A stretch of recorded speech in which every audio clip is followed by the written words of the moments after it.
Fighting social inequality is on all of us. That's why 11 Alive is committed to sharing diverse perspectives, exposing injustice, and finding solutions. Voices for Equality, sponsored by Georgia Power and our other partners. The 11 Alive Storm Trackers. It's how you see weather happening now across Metro Atlanta. These severe storms are now closing in. We could be talking about damaging winds, hail, and How you can plan ahead by knowing what's coming overhead. heavy storms are rolling in.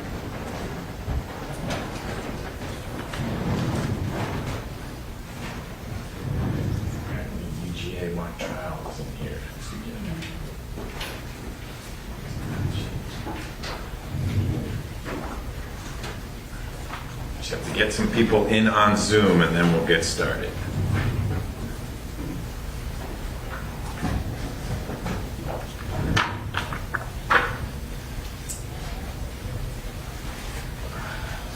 This is David Emerson.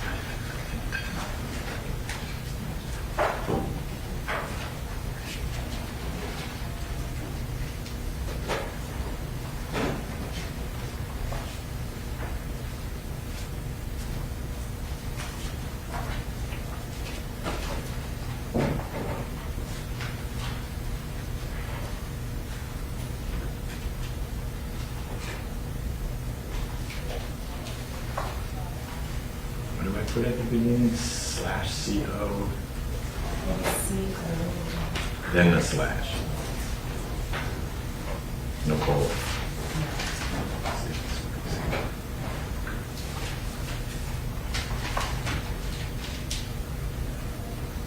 Friction slash.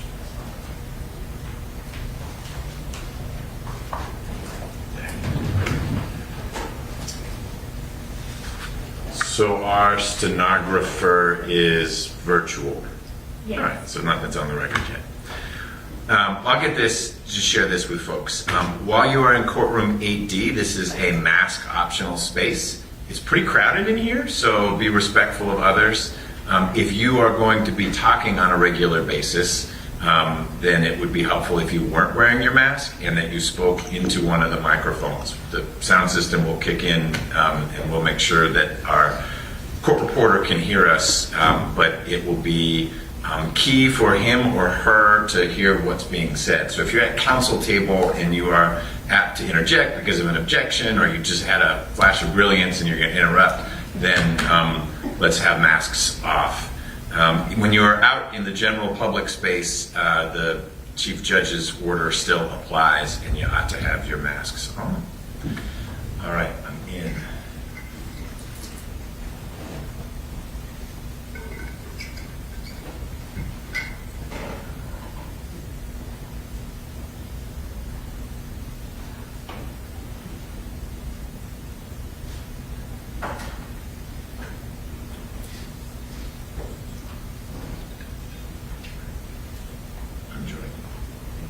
I'm nervous that the whole Zoom thing didn't go well.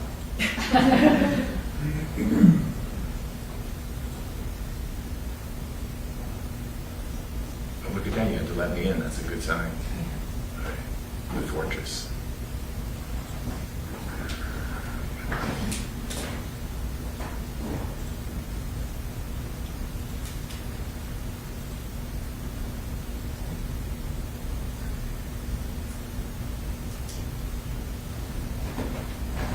Okay.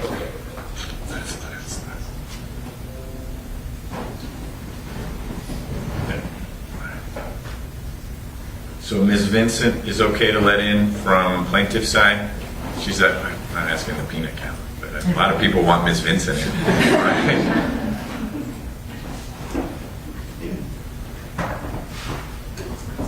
Good morning, Ms. Vincent. Can you hear us? Yes, I can. Thank you. No problem. If you behave, you get to stay in. Okay.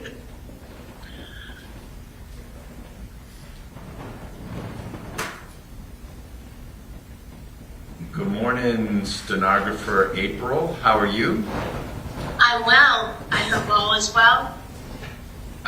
It's medium. There are a lot of people in court, so a little stressful, but I think we'll get through it. You should I'm Judge McBurney, by the way. It's nice to meet you, even though I can't see you.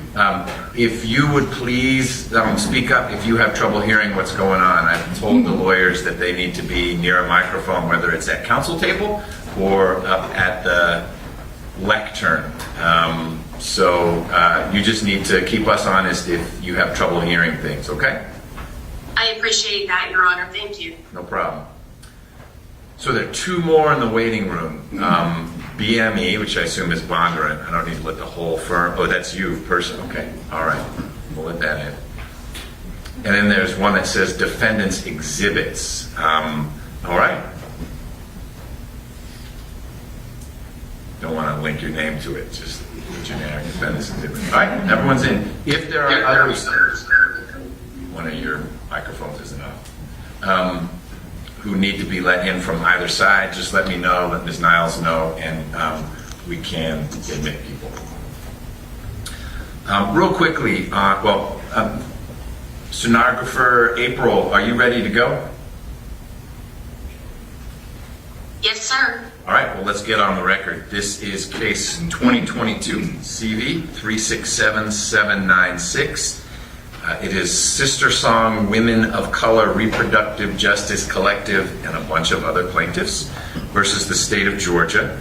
And we are here today and tomorrow for the bench trial of this matter. We're going to start in a few minutes with some argument on a motion to dismiss that the state has filed and a partial motion for judgment on the pleadings that plaintiffs have filed. But before we dive into that, I need to cover a few things. First, I appreciate very much how important this issue. One other thing. I need to start the live stream.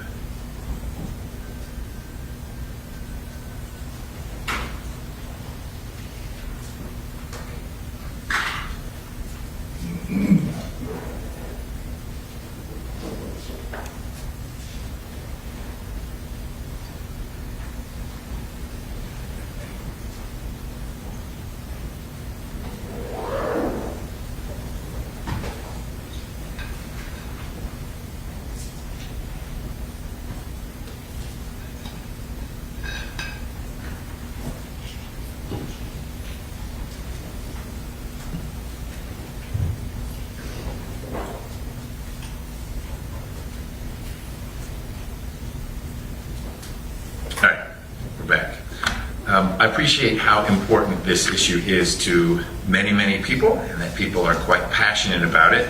And for some people, it is very easily distilled into black or white. It's the right to life. It's a woman's right to choose. But as many of you in this room know, it's more complicated than that. There are a lot of complicated legal issues, and we have very, very good lawyers on both sides who are going to present those issues and some facts connected to them. If while you're in here you find that it is hard to be a dispassionate observer of the proceedings, I'd ask that you step outside until you can be dispassionate again. If there is any disruption, Deputy Gordon has been instructed, not by me, but by the sheriff, to make sure that the disruptor stays outside for the rest of the proceedings. I trust that's not going to be an issue, but we had virtual issues last time, and I would hate for those to infect any of the in-person proceedings.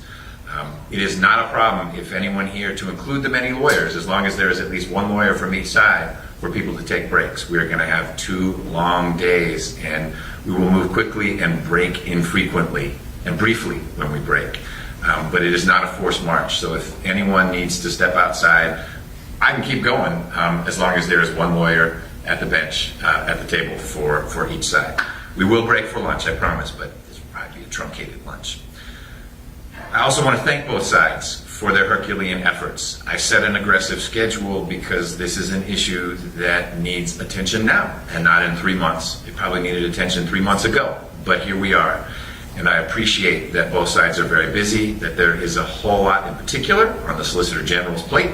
I'm not unmindful of that, but this is one of the most important things on his plate. And I appreciate that he has brought in additional resources so that we can move forward today and tomorrow. So thank you, both sides, for working hard on this and being ready to go.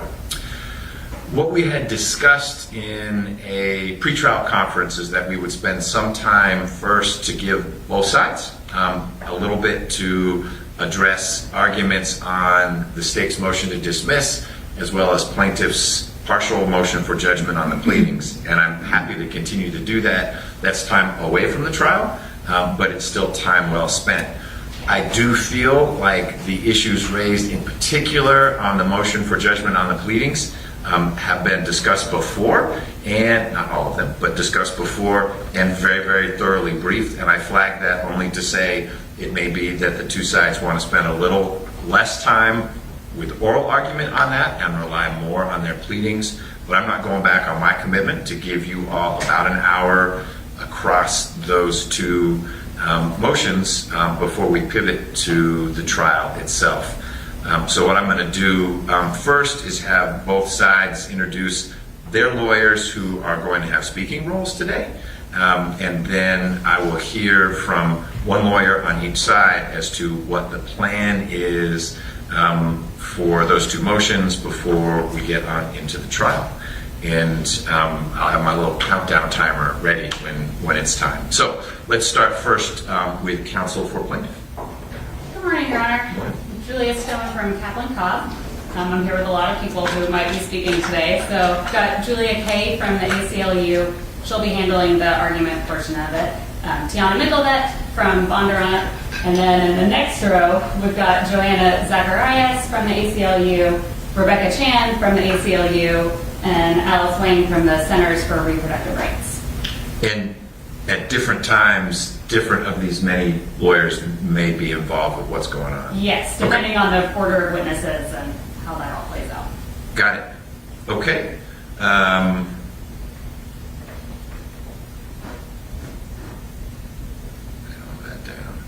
Great.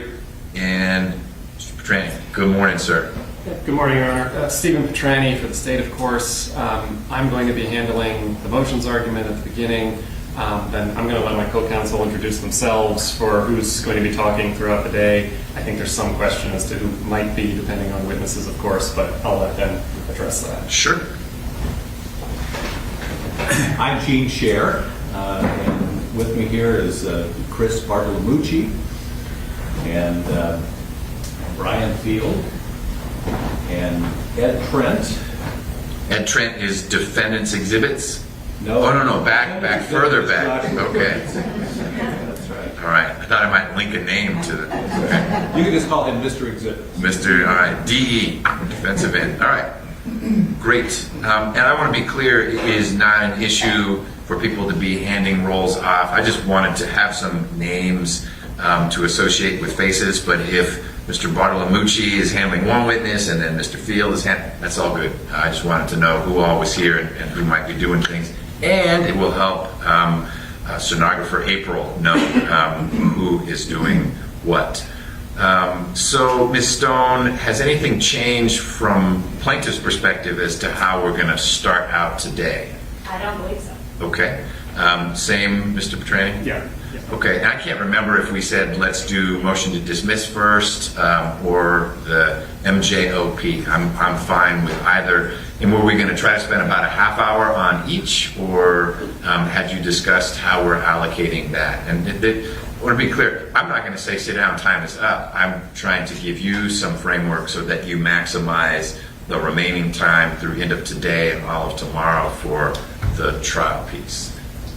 I think we're open to whatever Your Honor's preference is. I do think the state filed their motion to dismiss before our motion for judgment on the pleading, so I kind of expected that one to come up first, but I'm happy, we're happy to do it, whatever your preference is. Got it. We'll do first in, first up. Last thing before we begin with the state's argument on its motion to dismiss, as we discussed in our pretrial conference, because of the complexity of the issues and the volume of material that we will all be consuming from a very, very powerful fire hose, this is not the kind of trial where at the end of business tomorrow I'll be announcing a verdict, guilty, not guilty. Of course, it's not a criminal trial, but the two sides have asked to brief things, and the briefing schedule extends beyond November 8th.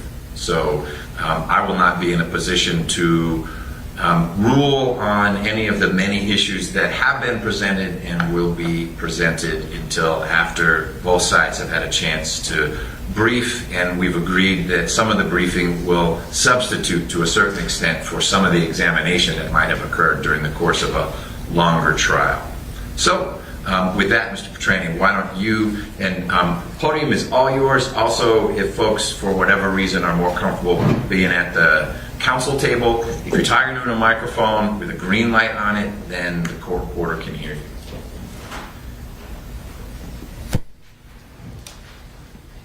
Thank you, Your Honor.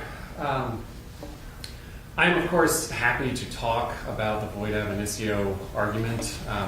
Our motion to dismiss on that issue is essentially the mirror of the motion for judgment on the pleadings. One of us is right, one of us is wrong. Of course, we believe that we're right.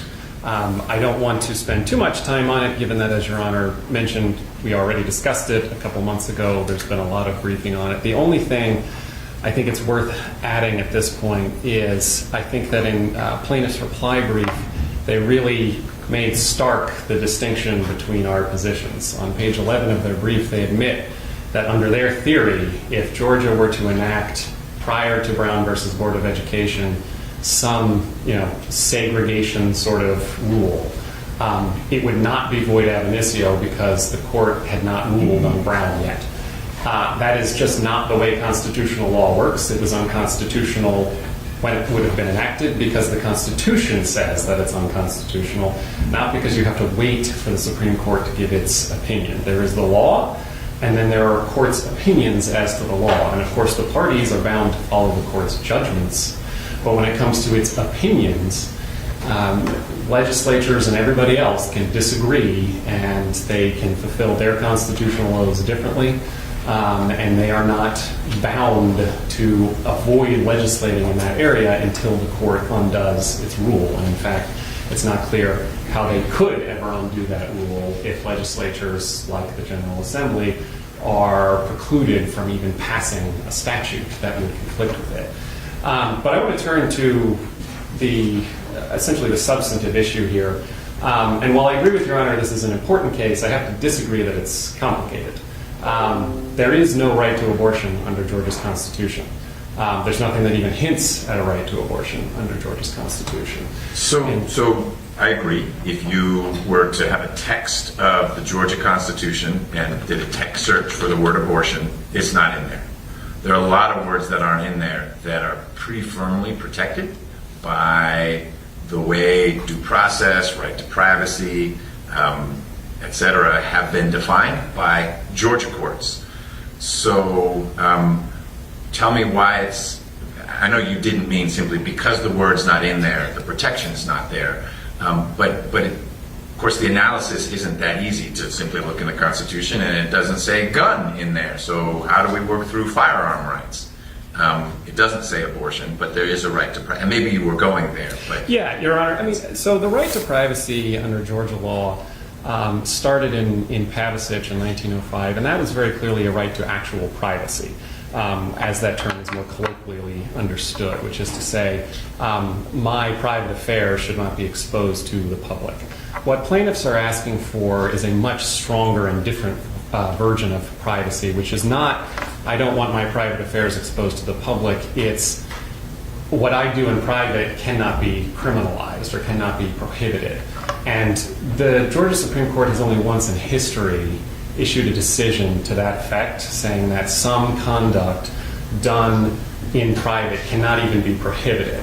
And that was the absolute high watermark of privacy rights, and it doesn't even come close to reaching the conduct that we're talking about here. And so this is Powell, where the Supreme Court said that adult, consensual, non-commercial, intimate sexual behavior done in private is protected by Georgia's right to privacy. But there are a number of things here to point out. The first is how many caveats the court put on that, and in fact made very clear if any single one of those things is missing, it's not protected by the right to privacy. So if it's commercial, if it's non-consensual, if it's not between adults, people who can't legally consent, then we're all of a sudden out of the right to privacy. And one of the reasons that this was so easy for them to put all these caveats in there is that from the time of passage, it's been exceedingly clear that the right to privacy, such as it is, only extends so far as you are not affecting anyone else. And so what the court in Powell said was, this is private because no one whose intellect is in a normal functioning condition would think that this is affecting someone else. It's just two adults in the privacy of their own home. It's affecting someone else, but not adversely. I mean, it's two people. So yes, it's affecting, but in a way because it's consensual, non-commercial. Yes, exactly. If it's not consensual, it is affecting someone else, and then all of a sudden privacy does not apply. Same thing with commerciality and so forth. And so here we think that that's just the ballgame. There is a third party involved. I mean, the legislature found that there is another person involved and wants to protect that other person. And I think the key point at the motion to dismiss stage is, first of all, plaintiffs don't even really challenge that. If you look at their briefs and their complaints, they actually very carefully avoid really disagreeing with that. What they say is, well, this new developing human is not fully developed, is still dependent on the mother. I mean, that's true. We don't disagree with that. But we disagree that merely being developing or being dependent on others has anything to do with this. Another point would be that even if there were a disagreement, even if the plaintiffs did for some reason think that a 6-week-old or an 8-week-old or a 10-week-old embryo or fetus was not a individual human being worth protecting, the legislature just gets to make that choice. There's nothing, plaintiffs have pointed to nothing to say that the General Assembly cannot find this is in fact a unique individual unborn child worth protecting. I understand plaintiffs disagree with this to some extent. They disagree as to the moral value and so forth, but these are all judgments that the legislature gets to make.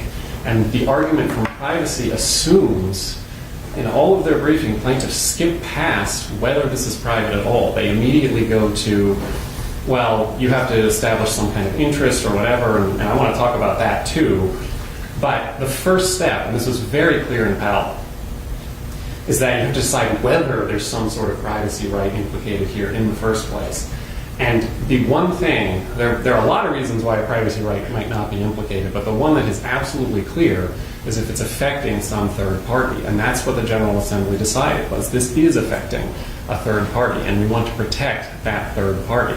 And to us, that's really just the end of the case. So you don't think it's balancing? You think that there's nothing to balance because the decision to terminate a pregnancy, whatever phrase we want to use during these proceedings, because it clearly adversely affects what the legislature has defined as another life, then there is no privacy right, or it's just that the privacy right, that the balancing would come out, your argument, in favor of saving a life versus whatever, and we're going to hear a lot about it, the burdens or implications or concerns are for what would be pretty private about what's going on inside someone in their personal life and literally within their body.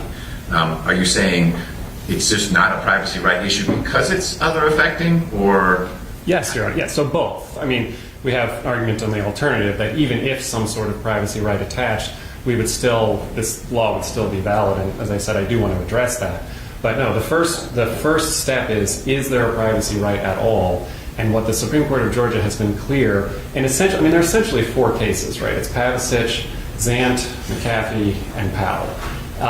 In all of those cases, the court was absolutely clear that no one else is being affected by this. There's no third party being affected. And once that happens, there is we're no longer in privacy land. And that's the first question to answer. You don't immediately jump to, well, what if there was a right to privacy here?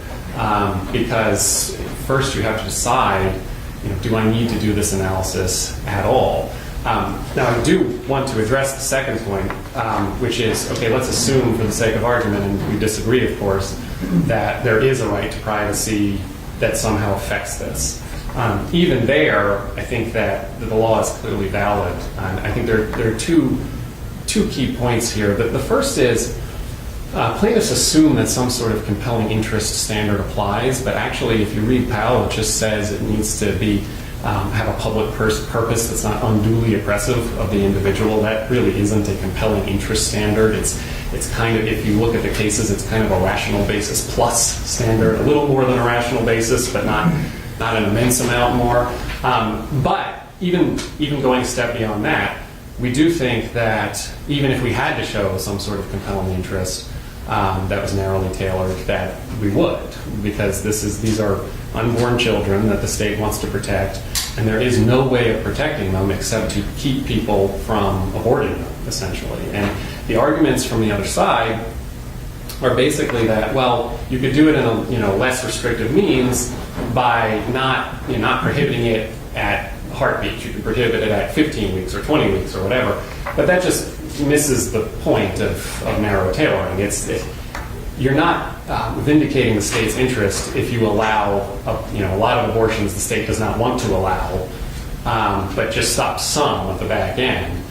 You have to actually stop the abortions that the state is trying to stop, and so we think that even if you get into some sort of a balancing test, the state clearly is still clearly has a valid law. But I also think that even trying to do that sort of a thing in this circumstance, I think shows why it's just not really, with all due respect, the judiciary's job to be making that determination, and why there is no privacy right here to begin with. I mean, these are essentially incommensurable values. The value of an unborn child versus the concerns of the mother or the family or whatever else might be involved.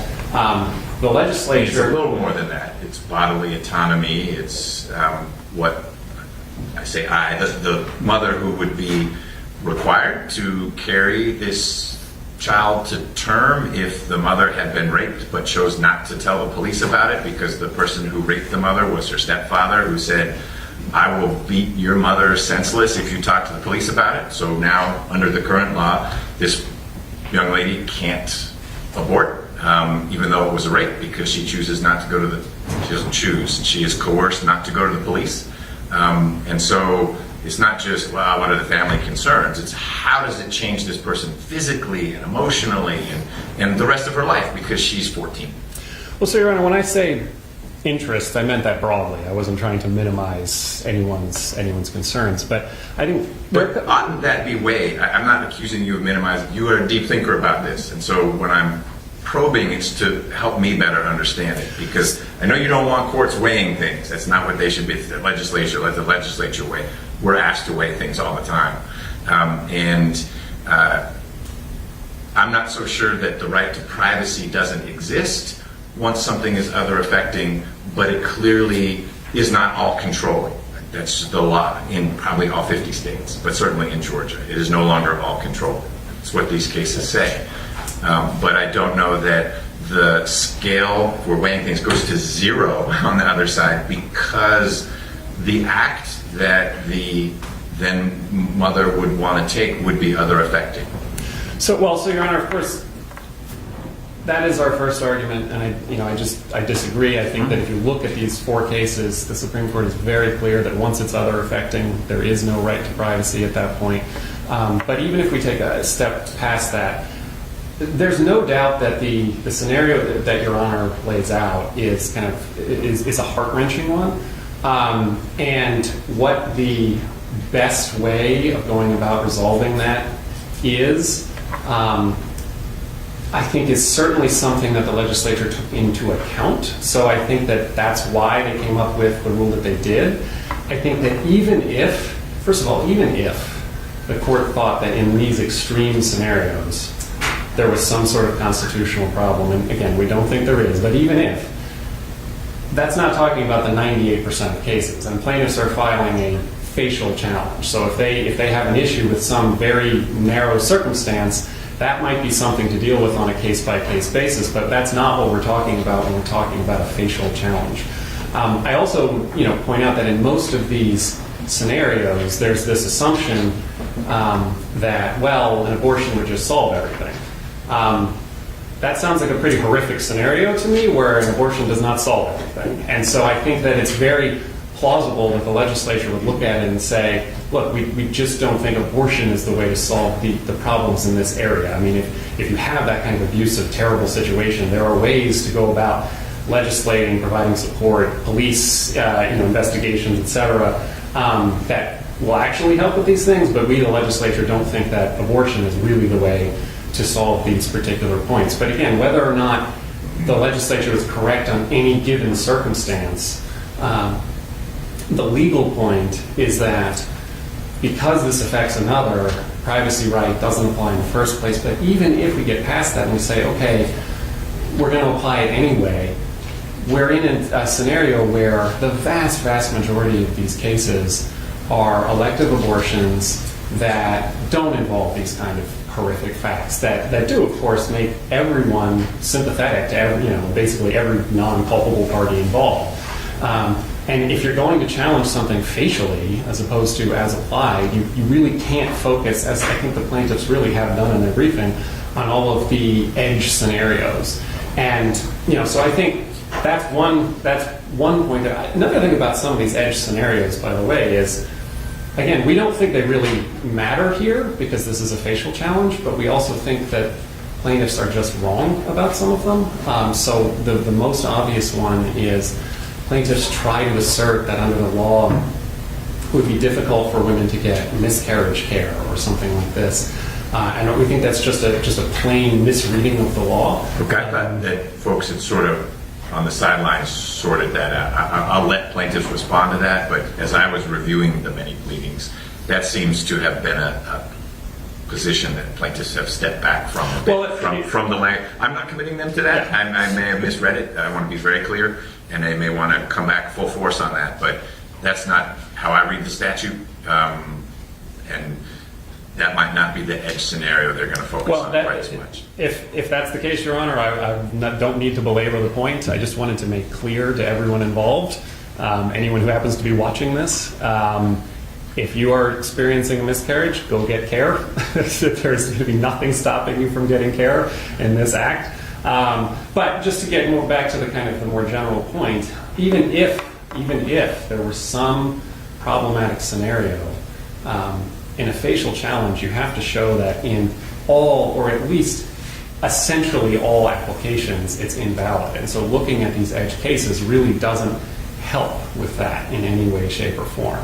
And so I think that would be our kind of final point. And on top of, there is no right to begin with here. Even if there's some sort of right, and at edge cases it might apply, it's not the sort of broad, essentially Roe Casey redux that would invalidate this law. It might have something to say on edge cases which can be litigated on a case-by-case basis. And then finally, just very quickly on the record-keeping provisions, Your Honor, a couple of points on this. One is this has been around for 50 years. This is not a new thing. So that I'm following you, the record-keeping that the medical providers need to provide things to the district attorney's office? Yes, that portion. Yes, Your Honor. So that portion of the statute has been there for almost 50 years. The only difference in the Life Act is that I believe they changed it from which district attorneys can request records. On that particular point, so it could be that it's been unconstitutional for 50 years. Yeah, I mean, this is not an argument. This is not an argument that it must be valid because it's been around a while. The point is just it's been around a long time, and no one seems to have pointed to any particular problems with it. And the main point I want to make on this is, as plaintiffs themselves recognize, there's no enforcement mechanism. And so they cite in their briefs, and I think this is correct, that what a DA would have to do is subpoena the records. And of course, once you have a subpoena involved, you can go to court and quash that subpoena. You can make all the arguments that they're trying to make here, except make them with actual facts in an actual case where we can actually apply the law to something less abstract than, well, might there be certain circumstances where this is unconstitutional? And I think that's particularly important here, where plaintiffs are trying to essentially assert the privacy rights of people who are not before the court. And even if we assume for the moment that they have standing to do that, it just seems like a very bad idea to say I'm going to facially invalidate this law based on the privacy rights of people who might actually not like this. They might want DAs to be able to get these records, and there's no privacy problem at all, and this is totally constitutional as applied in that case. And so, although we do think... How would person X know that person X's medical information, intimate, detailed medical information is being disclosed to the DA of County Y? Let's say a subpoena was used, so Hospital Z gets the subpoena. They choose not to fight it. That would be a natural, I want to quash this. I'm not HIPAA, all sorts of reasons. I'm not, I the hospital, I'm not disclosing it. But I'm patient X. I don't know that a subpoena has been dropped on the hospital. I didn't know the hospital was going to share the details of a procedure that I don't want anyone to know about with the district attorney, someone I didn't vote for and I don't like, or whatever the situation might be. How does someone get to stand up and say, wait a minute, I want to invoke my privacy rights to my medical information that is being handed over just on it's a subpoena. It's not even particularized. The DA presumably would say, give me every abortion that you did, Hospital Z. Yeah, so, Your Honor, I think in any given case, I'm not necessarily sure. I mean, to be entirely honest, I'm not sure. That's kind of part of the reason I think a facial challenge is a problem. I think most of the time, medical providers are going to say, whoa, hold on, we're not just handing out medical information without at least contesting this or letting someone know and so forth. But I don't think that plaintiffs here are in any better position to kind of speak for those people than the hospital would be or the clinic would be. So I don't doubt there are some kind of weird issues around this. It's a statute that, as far as I can tell, hasn't been used very much. And so there isn't much kind of explication of it. But this is, if anything, this is a point. Like, facially, invalidating a statute where there are clearly going to be valid applications and where there is nothing in front of the court now that would be any different than when a DA actually requests something like this. I mean, the hospital could contest at that point. It just seems to me like even if plaintiffs have standing in the constitutional sense, it would be highly imprudent to try to decide this issue across the board on what is essentially speculative concerns. I mean, we don't really know how this is going to operate in practice, and we don't know whether patients are going to want or not want their information to be provided. It could all be anonymized or things like this. I mean, that might be the kind of request that the DA is making, and we just don't know. Required. The No, DA it's not. could say, give me all the gory details. Yeah, I mean, I do think it's relatively limited. I think it has to be just about abortion. I mean, I think given its place in the statute and so forth. But again, this is something where I think we actually do acknowledge that there might be certain people in certain circumstances who this could be a problem for. Don't know what those circumstances would necessarily be, but it's certainly not every person in every circumstance in a way that would make sense kind of go out and decide this way ahead of time for all cases, for all time. So that would be my final point there. I'm of course happy to answer any other questions Your Honor has. Otherwise, I can sit down and we can move forward. All right. If I have more questions, I'll send them your way. Thank you. Ms. Kay. Good morning, Your Honor. Good morning. So, Mr. Petrani, 90%, 95% was about motion to dismiss. It was a little bit about void ab initio. I assume you're going to focus just on motion to dismiss, or are we sort of covering both right now? So my intention, Your Honor, was to begin with the state's motion to dismiss, and then I can either pause and give Mr. Petrani a chance to respond, or I can go directly into void ab initio. We'll do the latter. All right, thank you. So, Your Honor, first, just as a preliminary matter, the state filed its motion to dismiss 3 days after filing its answer. That's a violation of 911-12B and would be an independent basis to deny the motion. How is it meaning it was too soon or too late? It was untimely, it was late. Okay. A motion raising defenses, including failure to state a claim, has to be raised before or at the time of the answer. And as Your Honor noted in the order denying the motion to cancel the trial, it was untimely. But let me focus on what we're really The here to talk substance. about. Yes. All right. The question is whether forced pregnancy infringes Georgians' fundamental right to privacy under the state constitution. And there are really two pieces to that. Is there a difference between right to privacy and fundamental right to privacy? I'm using the language of the case law, Your Honor. Okay. But I just want to make sure, I mean, it is a fundamental right, no question. I just wasn't sure if you were distinguishing that from, the plain old right to privacy. It is the right to privacy, which is fundamental. Correct, Okay. exactly. So there are really two pieces to this question drawn from the case law. The first half is, would a reasonable person think that forcing someone against their will to go through pregnancy, labor, delivery, and in most cases a lifetime of parenthood interferes with Georgians' right to be let alone and to the uninterrupted enjoyment of their life, body, and health? I'm not familiar with the reasonable person test. That language is in Powell, and it's actually, Mr. Petrani alluded to it as well, that the court was questioning, is this what most people would view as something that falls within the area protected by the right to privacy? Okay. And So then- let me, I know I'm interrupting you a lot, but I want to just understand the questions I had. And Of course. you'll be able to cover everything else you want to cover. Viewed through the lens of the mother, very reasonable question. And you laid out all of the implications, not consequences, they are consequences, but implications of carrying a child to term and then likely, very, very likely, raising that child, whether you're age 13 or 33 or whatever. Viewed through the lens of the person that the legislature has deemed exists once a fetal heartbeat is heard, the answer there is you're killed. How do you balance those two? So that's actually the second half of the question. And again, I'm tracking the language of the precedent, which starts with, is this within the sphere of the privacy right? And then gets to the question of, is there a neighbor's rights that this is starting to impede upon? We're in the sphere. So I'm starting, right, that we're in this sphere.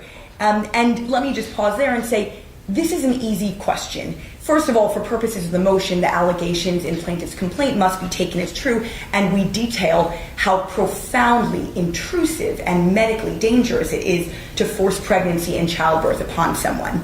When Pavicic found that even the unauthorized taking of a picture of your body is a violation of the right to privacy, it is inconceivable that an intrusion of this magnitude, that forced pregnancy and childbirth, is not implicating the right, is not within the sphere of privacy, implicating the right to be let alone and uninterrupted enjoyment of your life, body, and health. So it's interesting. You would call almost another way to look at it is Pavicic is sort of the high watermark of privacy. It's a violation of your privacy just for someone to take a picture of you.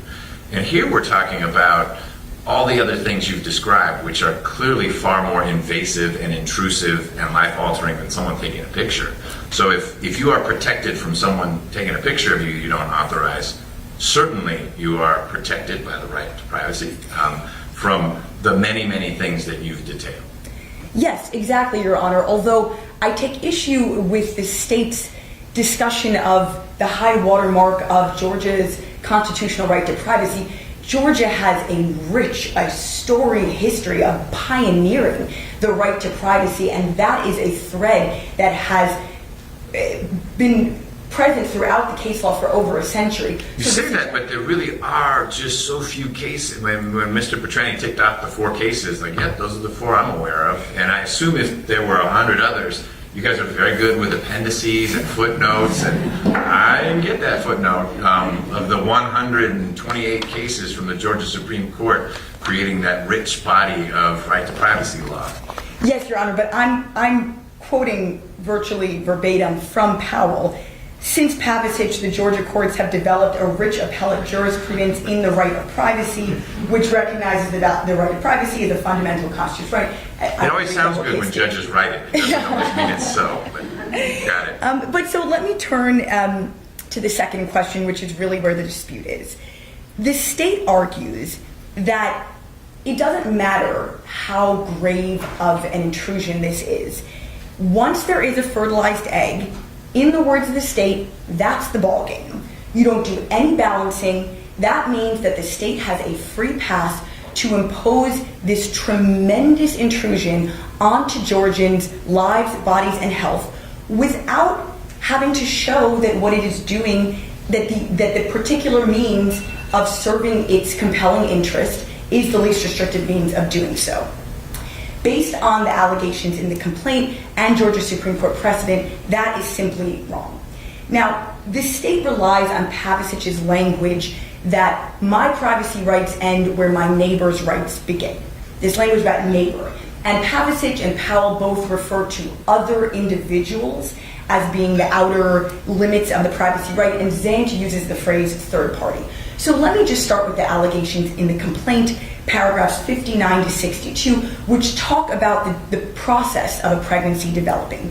And what is clear is that for at least the first 5 months of pregnancy, the zygote and then embryo and then fetus is entirely subsumed by, attached to, and dependent on the pregnant person's body and could not survive outside the womb even with the best medical devices you could imagine. That is very far from a neighbor, just focusing for now on the allegations. So, okay, so you're working through the allegations, but just back to the law, because I think even some of the defense experts would agree with that science that you've described. I hope most of them would. But that's not what the legislature has said. And so where is it that the legislature is impermissibly overstepping its bounds to say, science is fascinating, but the earth isn't as round as you think. Life begins at fertilization or fetal heartbeat. And once you're there, that's the equivalent of a walking, talking, voting, majority age individual, and you may not impinge on that person's rights. And that 6-week-old fetus that looks more like a little reptile curled up enjoys the full panoply of rights that you and I, you're not a Georgian, but that my colleagues. Your colleagues and I enjoy as Georgian citizens. Your Honor, the legislature does not get to dictate the meaning of the Constitution. That is crystal clear in in re judicial qualifications. So the legislature's determination that a fertilized egg is a person that should have equal status under the law as the pregnant woman carrying that fertilized egg is irrelevant to this stage of the constitutional question. The state's interests in protecting a zygote or an embryo or fetus, absolutely part of the analysis, but it comes later. Right now, we're just establishing, is the right to privacy of the Georgia Constitution infringed? And is a fertilized egg, does that rise to the level of a neighbor under the Georgia Supreme Court's precedent? And it's that last piece that I want you to focus Yes. on, because I think for purposes of a motion to dismiss, you cleared by 100 yards the hurdle of, is there a right to privacy? Is it infringed by requiring a woman to carry to term the pregnancy? Where I think the legal, for me right now, the legal struggle is, well, what about that other person, fetus? And the legislature has said, treat it as a person for purposes of the legislation that was passed. So that's where I'm wrestling right now. Absolutely, Your Honor. And I just want to underscore again that this, as the state is framing it, the first half of this inquiry is black and white. In the state's telling, as soon as there is a fertilized egg, that nullifies the pregnant person's rights. And in our understanding of the precedent, the first question is whether the right to privacy is implicated, and then you get to the balancing once you're applying strict scrutiny. So let me turn to the case law that guides the court's understanding here. So the language of a third party being the outer limits of the right to privacy comes from Zant, and Zant cites to Jefferson for this point. So Jefferson is central and very instructive, and it indicates that viability is the key milestone when the interests of the fetus may override the constitutional freedoms of the pregnant person.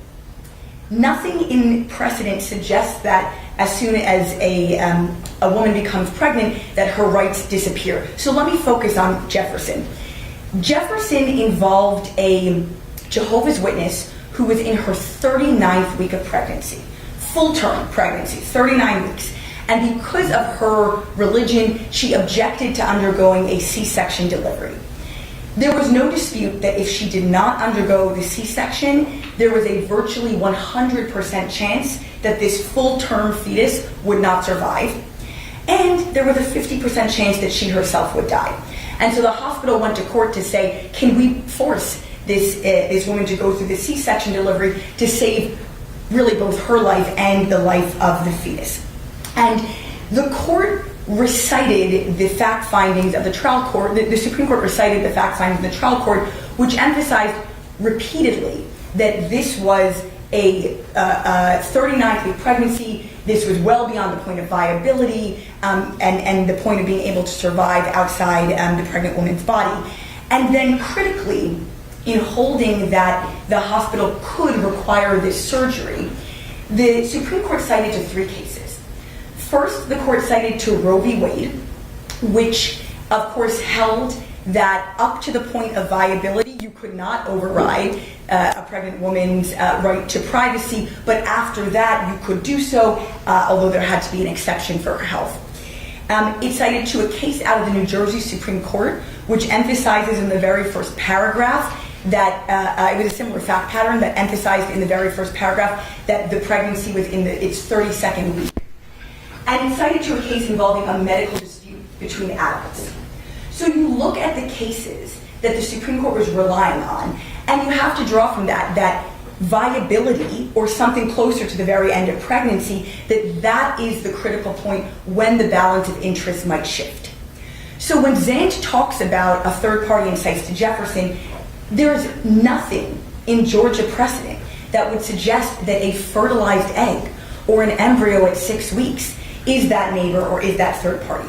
Now, so yes. You are relying on Zant's reference to Jefferson, Jefferson's emphasis on viability as the constitutional interpretation and application that would be the higher court saying, here is where the other affecting nature of a private action starts to be weighed, and not earlier. And because that is constitutional interpretation and application, it's fascinating that the legislature said what it says, but the legislature doesn't define what the Constitution means. Exactly. Okay. Exactly. And I would also point the court to the fact that Powell relies on Campbell v. Sundquist, which is a decision out of Tennessee that reaffirmed a fundamental privacy right under Tennessee's Constitution not to procreate, and permitted someone to destroy frozen embryos so that he would not be forced to become a father against his will. There is nothing in Georgia's rich history of the right to privacy that would suggest that Georgia's Constitution is any less protective. Now, I'd like to turn to the application of strict scrutiny. And first, I just want to make clear that once the right to privacy is implicated, it is the state's burden to show that its intrusion furthers a compelling interest through the least restrictive means. And if the state cannot do so, the law is facially unconstitutional. So 2 things on that. One, what are your thoughts about the rational basis plus rather than strict scrutiny?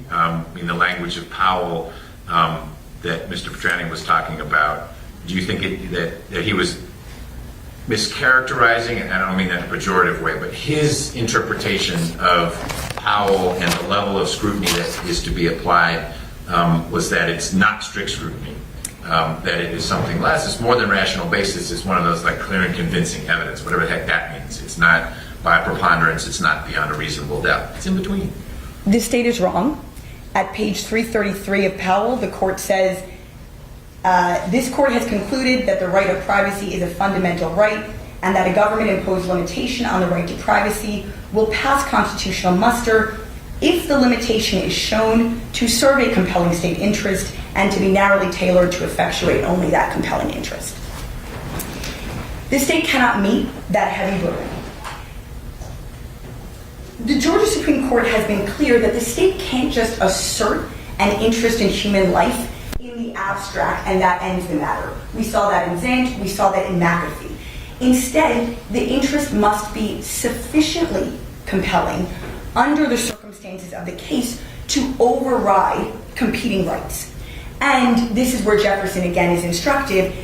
Jefferson indicates that the earliest point at which that balance might shift over is the point of viability. I would note that pre-existing Georgia law is effectively the viability line. Pre-existing law banned abortion at 22 weeks as dated from a patient's last menstrual period, and that is the earliest point when viability is possible under optimal medical conditions. We have that in our... When you say pre-existing, pre-Life Act. Not, correct. There's a lot of pre-existing Roe, Dobbs, but we're referring... yes. Okay. Yes, Pre-Life Act. before HB 481, Okay. exactly. And this was the state of the law until July 20th, 2022. Now, even if the court were to find that the state did have a compelling interest in protecting an embryo beginning just 2 weeks after a patient's last menstrual period, the grossly inadequate exceptions make clear that this sweeping ban is far from the least restrictive means, and to the contrary, the legislature seemed to have taken the maximally restrictive course at every turn. So I'm not going to go through each of these because we've had a lot of briefing on it, but I just want to highlight 2 examples, which is the exclusion of life-threatening psychiatric emergencies, that the state is saying, even if you are going to commit suicide, unless you can end this pregnancy, tough luck. And I would also point to what Your Honor mentioned earlier, which is the police report requirement for a rape victim. So let me ask, Mr. Petrani referred to those as edge scenarios, and I'm sure the witnesses will help us better calibrate how infrequent or seldom those 2 scenarios. I will kill myself because I'm right now not emotionally stable or mentally stable if I have to move forward with this pregnancy or the child rape situation. So we don't need to go back and forth about that, whether that's 1% or 5% of all cases where a woman seeks an abortion. Assume for a moment those are edge scenarios, not to suggest they aren't crises and merit attention, but Mr. Petrani's argument was it's a facial challenge, and so you can't handpick the scenario I brought up of a 13-year-old raped by her stepfather, not quite incest, it's rape, and for all sorts of reasons, she said, I'm not going within 1,000 yards of the police on this one, because he'll just beat my mom again. Then she's stuck. No relief under the current law. And that seems like the wrong outcome to lots of people. But if that's 1 out of every 10,000 situations, and the heartland of cases is, for very personal and important reasons, I'm electing to end this pregnancy, but there's no coercion, duress, or whatnot, and now I can't because it's week 10 or week 15, isn't that sort of the heartland? And so if it's a facial challenge, that's what you should be addressing, and not the woman who is at risk of self-harm, suicide, or the 13-year-old whose stepfather raped her. Because we're applying strict scrutiny, it's the state's burden to show that they used the least restrictive means possible of furthering their compelling interest, and if the state cannot meet that standard, the law is facially unconstitutional. A law that is going to force a 13-year-old raped by her stepfather to carry that pregnancy against her will, a law that's going to sentence mentally ill Georgians to death because they're not permitted to end their pregnancy, that is not possibly the least restrictive means. So the percentage, the frequency doesn't matter, because what matters is that the Georgia legislature did not tailor this properly. Okay, your point is that because these very real edge scenarios, lower percentage occurrence rate than something other, because they are captured by the reach of the current law, that shows that if it could be sufficiently narrowly tailored, don't know that it could be, but if it could be, it hasn't been, and that's fatal. Precisely. That's your argument. Yes, exactly. Now, I just want to pause for a second on miscarriage. So, I want to be clear, I was not binding your clients to any position already. I had thought that there had been some back and forth about if you are in the midst of a miscarriage, you can go to any doctor and that doctor can help you work through that, and it does not implicate HB 40. There have not been side conversations on that, Your Honor, and I appreciate you raising it, because it gives me an opportunity to point out, you will hear later on today from witnesses about the terrifying ambiguity as to what is permitted with respect to miscarriage care and how that is actually playing out right now for Georgians in those traumatic circumstances. What we need is either a stipulation or a partial settlement from the state or a binding interpretation from this court as to what is permissible in the context of an inevitable miscarriage. Because the language of the law says it's not an abortion if you're removing a dead fetus. And so the state has said, well, the medical futility exception would apply there. We are all for an interpretation that would make this law less devastating and dangerous, but what the state says in its papers is not binding. And there are criminal penalties, as you know well. So we need greater clarity on that. Very briefly on the records access provision, I will just note that as we put in page 26 of our opposition to the motion to dismiss, there is a threat that failure to comply with a district attorney's request for the patient's medical records would mean that someone is held in contempt and potentially imprisoned. The state said, oh, well, it's clearly just the abortion information that will be made accessible, but what HB 481 says, and also the pre-existing law says, is it's the patient's health records that are made available. Once you have your abortion, your health records are available, and we have allegations in the complaint that your health records, and as we all know, your health records contain what medications you're taking, your sexual history, your mental health status, and a tremendous number of deeply intrusive and personal matters. That is exactly why in King v. State, which is directly on point, the Georgia Supreme Court held that prosecutors can't access those deeply private medical records without due process protections like a subpoena. You just don't get to do dragnet fishing of abortion patients' medical records. That's all I have on the motion to dismiss. Unless Your Honor's further questions, I'll turn to void ab initio. Let's turn to that. I'm mindful of the time and also mindful of the extensive briefing that has happened. Yes. And I also know that if while I'm working through this, I've got a question, I can always reach out to both sides and guarantee myself more briefing. So, absolutely. If you want more paper, we are sure happy to provide it. Yeah, Georgia Pacific appreciates you guys. So, the Georgia Supreme Court has emphasized time and again that void ab initio is assessed based on the law's constitutionality at the moment of enactment. In Adams, the court held that to answer this question, you look to the court interpretations that were governing when the law was adopted. The state does not contest our explanation of the legislative history of Adams, which makes clear that what the court was looking at in Adams, what it referred to as the original year support statute, is the 1958 statute that before it was amended in 1979 in an attempt to comply with the new decision in Orr v. Orr. I want to make clear that we know that the original year support statute is referring to that 1958 statute and not to some earlier pre-14th Amendment version, because the court then goes on to refer to the earlier year support laws. If original meant first in time, you wouldn't distinguish it from something that in fact came earlier.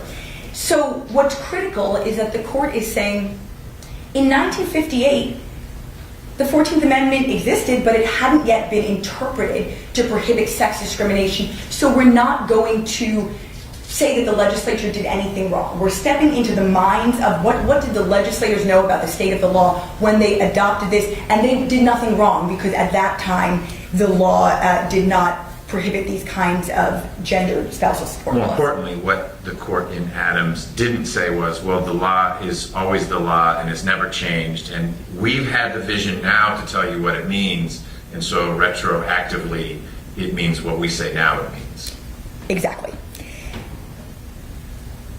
How does it work if some of HB 481 is deemed void ab initio. Is all of it? And is that why, I understand why you don't necessarily embrace Life Act as the name. It's kind of confusing for the references in all your pleadings to be to HB 481 and its sections, because of course you can't search for that, and that's actually not the law. The law is 1612, 141, and the other provisions.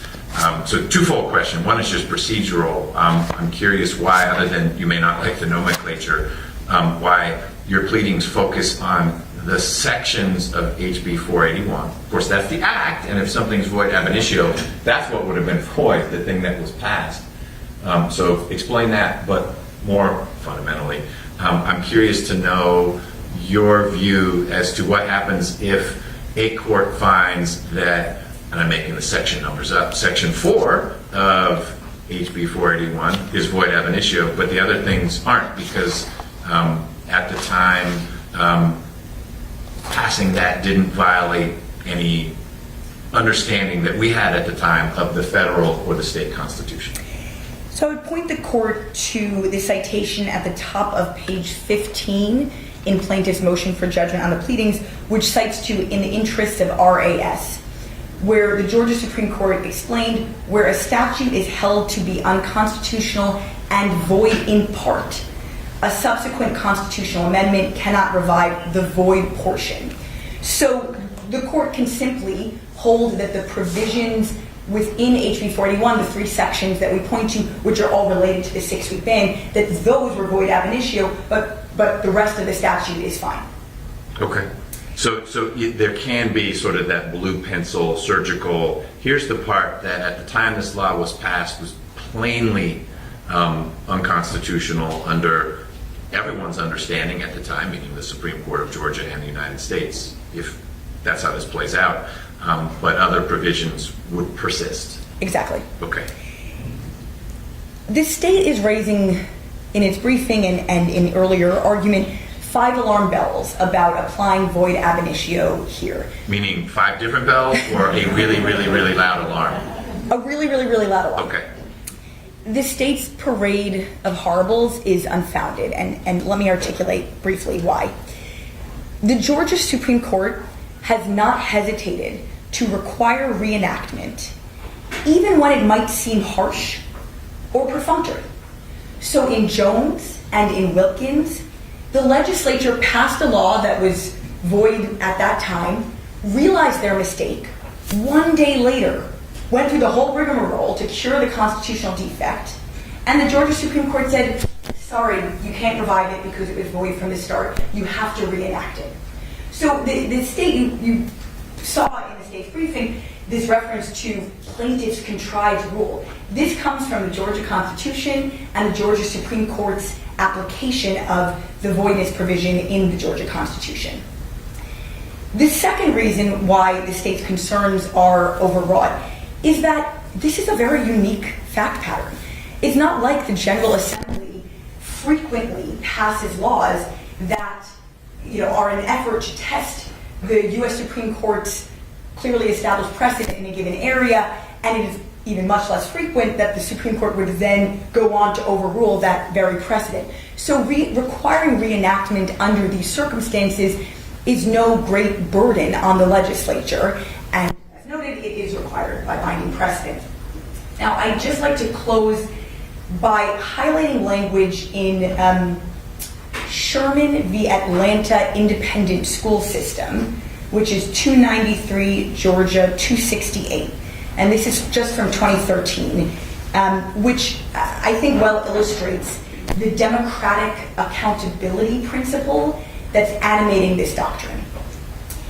In Sherman, the facts are that the legislature had enacted a law that was unconstitutional under court interpretations of the time.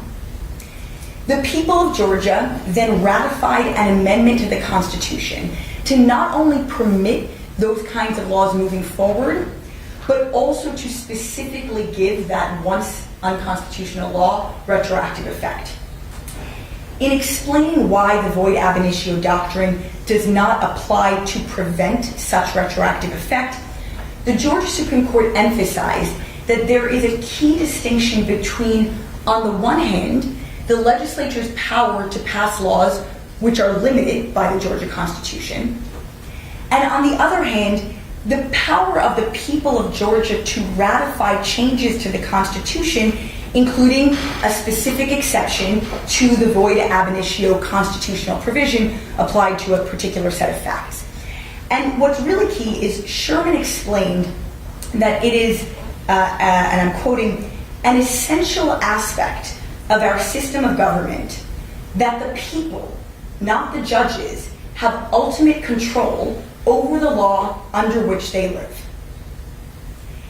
That is perfectly aligned with the Georgia Supreme Court's reenactment requirement. So if a law is void ab initio, the people of Georgia can revive it by ratifying a constitutional amendment that says we're going to give this retroactive effect. Or if there is some other change in the constitutional landscape, as in our case here, the legislature can reenact a law that was void if that is the people's will. But a change of heart by 5 justices on the U.S. Supreme Court is not enough to revive a law that was void under the Georgia Constitution, because it is the people, not the judges, who have ultimate control over the law under which they live. The General Assembly is free to take a vote and reenact a 6-week abortion ban now that Dobbs is the law, but Georgia's Constitution requires that the people have an opportunity to weigh in. Got it. Thank you, Your Honor. Thank you. Mr. Petrani, you've got a little bit of time. You can respond to the arguments on the motion to dismiss. You can talk more about void ab initio. You can say, you know what, you've heard it all, however you want. You get about just 15 minutes. Very quickly, Your Honor. First, on the 9/11/12B point, we filed both things at the same time, served them on plaintiffs at the same time, made sure Ms. Niles had them at the same time. The clerk's office apparently kicked one of them out. So we filed it on a Friday. They kicked one, and so we refiled as soon as we could. Apparently, there was an F in the caption where it should have said in, it said fin. So we did, in fact, try to file them at the same time. But just setting that aside, just a few points. First of all, I just want to make clear that the legislature did not say anything that is contrary to either science or even what plaintiffs have argued here. Plaintiffs aren't even challenging the personhood provision.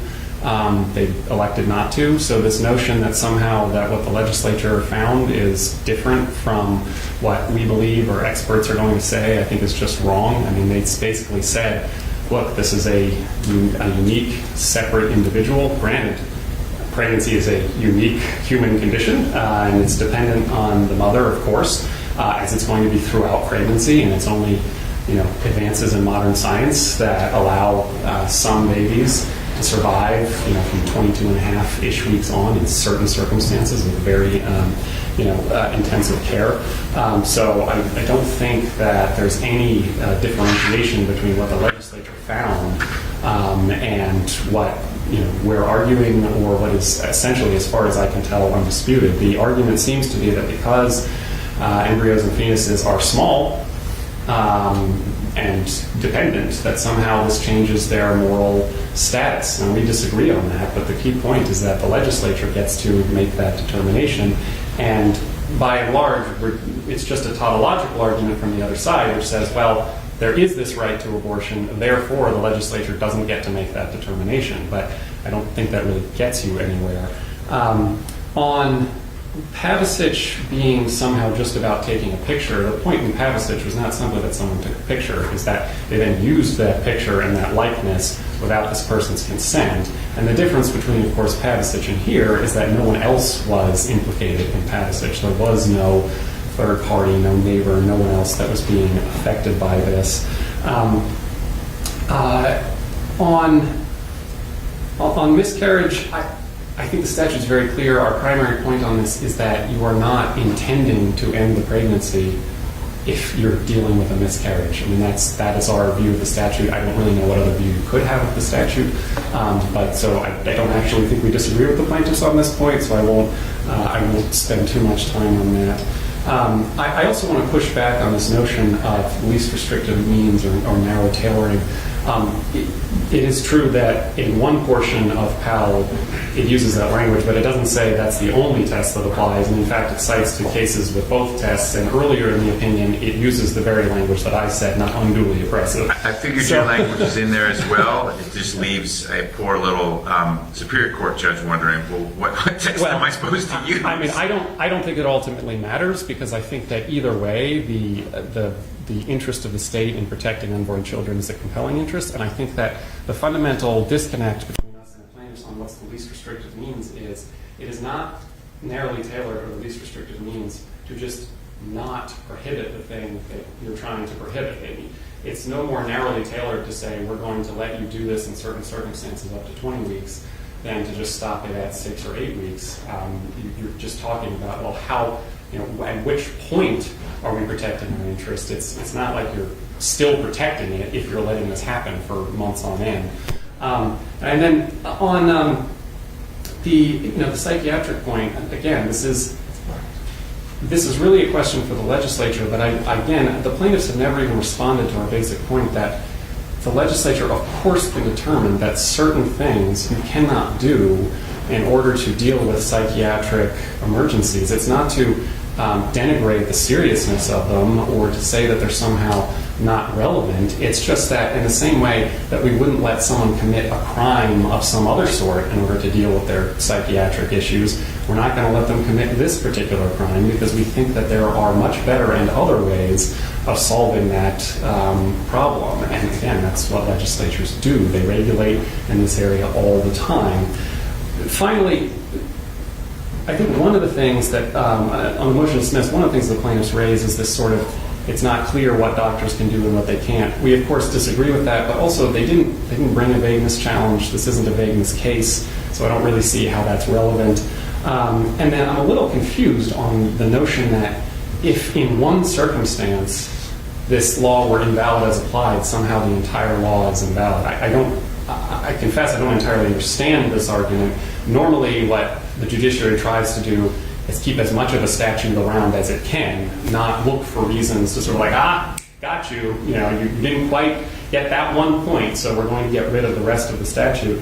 And then finally, on void ab initio, I don't think we disagree with the plaintiffs on the technical point of what the legislative history of the law in Adams was, but we do disagree very strongly on what the court was referring to when it said court interpretations of that period. I think if you look at that paragraph in context, it's talking about before the Equal Protection Clause was even added. But I also, even that dispute is getting very far away from the core point here, which is plaintiffs say precedent somehow compels this conclusion, and yet can't find a single precedent ever of a court ever doing this. And the best they have is this one line in Adams where the court didn't even do it. It said we don't have to look at that analysis. And the court certainly didn't say that overruled judicial opinions would somehow matter. So I don't want to belabor those points because we have briefed them many times, but I do want to just, of course, remind the court they cannot come up with a single instance of any court in 250 years in any state or federal court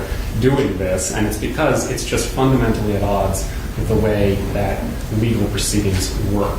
I'm, of course, happy to answer any other questions that the court has. Otherwise, I just wanted to make those few points. I have one question, and it can be fleshed out more during the trial and argument afterwards. Folks have stayed pretty far away from equal protection. It's alleged. It's not as fleshed out as I thought maybe it would be. What is your response to an argument that one constitutional flaw with that medical exception provision is that it doesn't provide equal protection? If I am suffering from a mental health condition that might cause me to, I want to make sure I get the right language.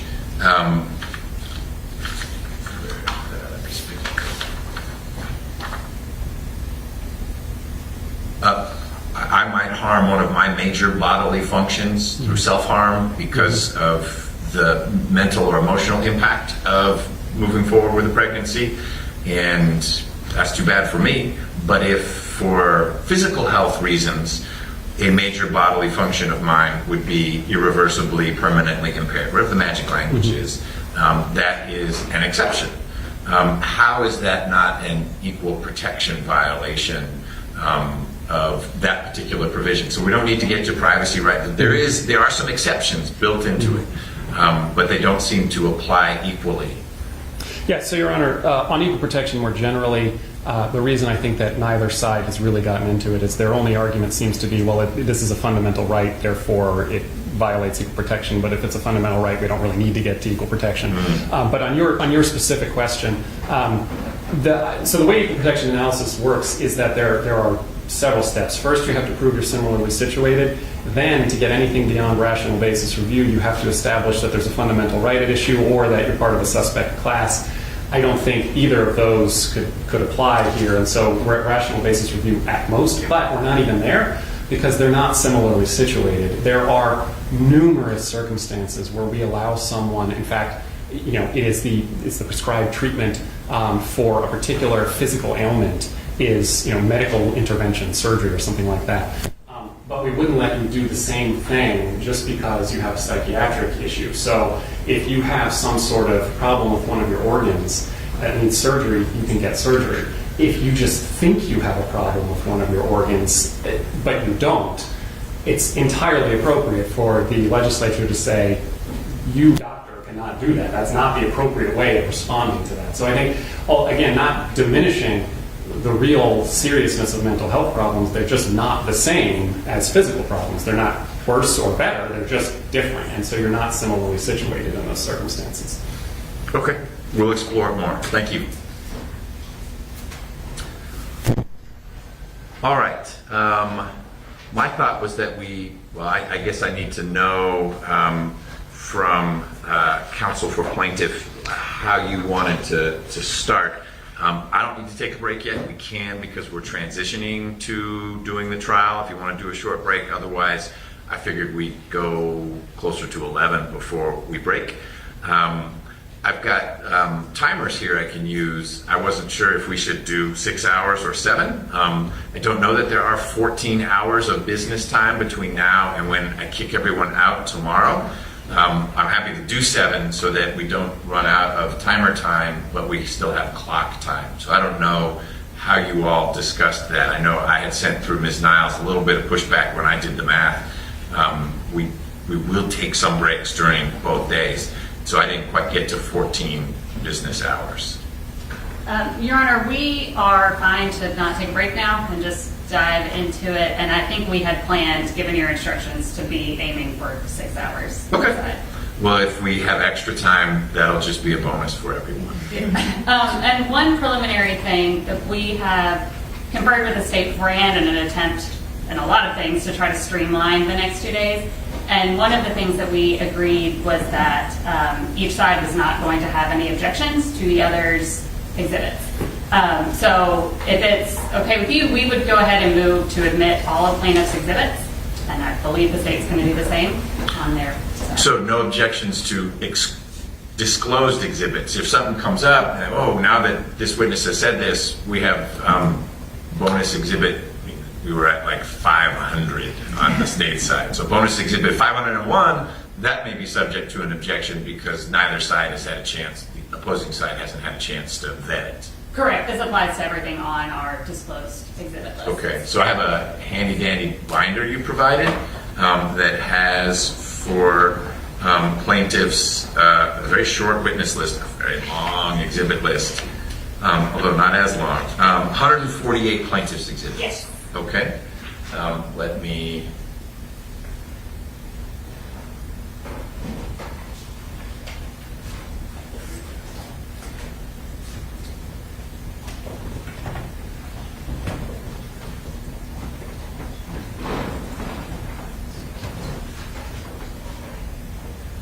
And the defendant's exhibit list has 524 exhibits. They win. It's more exhibits. Let's go home. This is way more exhibits. So there are no objections from plaintiffs to the 524 exhibits on the defendant's list. Correct. You've actually looked at all of them. No. All right. And Mr. Scher, any objection? And I'm not ignoring you, Mr. Petrani, but you mentioned Mr. Scher Yes, Your Honor, from this point on, it's not that I'll never speak. I might never speak, but I think the default is going to be either Mr. Scher or one of my colleagues. Okay, I'll start with Mr. Scher, and he can redirect me. Mr. Scher, no objection from defendant to the admission of and consideration of the 148, assuming they didn't leave any out, plaintiff's exhibits. That's correct, Your Honor. Okay, great. Well, that will certainly streamline things. So when you're ready, All right, I'm going to turn it over to Miss Rebecca Chan. Ms. Chan, and I'm assuming everyone, there's some new names I didn't remember signing pro hoc orders on. I don't have an issue with people coming in and arguing from either side. There are no objections from plaintiff to any of the lawyer names you heard on defendant's side. No, Your Honor. And I believe everybody on our side has had their pro hoc submitted. Okay, and Mr. Scher, you have no concerns about that either? No, we don't. Great, If okay. they'll accept our defendant's exhibit attorney, then we're happy to Excellent. accept the pro hocs for all of you. All right, Ms. Chan. Good morning, Your Honor. Good morning. Plaintiffs call Dr. Carrie Swiak to the stand. All right.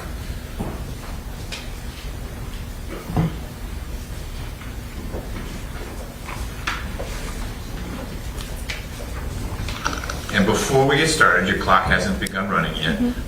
Will you be sharing exhibits digitally? So we need Dr. How do you say your last name? Swiak. Swiak's screen to be working? Yes. Great. So before you get sworn in, will you tap the got it button? Does it say got it? The blue. Excellent. Okay. And let me do one other thing.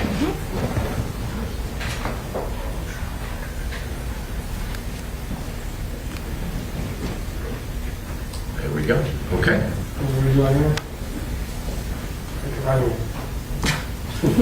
Boy, but it's surgery time. You know, where right and left is. It was my left hand, doctor. Do you swear affirm that the testimony you will give is the truth, the whole truth, and nothing but the truth so help you? Yes. The Lord in the United States, spell your name for the record. Carrie, C-A-R-R-I-E. Last name is Swiak, C-W-I-A-K. Good morning.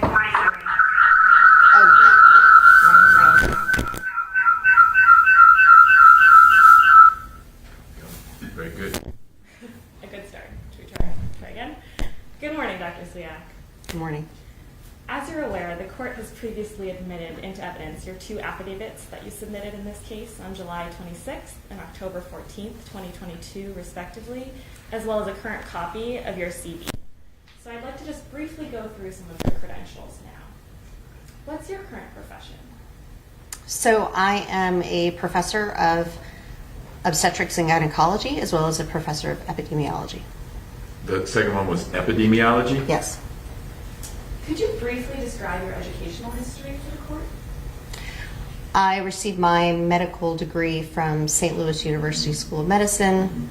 I completed a residency in obstetrics and gynecology at the University of Connecticut Health Center.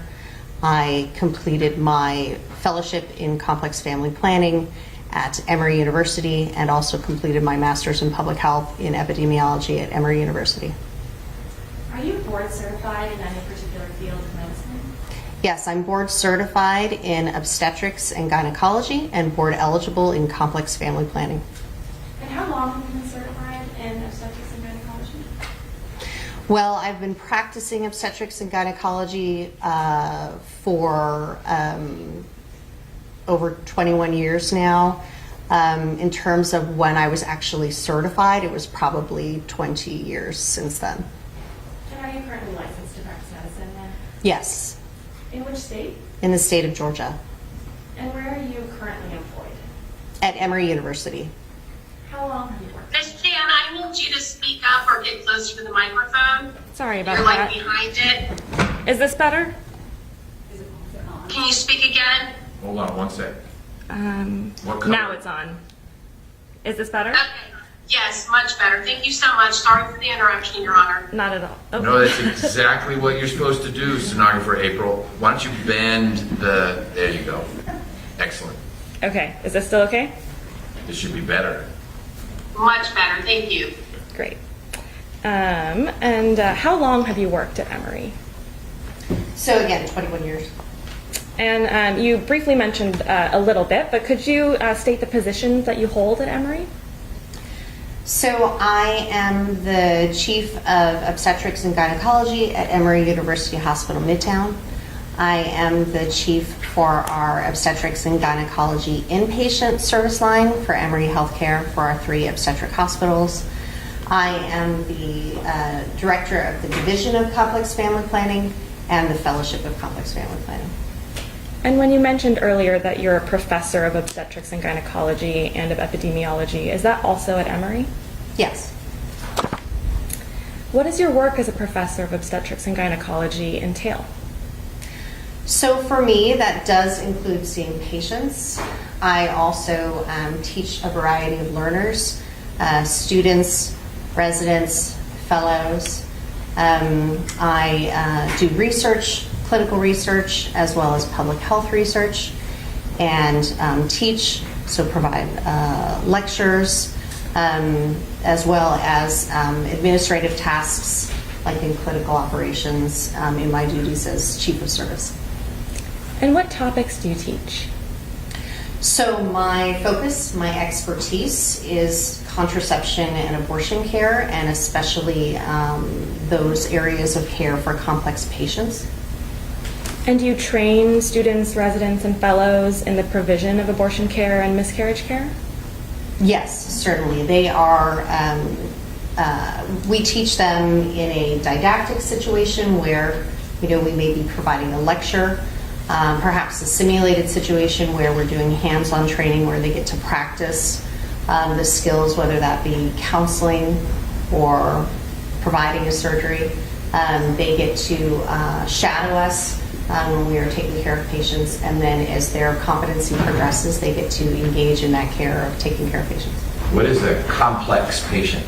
You mentioned your specialty involves complex patients. Yeah, so for contraception and abortion, it's really something that any obstetrician gynecologist can provide. Complex family planning is a unique subspecialty in which we're more apt to be dealing with and more experienced in dealing with patients with chronic medical conditions, complexities of their anatomy, certainly more likely to be providing care in the second trimester. So for patients who are more complex instead of straightforward in their care. Similarly with contraception, luckily many people are healthy and have no contraindications to using contraception, but there are patients with complex medical conditions, and when they have those, we need to make sure that we provide them safe contraceptive care, and so those patients get referred to us. Just turning back to training a little bit, approximately how many residents and fellows and medical students have you trained in miscarriage and abortion care throughout your career? Okay, I gotta think about that. So if we think about, one fellow a year, so roughly 20 fellows so far, 9 OBGYN residents per year, and at least, depending on the year, at least 100 medical students that rotate through obstetrics and gynecology with us per year. So safe to say in the thousands then. Mm-hmm. And what does your work as the director of the Division of Family Planning entail? So clinical operations might include directing the division to agree on a clinical protocol that is evidence-based and that allows for high-quality, safe care for our patients and eliminating as many barriers as possible. Assuring that the learners that we do work with have a particular schedule for their lectures or their readings or the time that they're working with us in clinic. Assuring that my division directors have the mentoring that they need to provide clinical care and education and research themselves, and then assure that our research program is robust, that we are collaborating with other groups within Emory University or outside the university, and that we are engaging in a number of different types of studies. And do you also provide clinical care? Yes, I do. Do you provide care to patients who wish to continue their pregnancies? Yes. How many babies would you estimate that you've delivered in the course of your career? It's too many to count. But I do continue to provide obstetrics, including deliveries, and that in addition to general obstetrics and gynecology, as well as in my subspecialty. And do you provide medical care directly to patients outside of your work at Emory? Yes, we contract with some independent abortion providers in order to provide care and to train our learners. So I see that you also work at Feminist Women's Health Center, is that correct? Yes. What is your role there? I am the medical director there, as well as a clinician and a trainer. And what services do you provide there? So we provide abortion care, contraception, gynecologic care, some minor procedures for GYN, as well as trans care, including hormone therapy for trans men. And what is your role at Atlanta Women's Center? I'm a clinician trainer there. And what services do you provide there? Abortion care and contraception. And sometimes early pregnancy loss care. That as well for Feminist Women's Health Center. Are you a member of any professional associations? Yes, the American College of Obstetricians and Gynecologists, Physicians for Reproductive Health, and Society for Family Planning. How do you keep abreast of literature and developments in your field relating to obstetrics and gynecology? Well, like all board-certified OBGYNs and likely physicians in all specialties, I have to complete maintenance of certification every year, which means that that's a requisite number of studies that I need to read and assure that I'm comprehending in order to maintain my certification. But also, I had mentioned before, working on clinical protocols with the division in my roles in administration. That just requires me to keep up to date, reading the literature, assuring that whatever protocol I support or develop is evidence-based. And do you conduct research in obstetrics and gynecology? Yes. Have you published that research? Yes. Where? So one journal that we published in is the New England Journal of Medicine that focused on a study in which IUDs were provided to patients, and we looked at the pain management that was appropriate for them. I've also published with my team extensively in contraception. That's the journal for our Society of Family Planning. And are those peer-reviewed publications? Yes. Aside from conducting and publishing research, do you serve as a peer reviewer for any peer-reviewed medical journals? Okay. Yes. Contraception, American Journal of Obstetrics and Gynecology, Fertility and Sterility, American Family Physician. Based on your experiences, are you familiar with the norms and standards for the provision of obstetrical and gynecological care, including care for high-risk pregnancies and including the provision of abortion care? Yes, I'm aware of that. Your Honor, at this time, plaintiffs move to qualify Dr. Swiak as an expert in obstetrics and gynecology, including abortion care. No objection for the state, Your Honor. Great. So Dr. Swiak, you are qualified for the purposes of this trial as an expert in the field of obstetrics and gynecology as well as abortion care. Did I cover it? Mm-hmm. Including abortion. All right. Dr. Swiak, you're here today to offer expert opinions about the impact of Georgia House Bill 481 relating to the provision of abortion care. Is that correct? Yes. Are you familiar with HB 481? Yes. And what do you understand that law to require?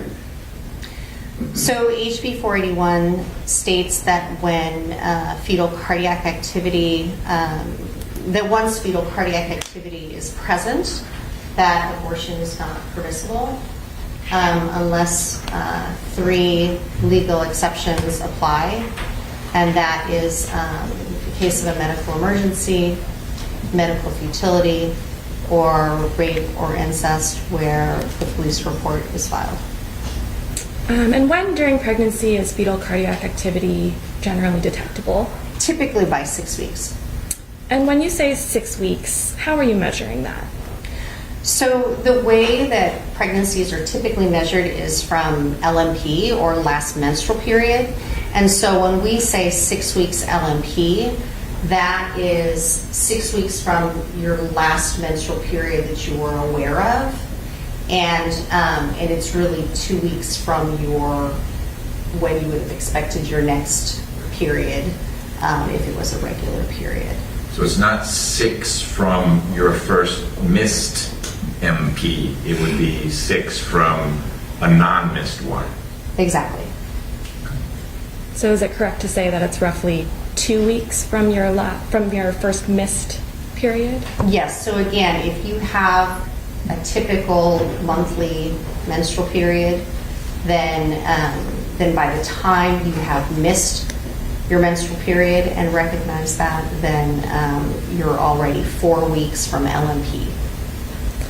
And so if I refer to HB 481 as the ban or the 6-week ban, will you know what I mean? Yes.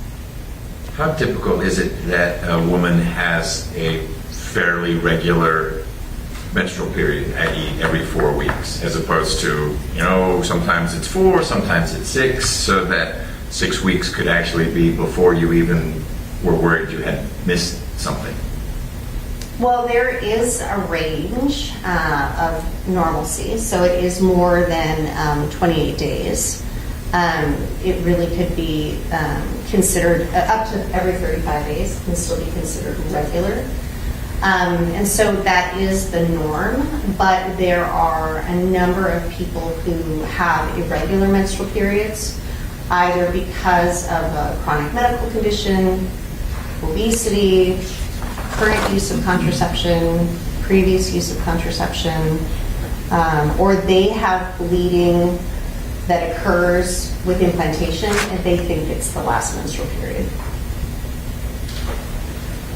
So given that variation, is it common that people know they're pregnant before 6 weeks? It is not that common.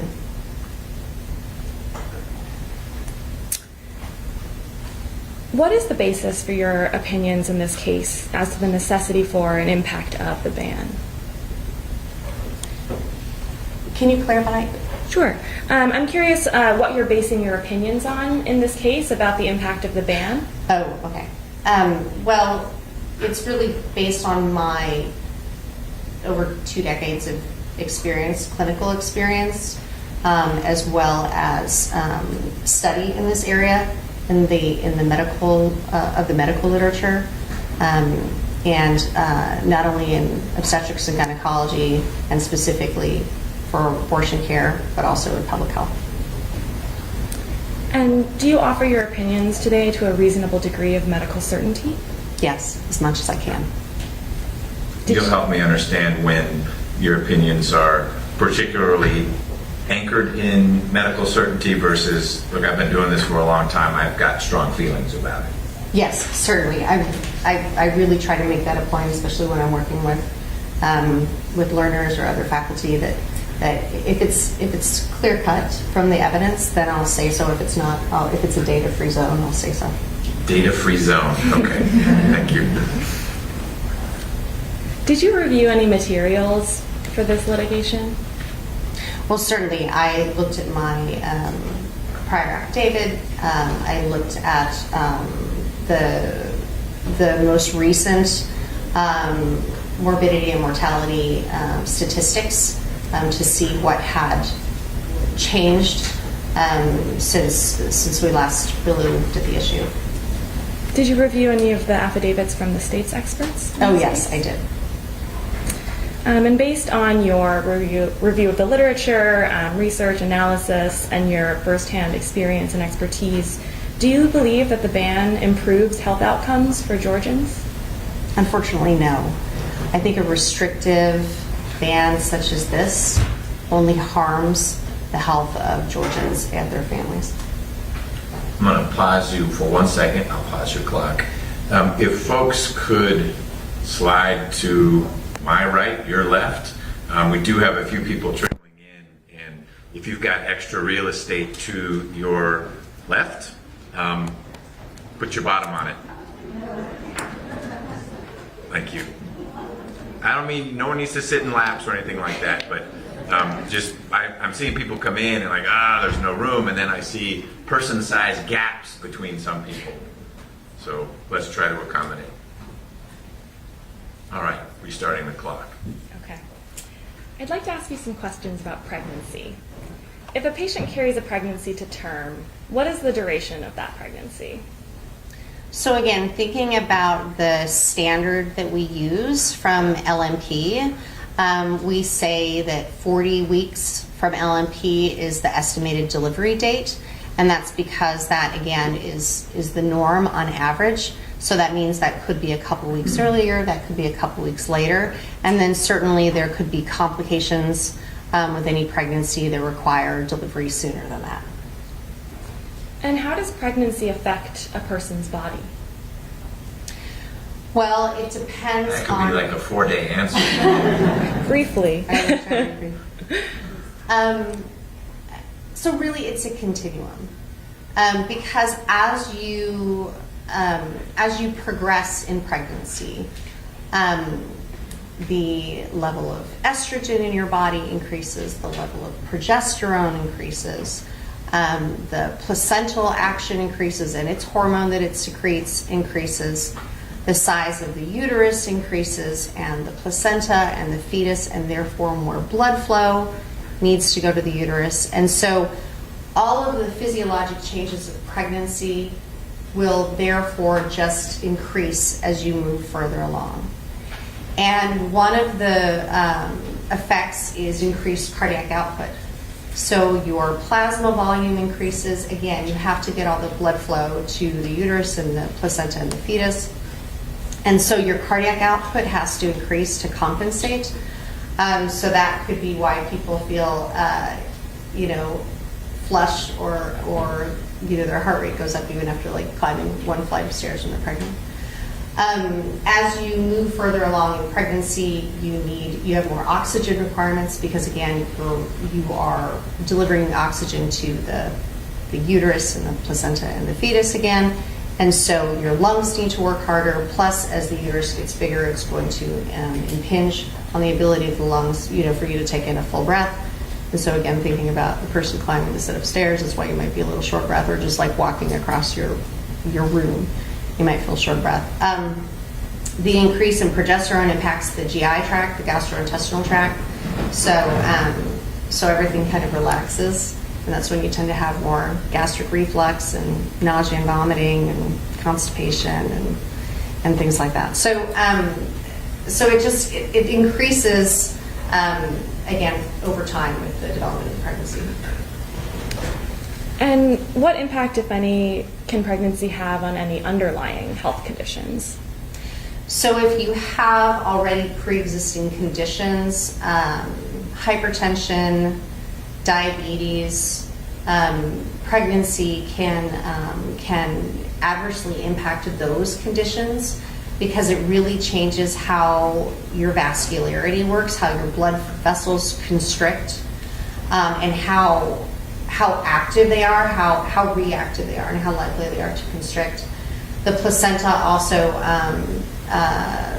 makes you more insulin resistant, so it can make diabetes worse. Again, hypertension can develop to severe hypertension, stroke, heart attack, but also preeclampsia and eclampsia, which is even more so than just hypertension. It is where your vessels kind of get leaky and then you end up spilling protein, you have swelling, you have protein in your urine, you can have seizures. And to back it up, I mentioned the impact on high blood pressure and diabetes. That's talking about people with that pre-existing condition, but certainly even people without a pre-existing medical condition may develop high blood pressure just because of the pregnancy itself, and diabetes just because of the pregnancy itself. And for those people that develop those conditions, they're actually at higher risk after delivery and later on in life of developing those conditions.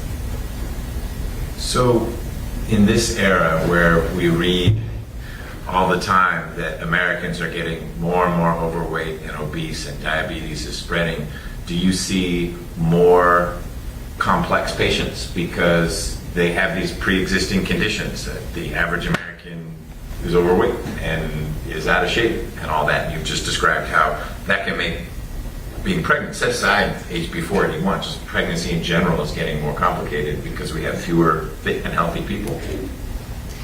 That's part of the reason why we are seeing more complex pregnancies, more hypertensive disorders in pregnancy. We have people are waiting until they are older in general to get pregnant. And it is true with the rising increase in obesity that you're more likely to have conditions that go along with that. There are also people that are, increasingly we're seeing luckily more survivors of issues that they had, congenital issues they themselves had. So we see more people with complex congenital heart disease or childhood cancers and cystic fibrosis, sickle cell anemia that weren't surviving to that point where they could be pregnant. And so now, HIV as well, where they weren't surviving to that point where they could be pregnant. So yes, we're seeing more complex pregnancies nowadays. So you mentioned diabetes and hypertension, and I'm curious if there are any other conditions for which pregnancy is itself the risk factor that could develop in a pregnancy if a patient didn't have that condition before the pregnancy. So I would say the other biggest example would be venous thromboembolism, which means a blood clot in your veins. And that often starts in one of your deep veins of your leg, but unfortunately can also travel to the lungs where it can be life-threatening. That happens, and pregnancy is a risk factor. So if you already have risk factors for blood clot, then you have a higher risk of blood clot in pregnancy. But just by virtue of being a reproductive age female, if you get pregnant, you therefore then carry a higher risk of blood clot. And that steadily increases in pregnancy as the level of estrogen increases. And in fact, it increases exponentially in the first 24 to 48 hours postpartum. How common is abortion? Well, almost half of all pregnancies in the United States are unintended. About half of those people are using contraception, so they're trying actively not to get pregnant.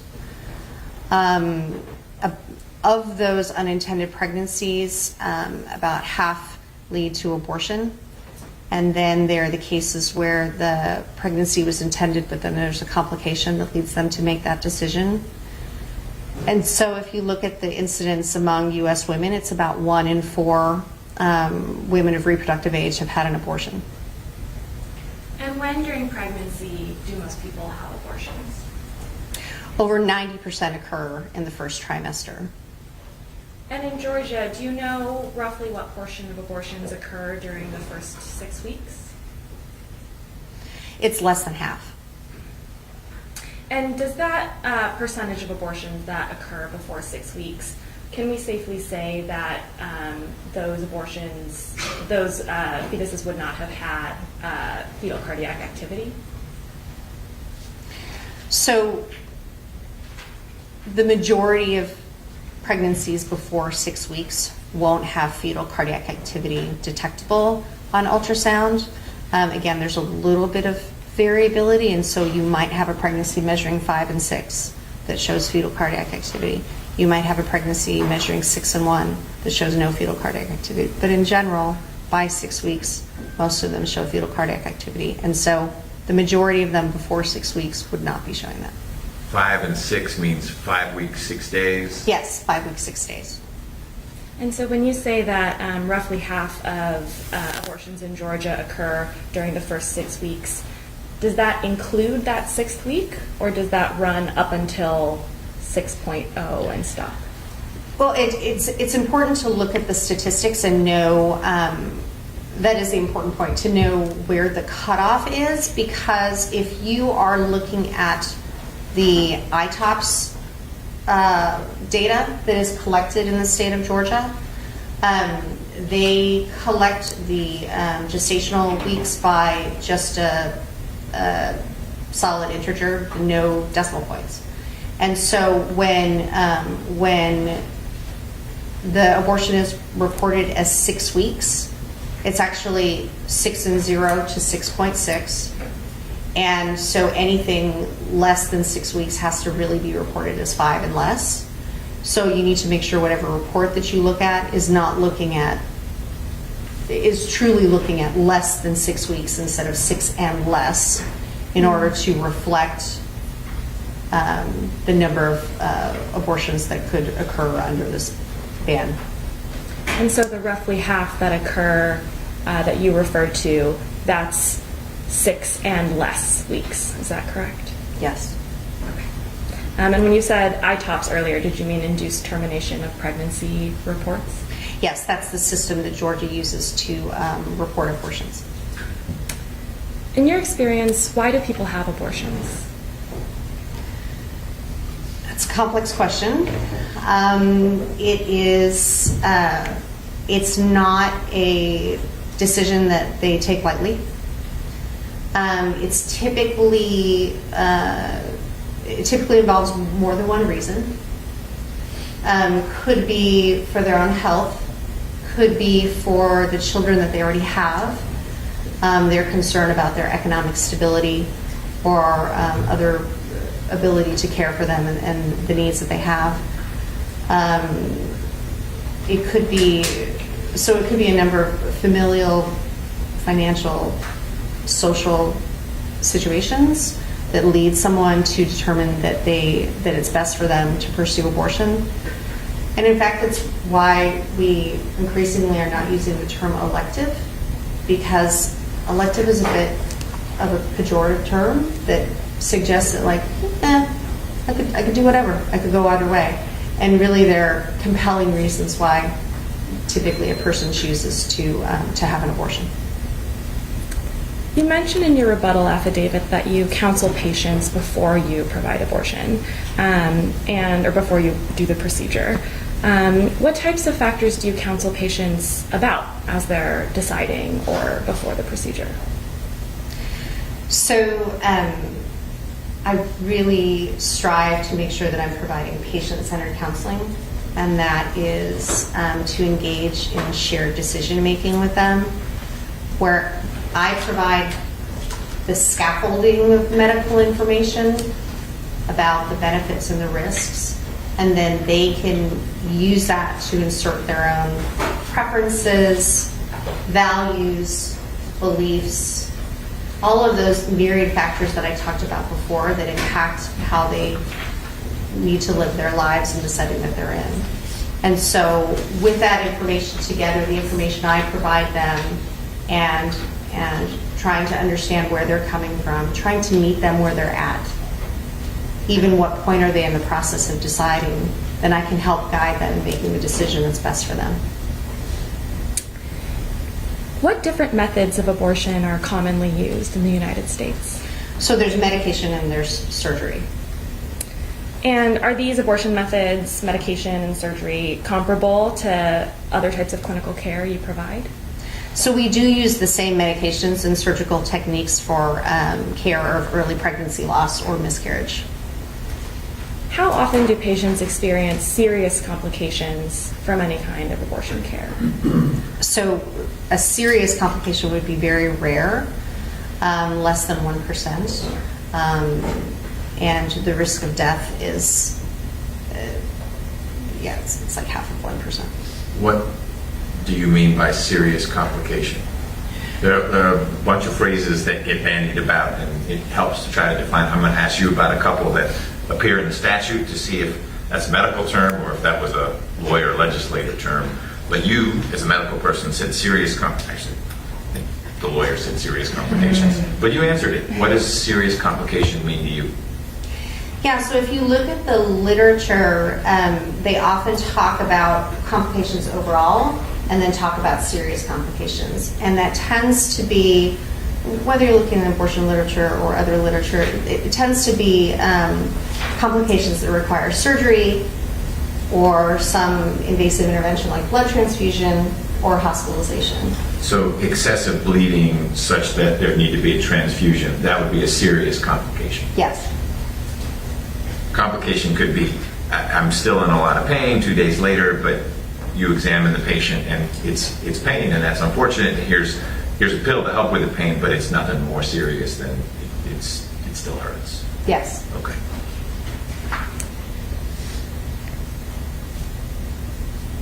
On what data is your... Were you going to ask Dr. Swiak how serious complication rates and death rates abortion compare to carrying a child to term? Is that, I don't want to, if that's on your chart and you're going to get there, then I'll stay away. You know, I'm going to get there, but we're here now, so happy to have her speak about that now. So if you look at the fatality rate for abortions, it is less than 1 per 100,000 abortions. If you look at the maternal mortality rate, it is, well, in Georgia, it is 25 per 100,000 live births. And in Georgia, our state is the second to the worst in the country. So 25 times higher risk of fatality during, we'll call it the process. If you compare specifically to Georgia, yes. Yep, that's what we're here for, is Georgia. And on what data are these opinions based? So the CDC, the Centers for Disease Control and Prevention, publishes the abortion surveillance report annually, and they look at the best estimate of the total number of abortions provided, and then look at, use a number of means to determine how many fatalities occurred and whether they were related to the abortion or not. And it's very similar with maternal mortality. There are a number of vital records systems in each state that record the number of live births in the United States. And looking at maternal mortality may involve working with, similar to the abortion fatality, working with a maternal mortality committee, looking at, again, vital records, death certificates, reviewing specific cases to determine the true incidence of pregnancy-related deaths that would be included in the maternal mortality ratio or rate. And is the CDC considered reliable in your field? Yes. Did you look at any other sources of data in drawing your conclusions about safety? So the National Academies was asked to compile a report as well on the safety of abortion, and they did even more of an extensive review than the abortion surveillance report for the CDC, because that's looking specifically at the statistics, again, like I said, involved in mortality and the total number. But the National Academies review did a expansive systemic review of the literature to look at all the cases that were really relevant to the United States and measured them on the quality of the evidence, as well as if they could show that the typical tenets of care were being provided in abortion care, like quality and safety, things like that. And when you say the National Academies, are you referring to the National Academies of Science, Engineering, and Medicine? Yes. And is that considered a reliable source in your field? Well, not only in obstetrics and gynecology, but I mean the Institute of Medicine. Maybe people aren't as familiar in my field with the engineering and sciences, but the Institute of Medicine is well regarded among the entire medical profession. You mentioned that you reviewed defendants' expert reports, and I believe Dr. Scoff said that the numbers that you rely on for the safety of abortion are not reliable.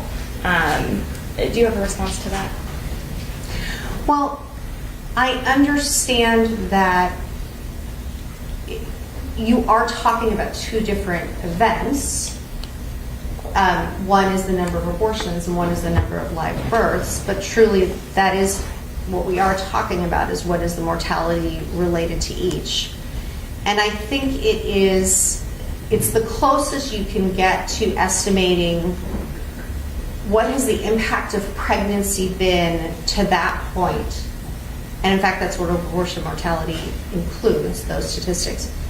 What has the impact been so far of the pregnancy? Has the abortion it itself caused the mortality? Has it led to a chain of events that caused mortality? And it's almost mirrored in the way maternal mortality is determined.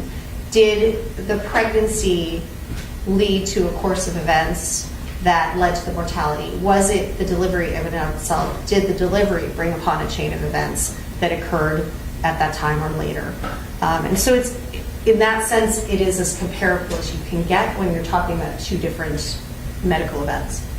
Did you comment on the frequency of serious complications flowing from pregnancy, as opposed to, you told us it's about 1% of the abortion cases results in serious complications. What about? I guess it depends on the complications. It is true that every, so certainly your risk of blood transfusion, surgery, hospitalization increases as the risk of, or as pregnancy progresses.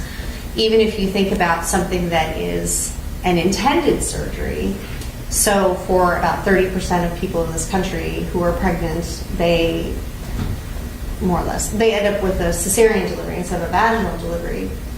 And that may be a necessity in order to provide the most benefit to the patient, the pregnant patient and the fetus, but it's an abdominal surgery. I mean, you're cutting through the abdomen and you're around the bowel and bladder and cutting into the uterus, and there's, incredible risk of bleeding, especially for some patients. So certainly, yes, higher rates of serious complications. But that's not something, it just seems like a statistic that would be quantified in this debate, that of pregnancies that go to term, for every 100,000, there are X where there are serious complications, whereas for abortion procedures, there are Y that result in serious complications. That's not something that's measured? No, I'm sure it is. Off the top of my head, I don't know. Okay. But I know that my colleague, Dr. Vidal, will also be testifying. And okay. She may be able to answer that more clearly than I can. Dr. Sliak, have you had to tell patients that you can't provide their abortion because fetal cardiac activity has been detected? Yes. Generally speaking, when patients receive this news, how do they react?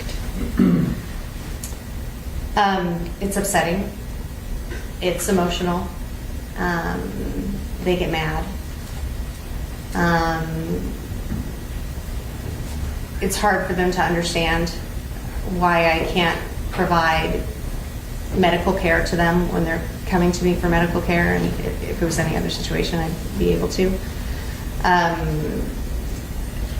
They often wonder aloud to me in that instance what they're going to do, how they're going to assure that they can get the care that they need, whether that's even thinking through logistics,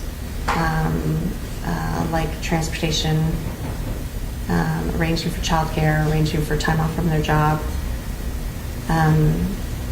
So it can be pretty significant. I'd like to talk next about miscarriage. Based on your experience, how common is miscarriage? About 1 in 20 pregnancies end in early pregnancy loss or miscarriage. You said 1 in 20, is that? Oh, I'm sorry. 20% of pregnancies. I'm sorry. Yes. No problem. Thank you. Just clarifying. Yeah. Completely different than what I put in my. That's completely different than what I put in my affidavit. Yes. Thank you. Of course. Is miscarriage sometimes called by other names? So yes. So early pregnancy loss, spontaneous abortion. And there are different types of spontaneous abortion. When during pregnancy is miscarriage most likely to occur? In the first trimester. And is it common after 6 weeks? Yes, it still is common after 6 weeks. Broadly speaking, what is the process of a miscarriage? So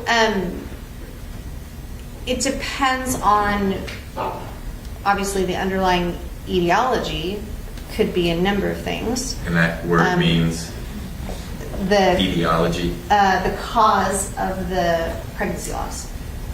So whether it's chromosomal or an infection or a hormonal imbalance that the patient already has. But sometimes what happens is the embryo or the fetus doesn't even develop to a point where it develops fetal cardiac activity. Sometimes and so it stops at its development. Sometimes the development proceeds to the point where fetal cardiac activity is starting and then is lost thereafter. And so you may see fetal cardiac activity at one point and then you don't after that. It could be from an abnormality that occurs within the uterus. Again, is this from infection? Is it from a weakening of the cervix? It's not entirely clear all the time. But sometimes what happens is patients, even early in their pregnancy, have a dilation of their cervix that occurs where the dilation is too much to be able to sustain the pregnancy throughout the rest to term. Sometimes they have premature rupture of membranes, which means the amniotic sac breaks, and so you no longer have the amniotic fluid surrounding the fetus, and that could happen too early, where even at that point there's no lung development that's possible. In those last two situations, those are called an inevitable spontaneous abortion because it's nearly always likely that the pregnancy miscarries. And does fetal cardiac activity always stop during a miscarriage? No, not if sometimes when the tissue is in the midst of passing, and again, that could be fetus and placenta. But again, in these statements or situations that I mentioned where you could have advanced cervical dilation early on or premature rupture of membranes, fetal cardiac activity might not have stopped yet at that point. And that's what we're most concerned about. We do understand the bill stating that if there was a fetus without cardiac activity that we could remove it and provide care. But it's these situations, because it's not black and white, it doesn't always happen at once. It's these complex situations where you still have cardiac activity and yet something is occurring where it appears that miscarriage is likely or that the fetal prognosis is very poor. And it's unclear whether we can proceed at that point because the fetal cardiac activity is there, and if the bill is talking about not being able to proceed after fetal cardiac activity is present, it makes it a confusing picture. What is the standard of care to provide when a patient is miscarrying? So depending on the clinical circumstances, you can offer expectant management, which means that the patient just allows the process to naturally happen. If they don't want to wait for that, or if you feel like there's a greater risk in waiting medically, then you can also offer active management with medication or surgery. And what do you base that standard of care on? So our national organization, the American College of Obstetrics and Gynecologists, that again provide practice bulletins about abortion care or about miscarriage, early pregnancy loss care, and PPROM, the premature rupture of membranes that I mentioned before. What's the standard of care for counseling a pregnant patient for whom continuing the pregnancy poses a risk to their health, but which is not currently an emergency? So it's important to explain all of their medical conditions that would pose a risk to them during pregnancy, and especially if it's significantly increased by the pregnancy itself, and make sure that you talk about all of the conditions. So, for instance, if someone has high blood pressure and diabetes, that you talk about both, and provide them the likely risk that they would have serious complications and the risk of death. And give them their choices with which to make a decision, either to continue the pregnancy or not. I'd like to pull up Plaintiff's Exhibit 1 and turn to page 4. Before we do that, I think this is a natural, you paused just long enough. I forgot, we all may be fine, but stenographer April needs to stay alive during this process. We don't want her to develop a serious medical condition. So we're going to take a brief break. I've already paused your timer, just to allow everyone to refresh. I'll be back out according to that clock on the wall, which may not be standard Eastern time, but it's what we go by, 11:21-ish, so about 5-6 minutes. And we'll see if our stenographer can go until lunch break after that. So be at ease. You're at 5:11:52. Thank you.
it's vague, and so the intention of what is included in major bodily function is just not clear.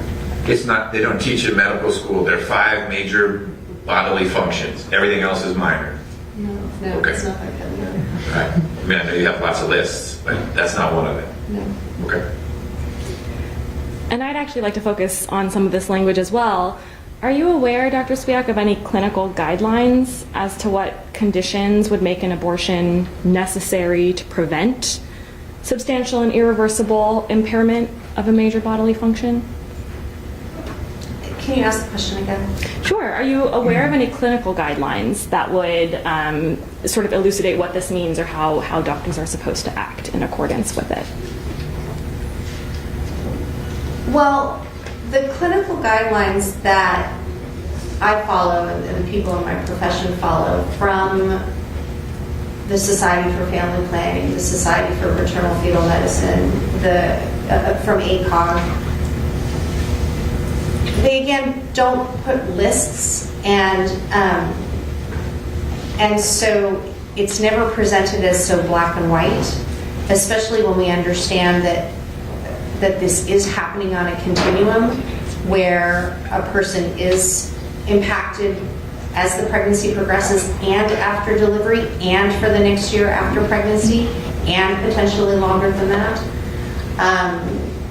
And so it's the problem with interpreting this is that it's hard to understand, like, does this mean prevent the death immediately or within the next year, and same thing with like physical impairment, like, and the fact that the bill has as the consequence criminal prosecution, if you have a different interpretation than the legal interpretation, that's very distressing to physicians, because we want to be able to understandably base our counseling and our decision making on medical risks and what our medical judgment is, but not how legally that might be interpreted, and then, like I said, unfortunately in this case lead to our prosecution. You mentioned some national guidelines around providing abortion care, and I'm curious if you're aware of any Georgia-based guidelines or guidance around the scope of this exception. Well, again, not guidelines per se, nothing written that we can refer to. The Georgia OBGYN Society that represents and is a membership organization of Georgia OBGYNs provided a webinar for its members because there was such widespread confusion among the providers in the state as to what to do in order to be compliant with this ban. And so in an effort to provide guidance, GOGS held a webinar, and I was on it was a Zoom webinar, I was on there, and at least 80 people were attending. And did they discuss just clinical situations in that webinar? Reviewed the bill, what the bill states, and then, yes, some clinical situations and how one might be able to proceed and still be compliant with the bill. And what were some of those scenarios that were discussed? So talked about the premature rupture of membranes, as I mentioned, fetal anomaly, and the medical emergency circumstance. And did that webinar clear everything up? Did you come away with instructions? No, it didn't. Again, they're trying to provide guidance to their members, but even in that situation, there was not clarity. And so now, if you are faced with a situation where you are unsure if you can provide care, how do you approach deciding what to do?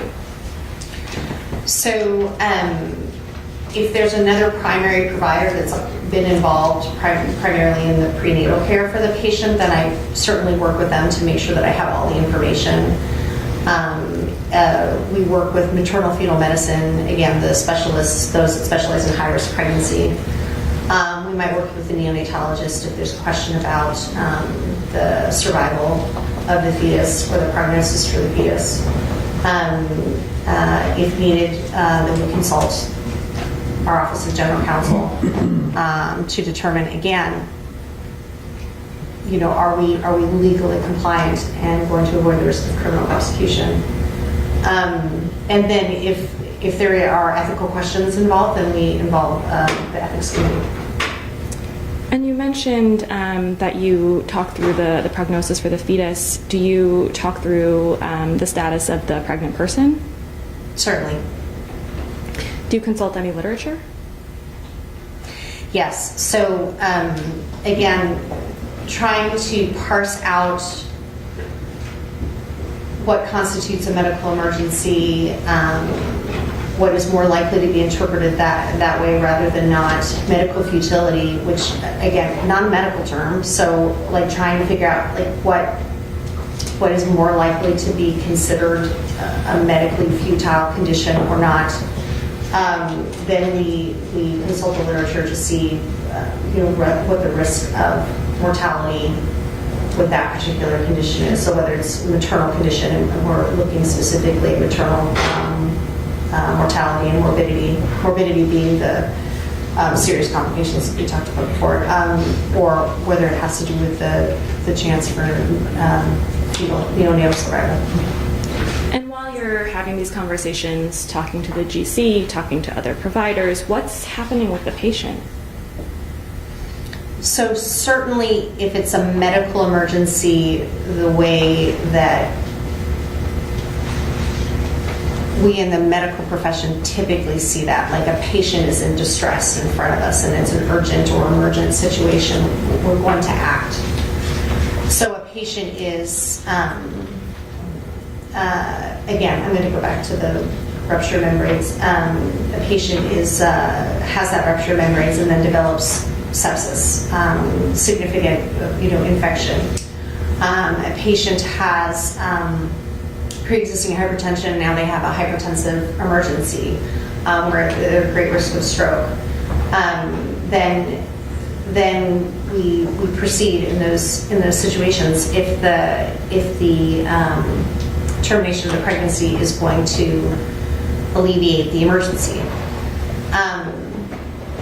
But if there's not an obvious medical emergency as we typically define it in medicine, then we're taking time to determine all this information and the patient is waiting without an answer. Does their condition change over the course of your deliberations? It could, certainly. I mean, that's what we're always worried about. Are we acting in enough time? And again, it's a little more clear-cut when you have like an urgent situation or emergent situation in front of you. When it's not so immediate, I can't predict exactly when a condition will worsen, when a complication will occur. I have some statistics that gives me an idea about when, but particularly for that patient, I wouldn't know. And my job is to prevent complications. The guidelines that I look at, that I follow, as I mentioned before, from ACOG, from SMFM, SFP, they're really guided to use the medical literature to provide the safest care, to prevent complications, to prevent emergencies. And virtually nowhere does it say, sit back and wait for an emergency to occur. So it's hard to, it's really hard to tell a patient that you would like to provide the medical care, but unfortunately they're not sick enough. Thank you. And just to clarify for the record, when you say SMFM, do you mean the Society for Maternal Fetal Medicine? Yes. So I'd like to turn to the next topic. You said that you reviewed the state's experts' affidavits in this case, and Dr. Coleman suggests that survivors of rape are unlikely to become pregnant. Is there any reason to believe that pregnancy is less likely to occur from rape than it is from consensual sex? Well, naturally occurring pregnancy without assistance requires penile vaginal intercourse and the sperm and the egg coming together and a number of physiologic steps in order for those to fertilize, for fertilization to occur, and for implantation to occur. All of those physiologic steps do not change based on the intention of one of the participants in the act itself. It does not change whether it's consensual or non-consensual. It doesn't change whether based on somebody's emotional state at the time. So there's no reason physiologically to expect that pregnancy would be less likely from an act of non-consensual sex versus one of consensual sex. Have you cared for patients who have been survivors of rape? Yes. How do you counsel those patients? So it's important to assess what their condition is at the time. How much distress are they in? Are they actively feeling like they're in an unsafe situation? Are they actively experiencing trauma and any medical or mental impacts from that? If they want to pursue involvement of law enforcement, if there's anything else that we need to take care of in respect to their health care, like did they receive testing for sexually transmitted infections after the assault, things like that. And then if they are pregnant, we provide them options counseling, what they think they'd like to do with the pregnancy. Have you encountered patients who have wanted to report to the police? Yes. And what do you do in those situations? So if they have, typically they have started the process already, but if they haven't, then we can connect them with resources directly to law enforcement. And have you encountered patients who didn't have a police report or who said that they did not want to report their rape to the police? Yes. And what are some of the reasons that those patients give? It could be because they themselves feel threatened by the idea of involving law enforcement, either because of the perpetrator or perhaps because of the judgment they may feel from family or friends around them. Some of them are in a state of trauma so that they really feel like it's important for them to accomplish one thing at a time, and others just have personal reasons for not pursuing. I'd like to talk a little bit about medical training now. Are graduate programs required to meet certain standards to be accredited? Yes, the ACGME, which accredits all training programs in medicine. And does ACGME stand for Accreditation Council for Graduate Medical Education? Yes. And does the ACGME set particular standards for obstetrics and gynecology residency programs? Yes. Does it have standards relating to training in abortion care? Yes, there are a minimum number of cases that residents must train in. And is Emory accredited by ACGME? Yes. I'd like to pull up Plaintiff's Exhibit 32, please. If we can turn to page 1, please. So at the very bottom, Dr. Swiak, as of what date are these guidelines effective? This was September 17th, 2022. Okay. And if we could please turn to page 30.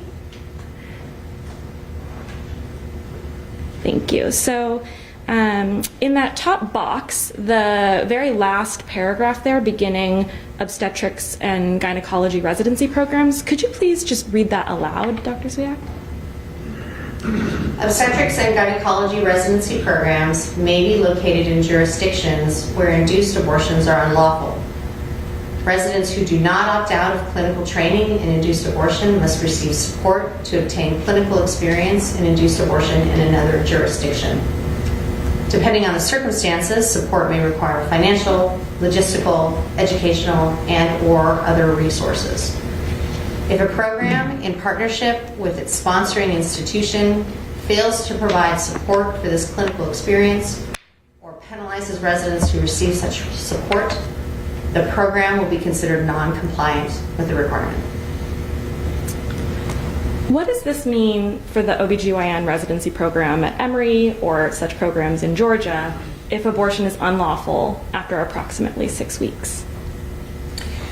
So, restricting abortion to occur only under certain circumstances will decrease the educational experience of the residents.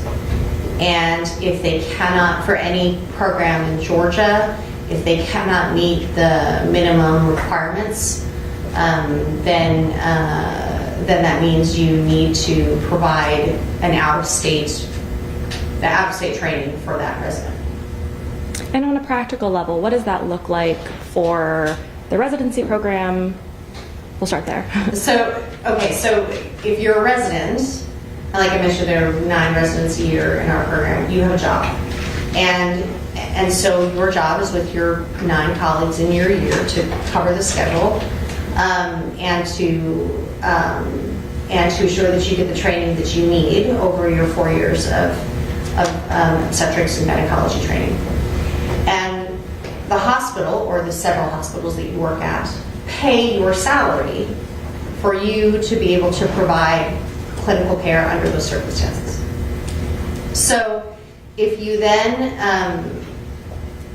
need to leave the state for a rotation, typically 4 to 5 weeks, depending on the program. If you then need to leave the state, that means that you need to leave your job, your home, for a month, depending on what's happening with your family. Do you take your family with you? Do they have to stay, in the state? We have to arrange housing for them while they're out of state, and then they're leaving that schedule, and so their colleagues need to cover the job without them, and then our program needs to cover the salary without them, because obviously they're not working in the hospital within Georgia, so we need to cover their salary, and then need to cover, as I mentioned, the costs of them going out of state. Are you involved in recruiting OBGYNs to Emory? Yes. Has the ban affected your ability to recruit OBGYNs? I believe so. How so? So every year for our fellowship, as I said, we have 1 fellow per year. We work with a national program to get applications, and then we review those applications, invite people for interviews. They come interview, and we do a computerized match to determine who our next fellow is. And our number of applications has been fairly consistent over at least the last 10 years, I would say, for our fellowship, and this year is half. I can't say that that's the cause, but it was the one thing that was drastically different this year as opposed to other years. We also had people that canceled their interviews once the bill took effect. And I've had anecdotal conversations with students and residents and fellows, as well as faculty that are interviewing for positions within the state about the implications of the bill.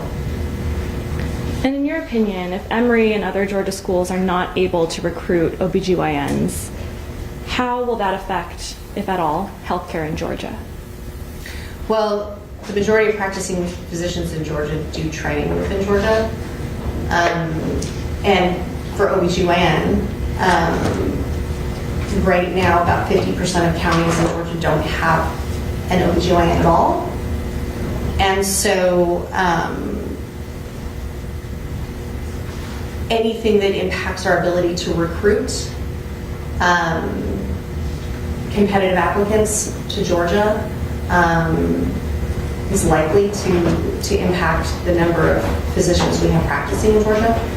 Anything that impacts the ability of current physicians to practice according to medically sound and ethical standards of care within Georgia will impact their decision to stay or not. In fact, that's why the Medical Association of Georgia also, along with GOGS, did not support this bill because they believed it would further decrease the number of OBGYNs practicing in Georgia. And one last question for you. Dr. Swiak, why do you provide abortion care?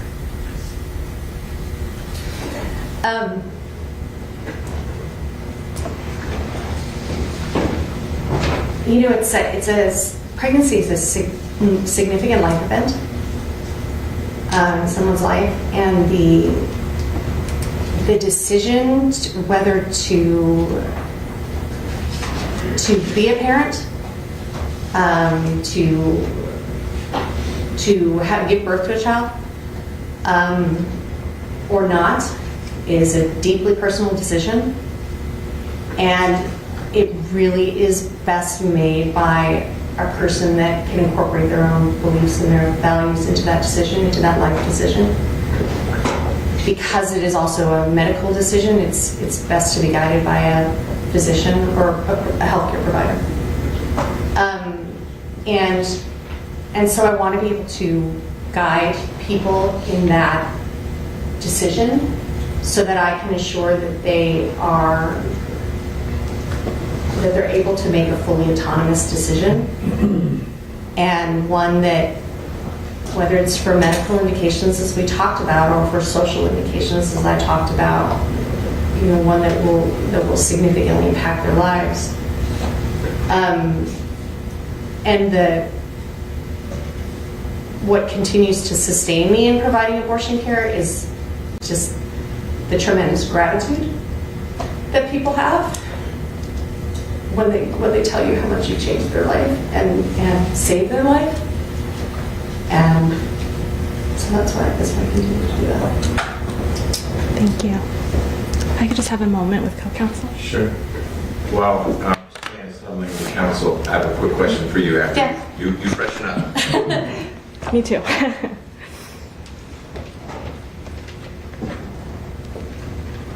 So, in preparing for today and reading all the many things that have been submitted, I understand the viability line that is drawn, after which medical science has evolved such that the fetus could survive as a baby outside the womb.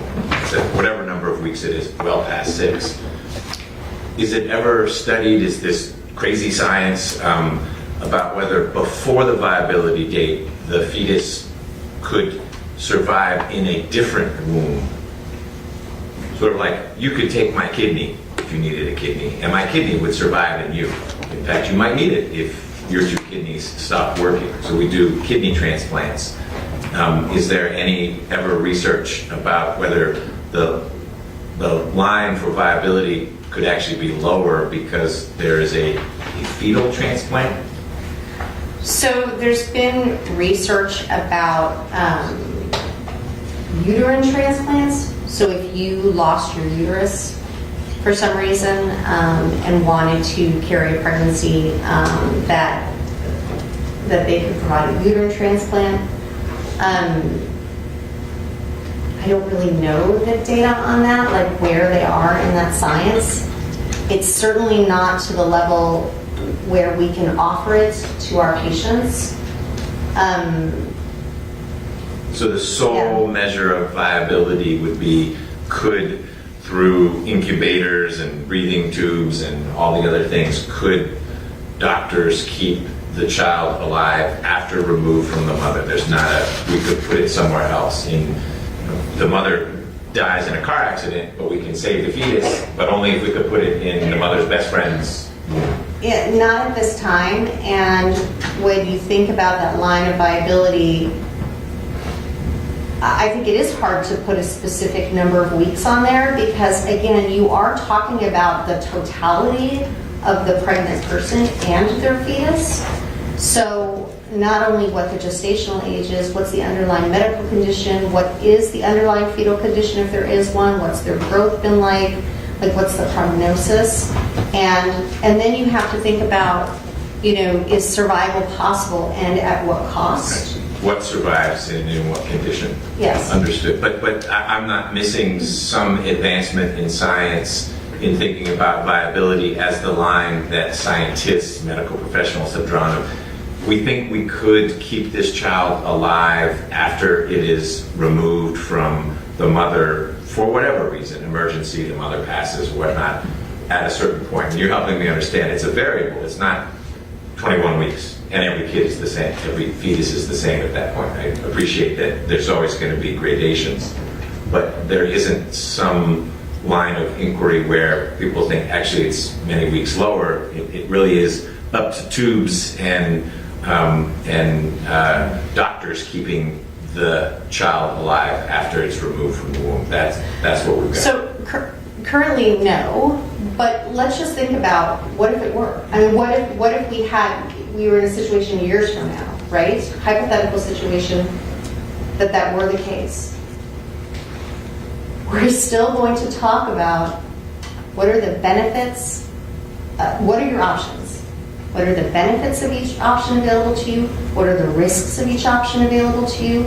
Can I provide the information to my patient so that she can make her own decision based on what is most important for herself and her family? It doesn't change, regardless of whether you have this new technology that's available. Thank you. Thank you. No Did you further have anything questions. else? No? Okay. Thank you. I'm trying to recall how we were going to work this. Certainly, the state can cross-examine now. There was some discussion about maybe it was we're not doing rebuttal.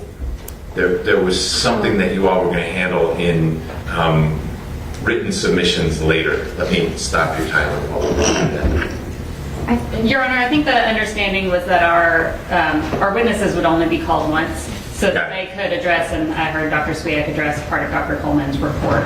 Great. Well, so that she'll only be on the stand this morning. This one time? Yes. Then let's hear Slash from into the this afternoon. Okay. Let's hear from the state.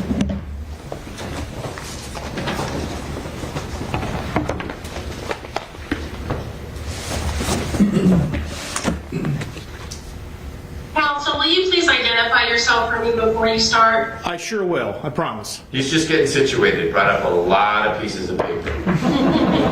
Georgia Pacific needs to have a good fiscal year. Good afternoon, Dr. Swiak. I think we've crossed into afternoon now. My name is Chris Bartolomucci. I'm one of the lawyers for the state of Georgia, the defendant in this case. Good afternoon. When you were speaking with Ms. Chan, I believe you testified that over your career you have the number of babies that you've delivered is too many to count. Was that your testimony? Yes. Well, let me ask you a similar question. Over your career, how many abortions have you performed? Well, for me, that's a different question because that is my area of subspecialty is abortion care and contraception care. I would say that that would be at least in the thousands. Okay, so then you've performed more abortions than delivered babies. Is that fair to say? It's likely. Likely. Okay. Now, in the year 2021, so last year, approximately how many abortions would you estimate you performed?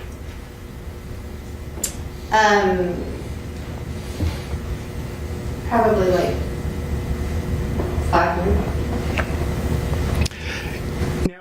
The Life Act, since it took effect, has that increased, decreased, kept the same, the number of abortions you perform in a typical month? So it initially significantly decreased the volume, and right now it's probably about, for all of the locations that we work at, it's probably about 50% what it was before, 50% or less. And how about you personally? Are you performing 50% fewer abortions than before the Life Act? I'm including myself in that because I'm working in those same locations as my other colleagues. Okay, I'm sorry. The way you answered the question was initially, and there was a great drop off, but now you're saying you're at 50%. Was it greater than 50% drop off initially, yes. or we're still in the initial period? Initially, it was significant. More than 50%. More than 50% decrease. Which also sounds significant. Sorry. That's okay. I just want to make sure I'm following. So a significant decrease where you potentially had a handful of patients presenting per day, or that were able to receive their abortion per day, and the rest having to leave. And I would say it's leveled off a little bit, but it's still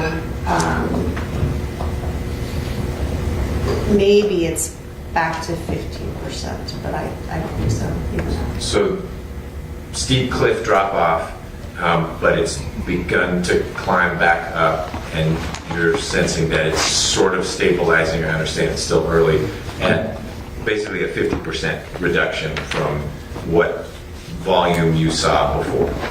Well, but also understand that I'm not looking at the total volumes of all the providers in Atlanta. Just yours. So I'm just thinking about my own personal experience. I think that's what the question was. Okay. Thank you.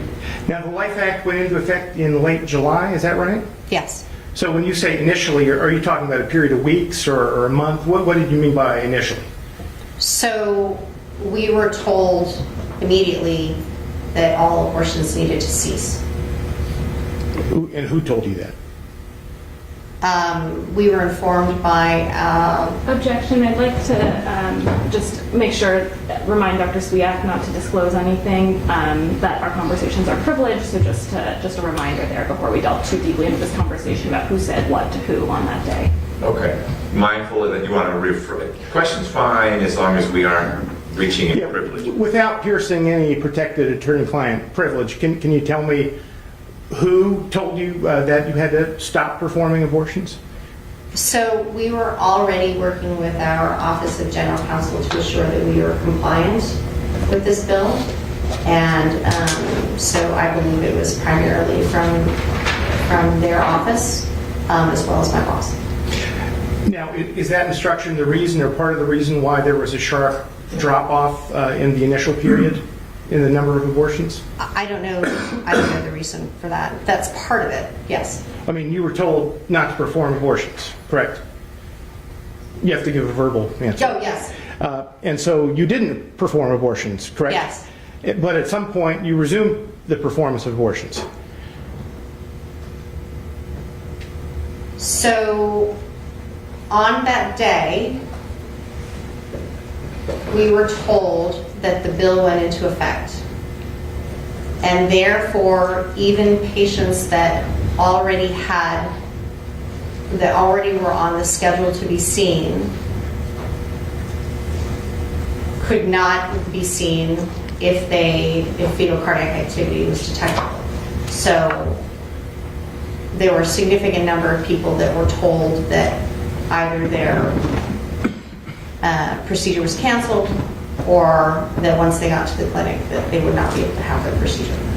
How long did this initial or temporary period last before you got to where you are now? I'm not sure I understand what you're asking. Well, you testified that you received an initial instruction not to perform abortions, right? We received the instruction, so I apologize, let me clarify. We received the instruction that the bill was in effect immediately. It was not to stop providing all abortions. It was to stop providing abortions, that the bill was in effect, that we couldn't provide abortions after fetal cardiac activity was detected. So the instruction was comply with the new law? Yes. Okay. And so there was an initial dip, and then the place you are now is a 50% reduction over the abortions being performed before the effectiveness of the Life Act. Is that Again, that's an estimate of what I see. Okay.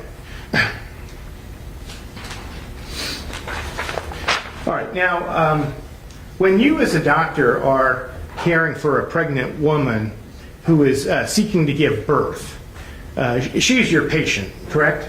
Yes. And because she is your patient, you have certain professional and ethical responsibilities to her. Is that true? Yes. So in this scenario, the pregnant woman seeking to give birth is your patient. Is the unborn child also your patient? So in this situation of a person choosing to continue their pregnancy, she is primarily my patient. The pregnant person is primarily my patient. But I also consider any impact of recommended treatment on the health of the fetus and what the fetus needs in terms of testing throughout the pregnancy. So you give consideration to the needs of the fetus, but do you consider the fetus to be your patient along with the pregnant woman? Again, I consider the pregnant patient primarily my patient, and I need to consider her fetus as well, but it's not. Is the fetus your patient secondarily? I don't know if I've ever thought about it in that way. Well, you said the woman is primarily your patient. I'm wondering what you mean by primarily. Is the fetus your patient, but less than the pregnant woman?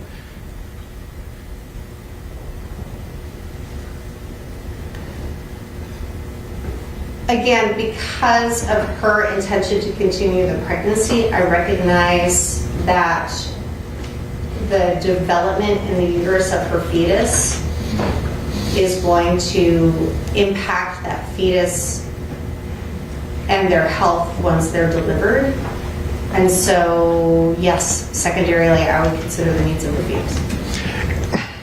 So in considering the needs of the fetus, do you view yourself as having professional and ethical responsibilities to the fetus? And again, this is in the scenario where the pregnant woman, wants to give birth.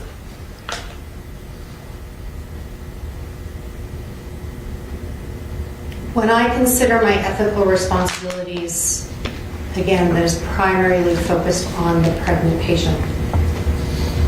In fact, if I was in a medical emergency, if the patient in front of me, the pregnant patient in front of me, had a medical emergency, ethical and evidence-based guidelines state that you focus on the pregnant patient and stabilize the pregnant patient first, and then consider what's happening with the fetus. I'm just reflecting back, though, on conversations that your counterpart would have had with me and my wife, and there were all sorts of admonitions: don't drink and don't do this or that. Partly maybe because it's not great for the mother, but mostly because it's not great for the fetus. And that advice seemed to be given because the doctor was focused on the health, well-being, and welfare of the fetus, perhaps secondarily to the patient that the doctor could interact with. But does that come into play with your interactions with a patient who has told you, I'm excited about this child growing within me, I want to bring it to term? Certainly. So part of her is the fetus, and so and her intention is to have a healthy live birth, and so it's therefore partly, that's part of the decision making that I make in my ethical responsibility to her. Now, if your patient is a pregnant woman and she wants an abortion, in that scenario, is the fetus your patient at all? Well, if it is pre-viability, then the pregnant patient is again primarily my patient.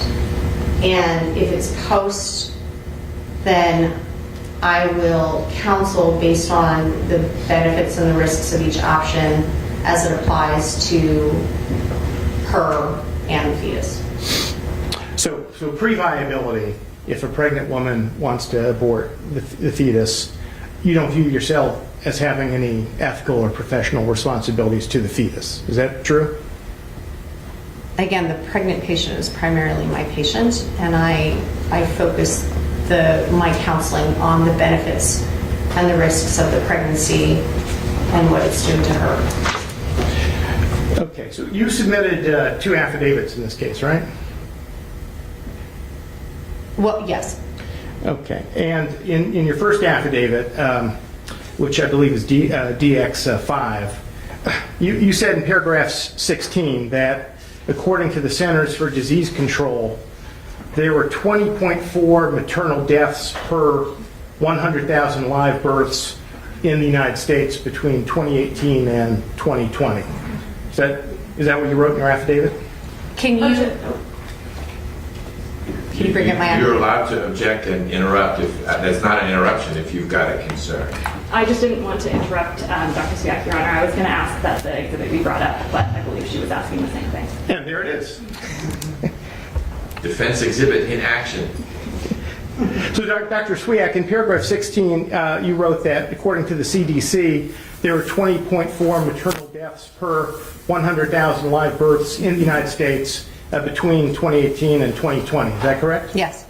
And I don't think you included the number for Georgia in your affidavit, but I heard you testify on direct that the Georgia number was, did you say 25? Yes. Okay. Now help me with the math here, because I went to law school because I don't do math. If for every 100,000 childbirths there were 20.4 maternal deaths, does that mean that for every 100 births there are fewer than 0.002 deaths? Per 100 live births? I'd have to do the math a little bit myself as well. You should probably stick to not math. Yeah, the rate is less. I'm just trying to change it from 100,000 to 100. If you study 100 childbirths, is the risk of death less than 0.002? Your Honor, I don't think Dr. Swiak needs to be doing math on the stand. This is her affidavit. What's your objection? I don't know that no math objection. My objection is that she's already stated that there were 20.4 maternal deaths per 100,000 live births, and I'm just questioning the utility of having her do mental math on the stand. What I'm curious. But he has her on cross, he determines utility. I'll observe that his math is off, and so we're not going any place real helpful. You have moved the decimal too far in the direction you're trying to move it, but either way, there would be less than 20 deaths per 100 live births. There might be 0.02. Yes, it's 0.02. Okay, I'll accept 0.02. And again, I said not good at math. You proved it. Now, Dr. Swiak, you testified that serious complications from abortion were less than 1%, correct? Yes. And therefore you characterize that as very rare? Yes.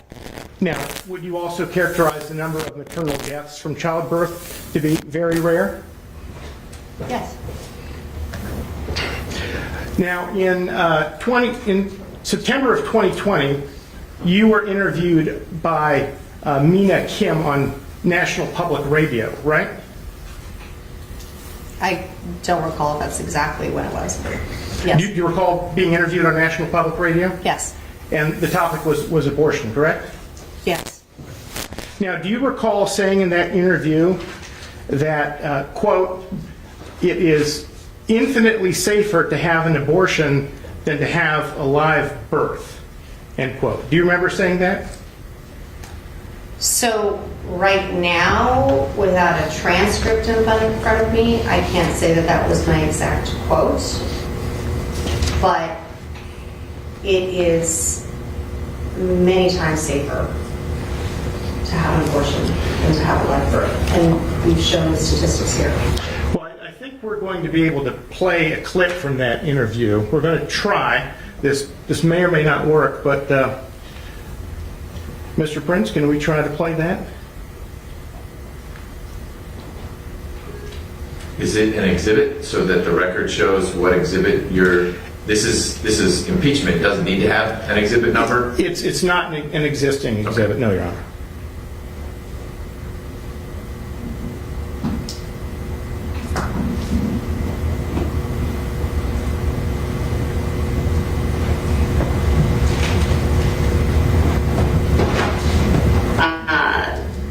Infinitely safer to have an abortion than to have a live birth. And when you're talking about an unintended pregnancy. So, Dr. Swiak, is that your voice we were hearing? Yes. And so was your quotation infinitely safer to have an abortion than to have a live birth? Yes. Okay. Were you exaggerating there, or do you believe that it's infinitely safer to have an abortion? I was not exaggerating. Okay, so do you counsel your patients who are pregnant that it's infinitely safer to have an abortion than a live birth? I explain to my patients that the risk of death from abortion is less than 1 per 100,000, whereas the risk of death from childbirth is much higher than that. And if I said the specific number to them, for Georgia, I would use 25 deaths out of 100,000. And that fits within your definition of abortion being infinitely safer? Yes. Now, are there circumstances in which an abortion is medically necessary to save the life of the mother? Yes. Are there circumstances in which abortion is not medically necessary for a pregnant woman? Yes. In those circumstances in which abortion is not medically necessary, is carrying the pregnancy to term a high-risk option?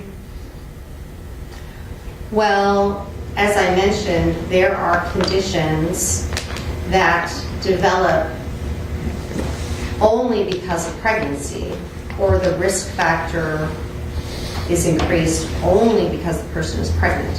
So the risk of blood clots, gestational hypertension only happens in pregnancy.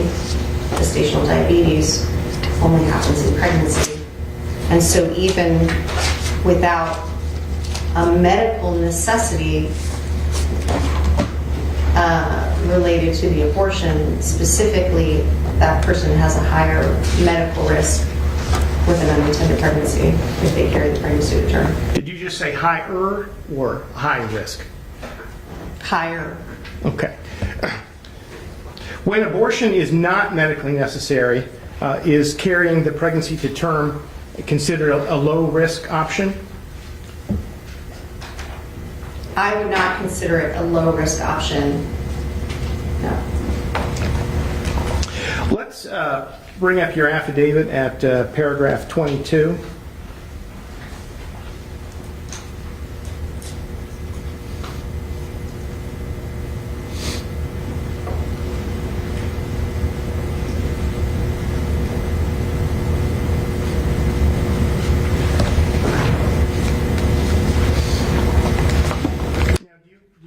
This as being from your affidavit? Yes.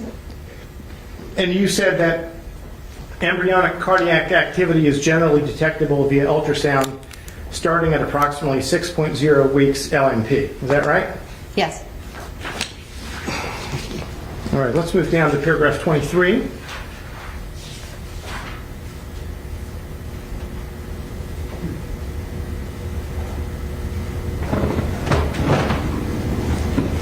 Now, here you wrote that in the state of Georgia in the year 2019, 43.6% of abortions occurred at or before 6 weeks of pregnancy. Is that right? Yes. And you were talking about induced abortions, right? Yes. Now, the 43.6% of women who obtained an induced abortion in Georgia in 2019 at or before 6 weeks of pregnancy, they obviously knew they were pregnant, right? At that time, yes. At that time. If we could put up paragraph 37 of your affidavit.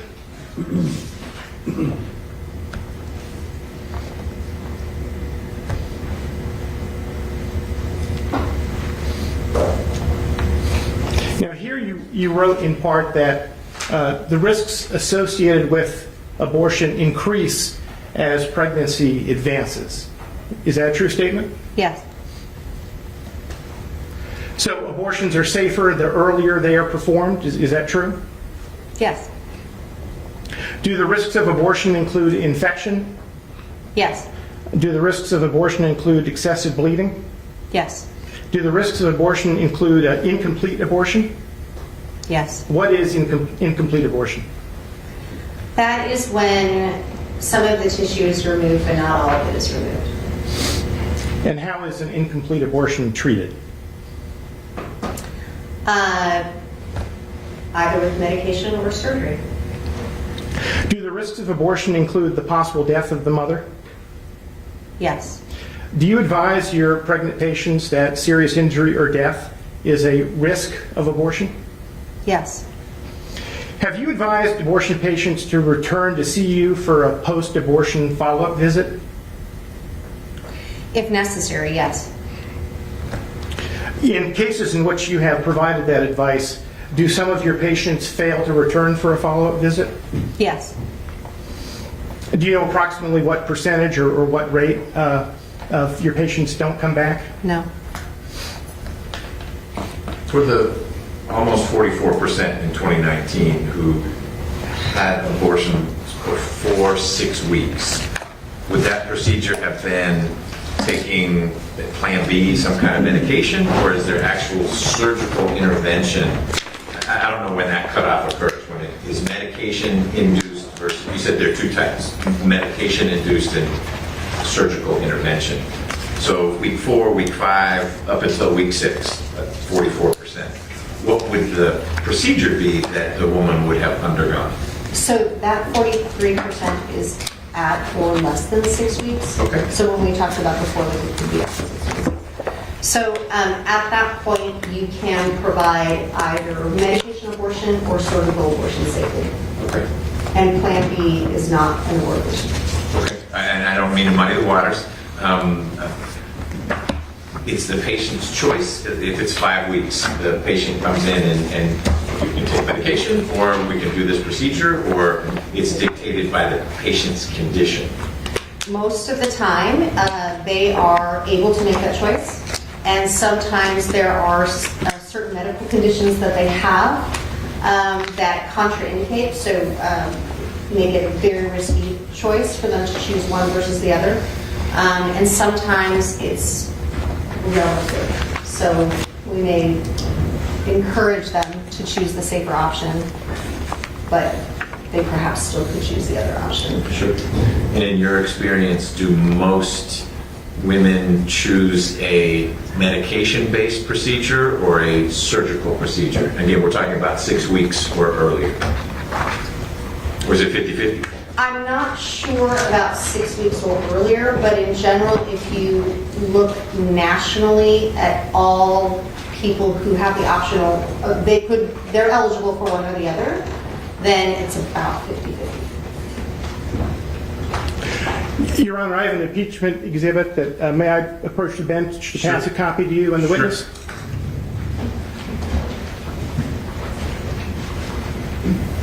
Thank you.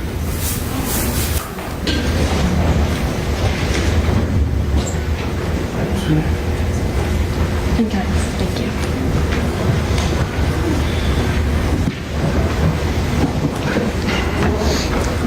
So Dr. Swig, I've handed you a book called Managing Contraception. Are you one of the co-authors of this book? I was for this edition, yes. Okay, this is the 2010 edition, right? Yes. Okay, and actually, if we move into page, I think, I, we'll see your name. There we go. You're the third name down on this page, is that right? Yes. Okay, I would request to move this exhibit into evidence. What number do you want to give it so that in the future it can be referred to? I believe we're up to 521. 521. So I've got up to 524 in the list you gave me, so I think you'd be safer to go 525 or even 530 or 600, just so you build a gap. Let's go with 600, Your Honor. All right, for 600. Exhibit 600 is now before you, Dr. Swiak. And any objection to its admission, Ms. Chan? No objection. It's admitted. Now, if we could turn to page 27, and Dr. Swiak, I tried to crumple that page to make it easier for you to find it.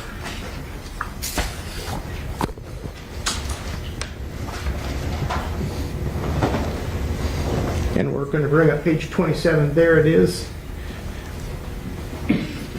Now, Dr. Swiak, in this chapter, you're talking about home pregnancy testing, right? That's what this chapter is talking about, yes. Okay. And under the heading pregnancy tests, I believe it's the fourth bullet,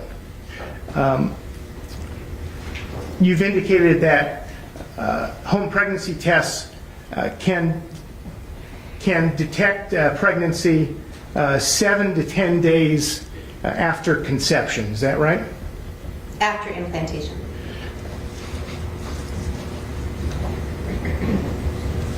After implantation, okay. And when does implantation occur relative to conception? About 3 weeks after conception. So we're at 4 weeks-ish when the tests are positive for 98% of the women. So you have your last menstrual period. Conception for someone, again, who has regular menstrual periods will happen for the most part roughly 2 weeks after that. And then if 3 weeks later implantation occurs, then you're fine. But the other way to think about it is that urine pregnancy tests are, like if we think about the active intercourse, that they can be detectable as early as 10 days, but typically 14. After implantation? After conception. After conception. Yeah, I want to go back to the sentence. You say this level can be detectable 7 to 10 days after conception. Is that what you wrote? So I did not write this chapter. I am a author of this book, and so I did not write every chapter, and I also was not the editor of every chapter. Each of us co-authors had sections of the book that we wrote. Is this sentence I just read a true statement? So again, I would say 10 to 14 days after. But again, about 10 days after conception. You're not that far apart. Yes.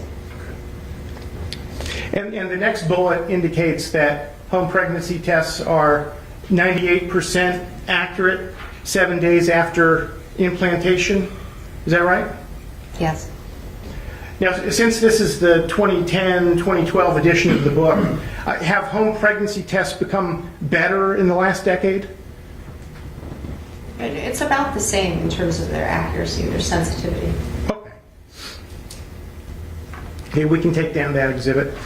And shifting gears a bit, this case is not the first time that you have been a plaintiff in a lawsuit against the state of Georgia seeking to challenge an abortion statute. That is correct. In a case called Lathrop versus Deal, you were one of the plaintiffs in that case. Is that true? Yes.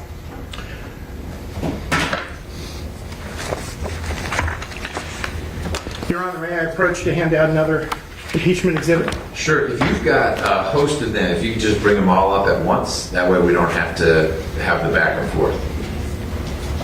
Unless that's going to throw off your... I could do that if we take 1 to 2 minute break so I can reorganize the paperwork? If they're organized in a let's come up each time, you can do that. You just don't need to ask each time. Okay. Approach us as you see fit. Approaching now, Your Honor. Right. You don't even need to announce. We see it. See it coming. I wanted the stenographer to know what was happening. Okay.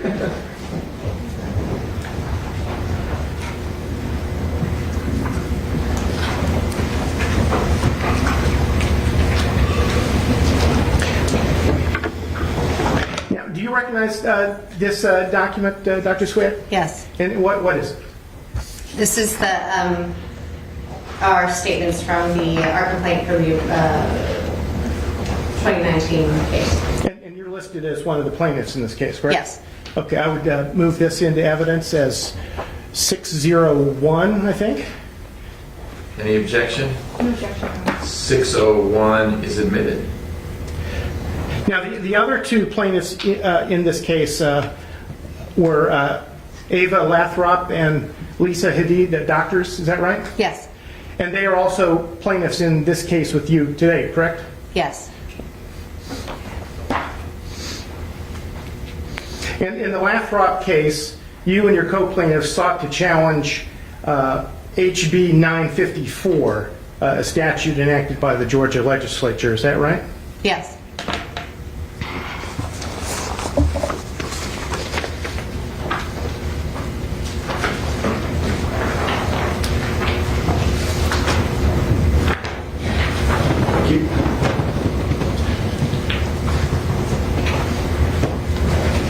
Dr. Sweet, do you recognize this exhibit? Yes. And what is it? This looks like the bill that was passed. The House Bill 954 that was passed. Thank you. I would move its admission as 602. Yes, sir. Any objection, Mr. Chan? No objection, Your Honor. Admitted. HB 954 generally prohibited abortion at 22 weeks LMP or 20 weeks post-fertilization. Is that right? Yes.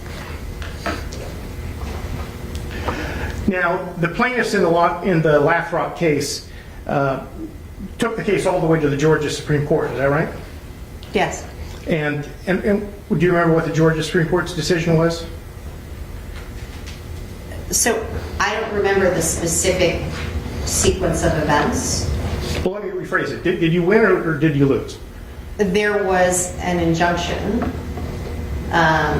that held the bill up initially from being enforced, and then it eventually was overturned. That's the correct term. So that the bill was then enforced. So at the end of the day, you and your co-plaintiffs lost. Yes. Thank you.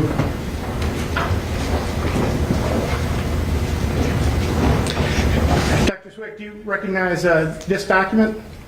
I don't. Okay. If I told you that this is a copy of the Georgia Supreme Court's opinion in the Lathrop case, would you have any reason to doubt me? I suppose not.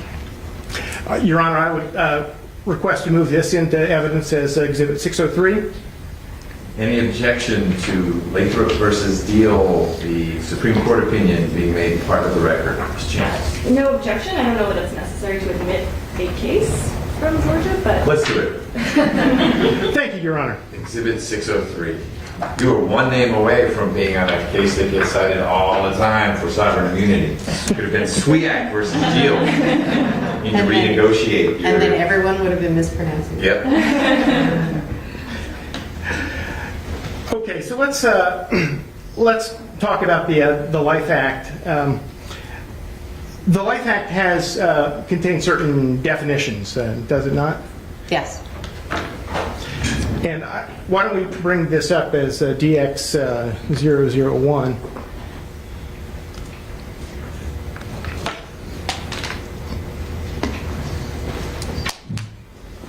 Am I correct that the Life Act states that the definition of abortion does not include a procedure performed for the purpose of removing an ectopic pregnancy? I don't recall specifically the language about ectopic pregnancy here. It's on this page. I don't think you're going to find it on this page. But is there a provision dealing with ectopic pregnancies? I don't recall specifically what this bill said about ectopic pregnancy. Okay. Is there a provision of the Life Act that says that it's not an abortion to remove an unborn child who has died because of miscarriage or spontaneous abortion? I see that it includes that. And the Life Act contains an exception for medical emergencies, right? Yes. Are you aware that even before the Life Act, there was an exception in Georgia's abortion statute for medical emergencies? Yes. Have you ever performed or approved an abortion because, in your judgment, a medical emergency existed? I'm sorry, say the question again. Have you ever performed or approved an abortion because, in your judgment, a medical emergency existed? Yes. Are you aware of other doctors who have made the same judgment? Yes. Are you aware of any abortion provider in Georgia who has been criminally prosecuted for performing an abortion where the prosecutors believed there was no medical emergency justifying the abortion? No. Now, another exception in the Life Act applies when a physician determines in reasonable medical judgment that the pregnancy is medically futile. Is that right? Yes. And that exception is couched in terms of the physician's reasonable medical judgment, is it not? Yes. And are you aware that even before the Life Act, there was an exception in Georgia's abortion statute for medically futile pregnancies? Yes. Have you ever performed an abortion after you determined that a pregnancy was medically futile? Yes. Are you aware of any abortion provider in Georgia who has ever been prosecuted for performing an abortion where the prosecutors believed the pregnancy was not medically futile? No, because we only act on this in rare circumstances because it's not clear. It's not clear in this bill. It's not clear in the 6-week bill. It wasn't clear beforehand that what medically futile was and what medical emergency. Well, however they're defined, you would, I'm assuming from your connections, the network of medical providers who practice in your area of expertise and specialty, if a doctor or nurse working with that doctor had ever been prosecuted because the prosecutor thought, that wasn't medically futile, that wasn't a medical emergency, you would have heard that actually those charges were brought against the healthcare provider in Georgia. Do you agree? I would think that maybe I would be worried about this. It wouldn't just be news. Actually, now finally someone had decided to prosecute a doctor because the prosecutor, not being a doctor, had decided for whatever reason, I don't know that that one was so medically necessary, so I'm bringing charges. It makes sense that I would be aware of that. And you're not aware of it? I'm not aware of anything that has happened. Counsel, just a quick request. Would you mind, as you switch back and forth between the two bills, just clarifying in your question which one you're referring to? It's a little bit confusing with the exhibit up on the screen to know which one. Well, what's on the screen right now is the Life Act. Dr. Swiak, the Life Act has a third exception for pregnancies that are the result of rape or incest. Is that right? If a police report is available, yes. Now, would you agree with me that rape and incest are serious crimes? Yes. Would you agree with me that prosecuting rape and incest crimes serves the ends of justice? Yes. Are law enforcement officers able to investigate a rape or incest if the victim does not cooperate with them? No. Well, let's talk about a couple of your other writings.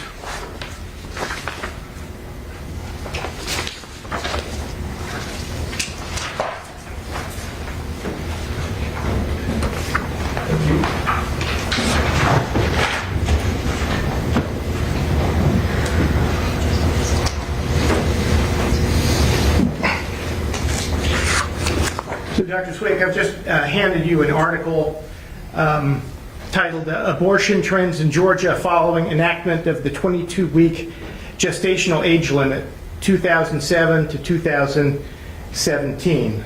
This is published in the American Journal of Public Health in July of 2020. Is that correct? Yes. The principal author is Kelly Stidham Hall, right? Yes. And you're one of the co-authors? Yes. You and Lathrop and Haddad, you move in a little trio. That's right. I should give a shout out to Dr. Lathrop and Dr. Haddad. They are also co-authors of this study, right? Yes. Now, if we could flip into page 1036.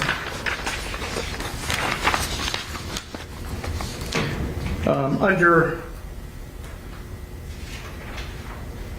the heading discussion, you wrote, quote, or the study authors wrote, not necessarily you personally, but the study states, quote, we found that Georgia's 22-week gestational age limit appears to have had the intended effect of decreasing abortions at later gestational ages in Georgia after implementation of the policy, end quote.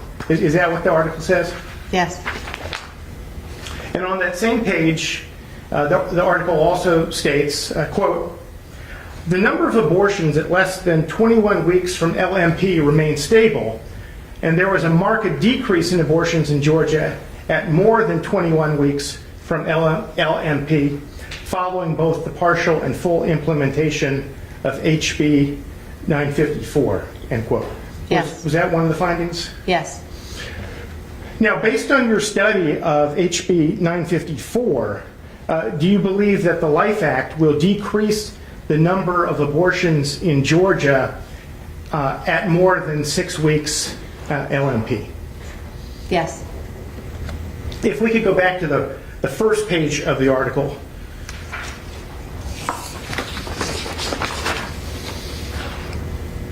In the middle column, it says, quote, prior to this policy change, abortion was legal in Georgia up to 26 weeks from LMP, representing the highest gestational limit of abortion services in the Southeast, and positioning Georgia as a unique point of access to abortion services for people in the region, end quote. Is that what it says? Yes. Now, we know that you oppose the line drawn by the Life Act at roughly 6 weeks LMP. And you also oppose the line drawn in HB 954 at 22 weeks, right? Yes. Now, you wrote in this article that before HB 954, abortion was legal in Georgia up to 26 weeks LMP. Do you believe that abortion should be legal in Georgia after 26 weeks LMP?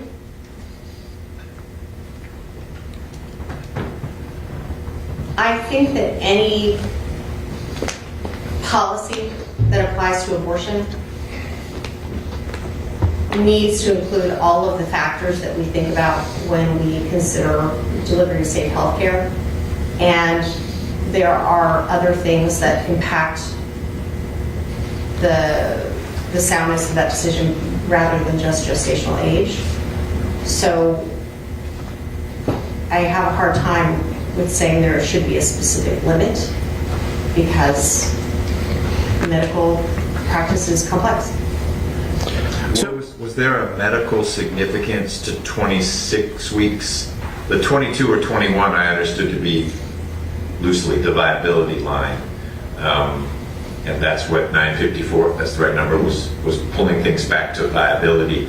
What was 26 weeks?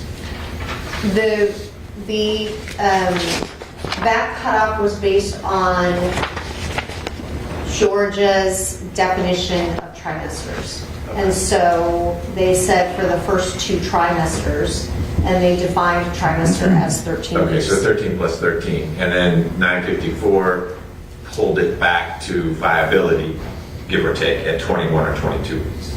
Yes.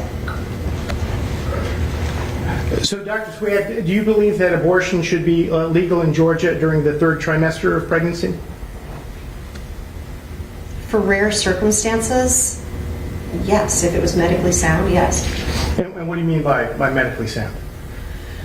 So, Rarely it's needed in the third trimester for situations where, again, there's a grave fetal prognosis, and an abortion would be safer for the pregnant patient than to have a vaginal delivery or especially a cesarean delivery if that was an only other option. And the example that I can think of is fetal hydrops, where there's so much fluid taken on by the fetus because of heart failure, fetal heart failure during pregnancy, that that especially the head is so large that cesarean delivery is typically required. And so because abortion is safer than a cesarean delivery, in that case, again, if you have virtually no chance of fetal survival, then it would be safer for the pregnant patient to have an abortion. If a pregnant woman decides at 35 weeks, look, I've changed my mind, I just don't want to have this baby, do you think the law in Georgia should let her obtain an abortion at 35 weeks?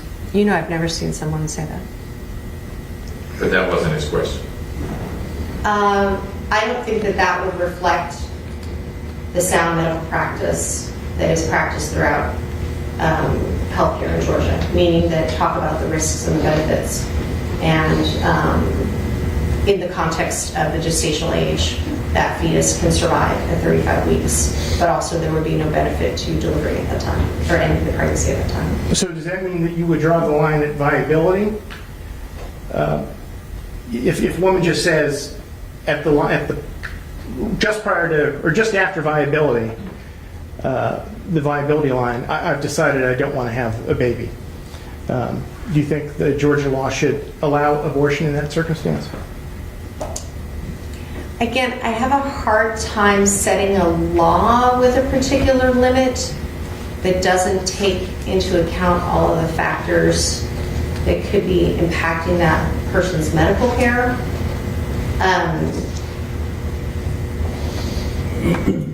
And so it would depend on the circumstances. It's a relative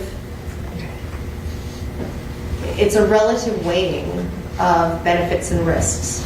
Okay, I'm going to give you one last chance, Dr. Swick, and then I'm going to move on. Where, if anywhere, would you draw the line at a certain number of weeks for abortion to be illegal in Georgia? Illegal, but with the typical exceptions we see: medical emergency, life of the mother, correct, emergency, rape, incest. Let's assume the same exceptions in the Life Act. I have stated that I don't believe gestational age limits are a legislative matter. So before you pivot, Mr. Bartolomucci, I want to make sure that no one passes out due to low blood sugar levels. It's 12:50, and you should take as much time as you want for the rest of your cross-examination. If you tell me you've got 10, 15 minutes, we'll probably let this witness finish. If you've got 30 minutes or more, which you're totally entitled to, then we'll probably break for lunch now. I think it's 15 minutes. Okay. Then the pressure's on.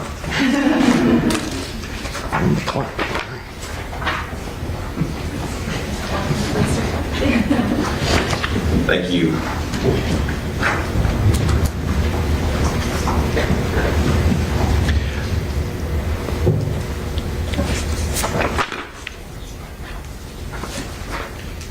Your Honor, I can't recall if I moved the admission of the prior article, the abortion trends article. I don't think you did. I just thought of that when I looked at it. That would have been Defense 604. This is the following the enactment of 654. I now so move. All right. Any objection to Defense 604, Ms. Chan? No, Your Honor. And now we're at 605. Now, Dr. Swick, this appears to be an article in the International Journal of Obstetric Anesthesia. Principal author J.A. Reeves, you one of the co-authors, title Anesthesia Providers' Perspectives on Abortion Provision, Deductive Findings from a Qualitative Study, published in 2022. Did I get that all right? 2021 or 2022? I see accepted in 2021. The date at the top says 2022, so. Yes. Okay. And I now move its admission, Your Honor. Any objection to 605? No objection, Your Honor. Admitted. Now, this was a qualitative study that you were involved in, right? Yes. Can you describe the study methodology? So in a qualitative study, instead of looking at a large sample and getting very specific yes-no answers or statistics or very concrete answers, this is instead a different method where you use structured interviews with a smaller sample size. And so it's not intended to be representative of a larger, of everyone. It's exploratory. And so what we do is, especially in a relatively unknown area such as this topic, we talk to individuals and ask them certain questions, but let them really tell their own story without much prompting from us, so that we can, again, explore what the possible important themes are. Now, if we could go to page 2 in the second column, you're reporting what the study participants told you, and this is in the third full paragraph in the second column of page 2. And it says, quote, almost all were accepting of abortion in cases of maternal life endangerment, rape, or incest. Most accepted abortion for severe fetal anomalies, especially cases characterized as incompatible with sustained life after birth. Fewer participants accepted abortion for non-lethal fatal anomalies, social or financial indications, or perceived elective reasons. One participant expressed opposition to all abortions. Is that the quotation? Yes.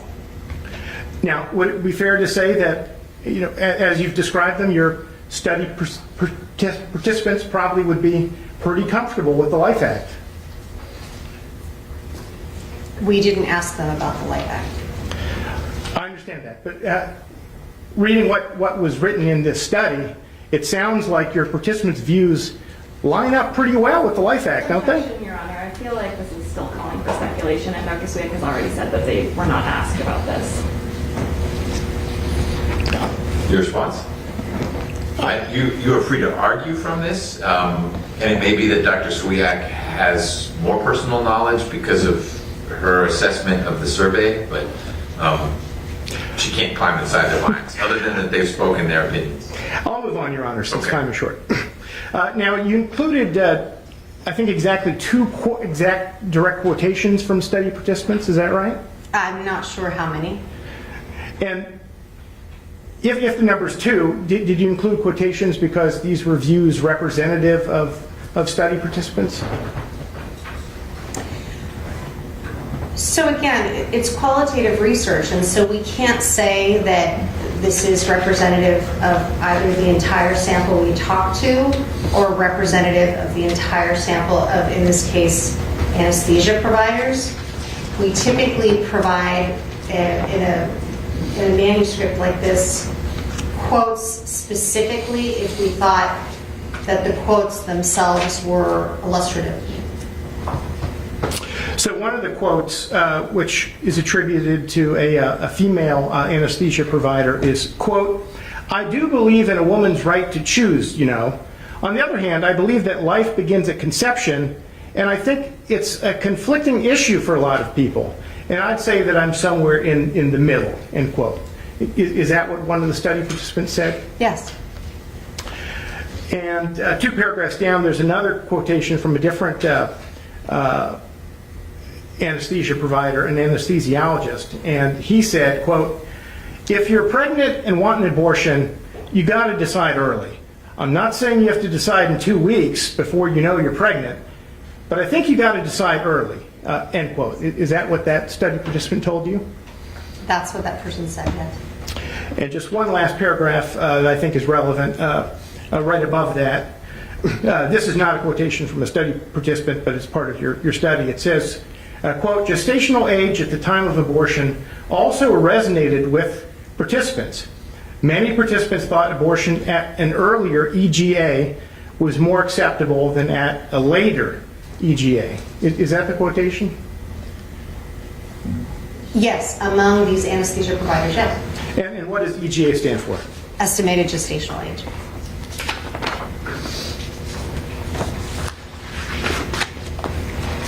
Now, shifting gears a bit, let's talk about the Life Act and medical education and training. You testified on direct examination that the programs at Emory Medical School are accredited by the ACGME. Is that correct? Yes. Now, after the Life Act went into effect, did the medical school or any of its programs lose accreditation? No. As of today, is the medical school and all of its programs still accredited by ACGME? As of today, no. I mean, they still are, yes. Okay, so it is. The school and the programs are accredited, right? Yes. Okay.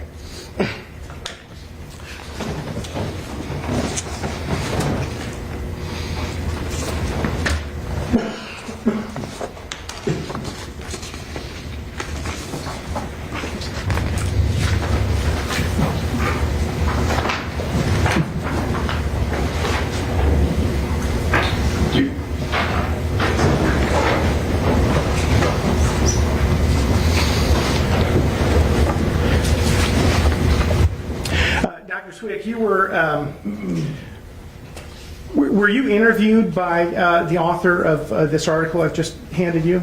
Do you recall? Yes. Okay. If we an agent or something, you pop up and all these things. And this article is called "Abortion Ruling Pits State Bans Against OB/GYN Training Rules."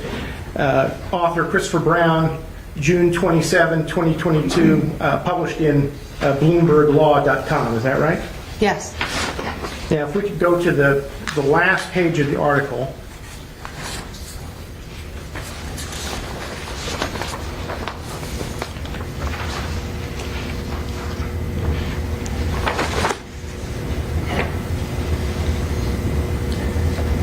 Josh, I don't think we're on the page I want.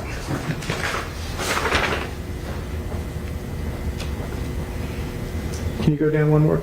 Well, actually, why don't you go up one page?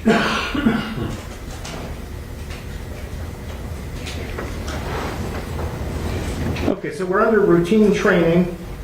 And Josh, go over one more page.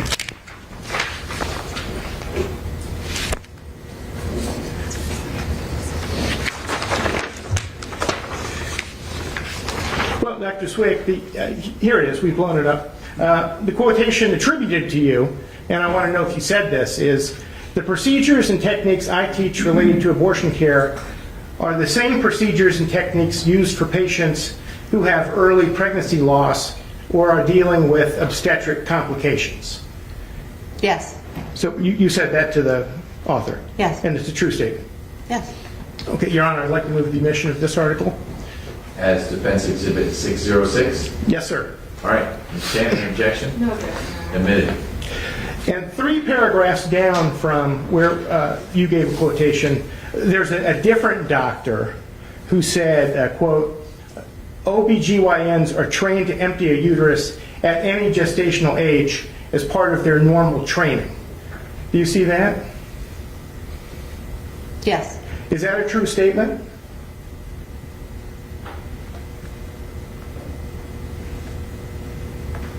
I don't know if it's true in all cases. Is it generally true that OBGYNs are trained to empty a uterus at any gestational age as part of their normal training? Some programs only train in first trimester techniques rather than first and second trimester.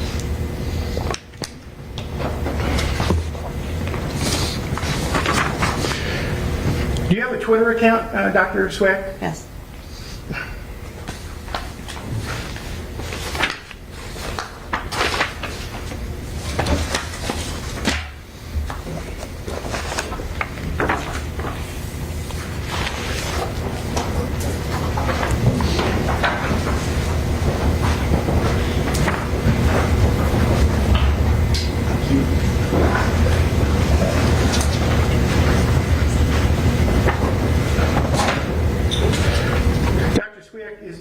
Twitter handle or name, Dr. Carrie Squiak provides abortion as health care? At one point, yes. Did you change it? Sometimes I change it. So, okay. What is it today? I don't recall. It has something to do with COVID and masks. But at some point, that was your Twitter handle? Yes. Okay. Now, you retweeted a May 3rd post by Julie Lalonde, is that right? Yes. And Ms. Lalonde's tweet said, quote, "It's okay to want an abortion just because you don't want to be pregnant," end quote. Did you retweet that? Yes. Did you retweet it because you agree with her comment about it being okay to want an abortion just because you don't want to be pregnant? Because I believe you don't need a tragic story for access to reproductive justice. Now, you also retweeted a June 27 post by one of your co-plaintiffs, Dr. Haddad. And her post said, "Pregnancy is not a benign condition." Did you retweet that? Yes. Did you do that because you agreed with her comment? Yes. Now, I believe the antonym for benign is malignant. Do you believe pregnancy is a malignant condition? That is not a direct corollary where it's either benign or malignant. But do you believe that pregnancy is not a benign condition? Yes, because there are risks inherent in being pregnant. Now, on September 11th, you sent out a tweet that said in part, quote, "Pregnancy can often be life-threatening and that abortion is a safer option." Did you tweet that out?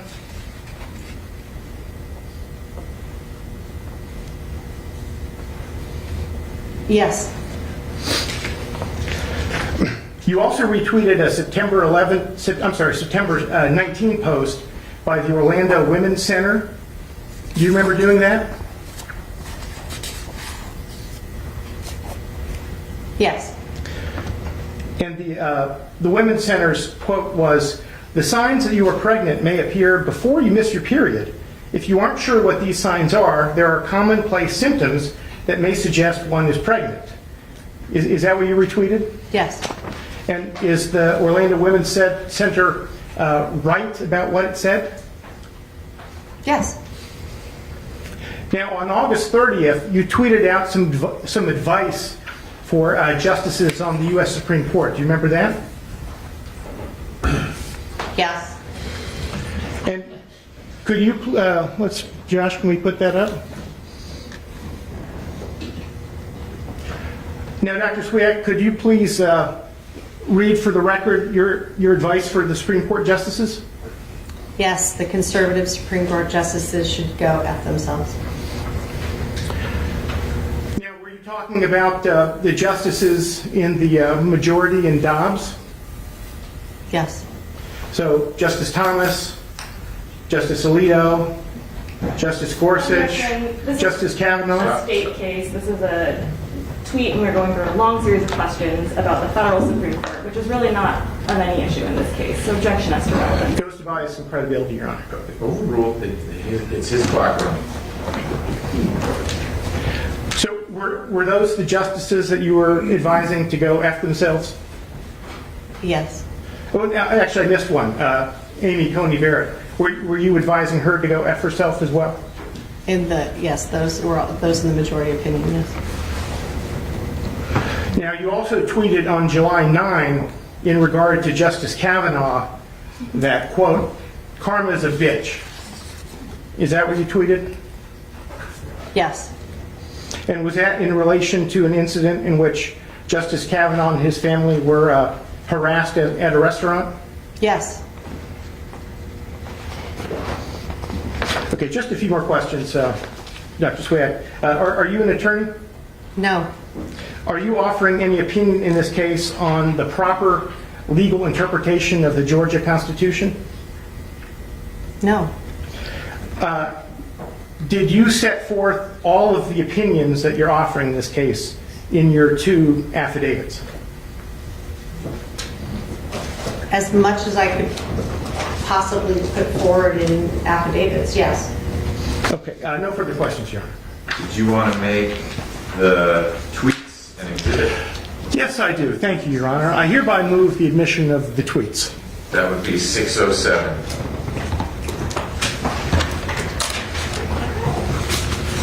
And Your Honor, this is when you say, any objection? I'm about to. Any objection? I don't know if you tendered 606, which is Christopher Brown's deep dive article that Dr. Swiak was also quoted in. I think I did, but if I didn't, I move it now. Extra clear. Any objection to 606 or 607, Ms. Chan? No objection as to either. Thank you. Okay, they're in the record. Do you have any redirect? Okay. More tweets?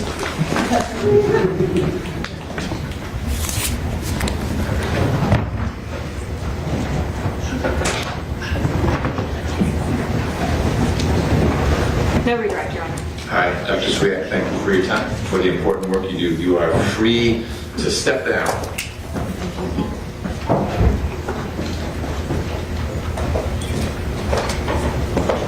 All right, last little bit to get on the record.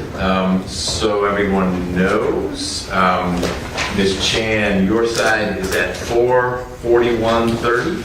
Still a lot of time left. And Mr. Bartolomucci, your side is at 4:52:38. About the same, about 10 minutes more on direct and cross. Who will be testifying next after lunch? Your Honor, that was Dr. Whitney Rice. Great, Dr. Rice. Sonographer April, how much time do you want for lunch? Or need? 20 minutes would be the least amount I would like, if possible, Your Honor. Okay, you can easily have that much. I think we talked about a half hour. Is there anyone representing either side for whom 30 minutes will leave you unable to continue if we come back in 30 minutes? Seeing no hands, let's be back on the clock in the courtroom at 1:40, and we will pick up with Dr. Rice. Thank you so much. And I'll mute the microphone in here so you don't have to worry. I can't speak to the media, but the live feed microphone will be muted in about 2 seconds. Your Honor, we are off the record, but I did want to see if I put my email in chat. If so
Confidently plan ahead. This severe weather is intensifying. By knowing what's coming overhead. And we're Atlanta's traffic expert. We've seen delays almost 30 minutes worth of drive. Helps you get there on time. Every time. 11 Alive Morning News is where you start the day prepared. Weather is intensifying. Watch weekdays 5 to 7 a.m. If you see breaking news or severe weather near you, snap it and share it using Near Me on the 11 Alive News app. Want to verify if something's true or false? Record your question and send it. Download the 11 Alive News app to use Near Me. 11 Alive News at 11 p.m. is where you find out what's happening now across Metro Atlanta. We begin tonight with breaking news out of Cobb County, where a neighborhood is now... Where you stay a step ahead of severe weather. Our storm risk has now been upgraded to a... And the only place where you can verify fact versus fiction. 11 Alive can verify that claim is false. 11 Alive News at 11 p.m. Where you end the day ready to take on tomorrow. Weather can't run from the 11 Alive Thunder Truck. A mobile weather center with the power and speed to chase down the strongest storms and bring you on-the-ground conditions. The 11 Alive Thunder Truck, sponsored by Landmark Dodge. Fighting social inequality is on all of us. That's why 11 Alive is committed to sharing diverse perspectives, exposing injustice, and finding solutions. Voices for Equality, sponsored by Georgia Power and our other partners. The 11 Alive Storm Trackers. It's how you see weather happening now across Metro Atlanta. These severe storms are now closing in. We could be talking about damaging winds, hail, and... How you can plan ahead by knowing what's coming overhead. Heavy storms are rolling in. Expect pop-up thunderstorms and rain all day long. And how you'll be weather ready wherever you are. We expect at any moment a tornado warning could be issued. The 11 Alive Storm Trackers. It's how you'll be prepared and stay safe. 11 Alive Morning News. We began with breaking news this morning. Is where you know what's happening now. 11 Alive is live on the scene. Where you can confidently plan ahead. This severe weather is intensifying. By knowing what's coming overhead.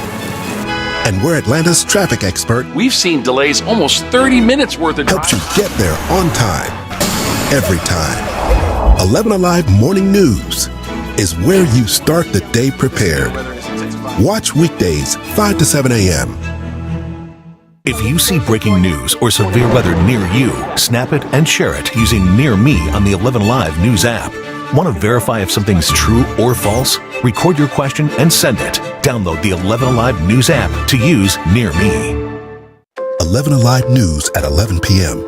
is where you find out what's happening now across Metro Atlanta. We begin tonight with breaking news out of Cobb County, where a neighborhood is now...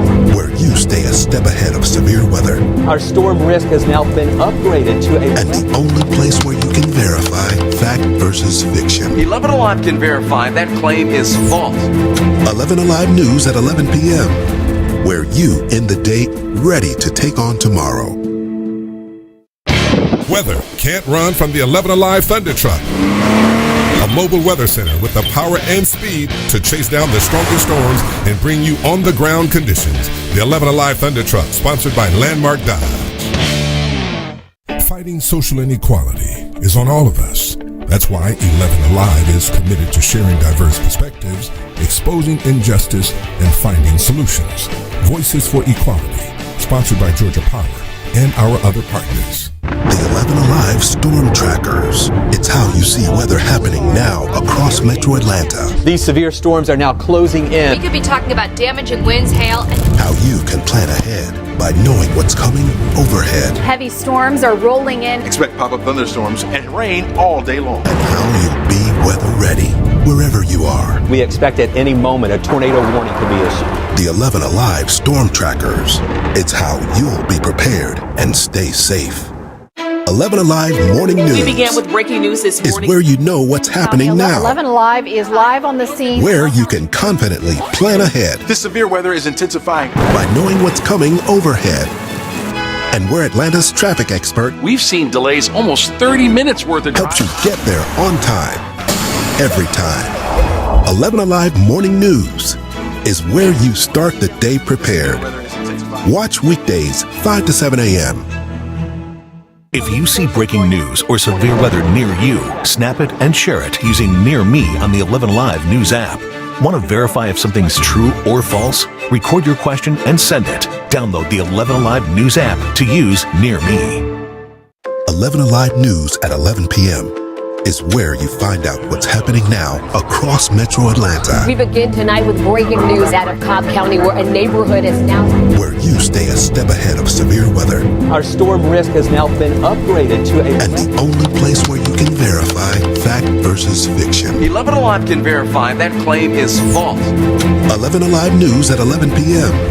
Where you end the day ready to take on tomorrow. Weather can't run from the 11 Alive Thunder Truck. A mobile weather center with the power and speed to chase down the strongest storms and bring you on-the-ground conditions. The 11 Alive Thunder Truck, sponsored by Landmark Dodge. Fighting social inequality is on all of us. That's why 11 Alive is committed to sharing diverse perspectives, exposing injustice, and finding solutions. Voices for Equality, sponsored by Georgia Power and our other partners. The 11 Alive Storm Trackers. It's how you see weather happening now across Metro Atlanta. These severe storms are now closing in. We could be talking about damaging winds, hail, and... How you can plan ahead by knowing what's coming overhead. Heavy storms are rolling in. Expect pop-up thunderstorms and rain all day long. And how you'll be weather ready wherever you are. We expect at any moment a tornado warning could be issued. The 11 Alive Storm Trackers. It's how you'll be prepared and stay safe. 11 Alive Morning News. We began with breaking news this morning. Is where you know what's happening now. 11 Alive is live on the scene. Where you can confidently plan ahead. This severe weather is intensifying. By knowing what's coming overhead. And we're Atlanta's traffic expert. We've seen delays almost 30 minutes worth of helps you get there on time. Every time. 11 Alive Morning News is where you start the day prepared. Watch weekdays 5 to 7 a.m. If you see breaking news or severe weather near you, snap it and share it using Near Me on the 11 Alive News app. Want to verify if something's true or false? Record your question and send it. Download the 11 Alive News app to use Near Me.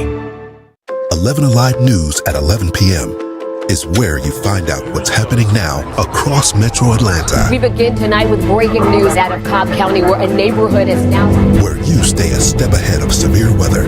Our storm risk has now been upgraded to a... And the only place where you can verify fact versus fiction. 11 Alive can verify that claim is false.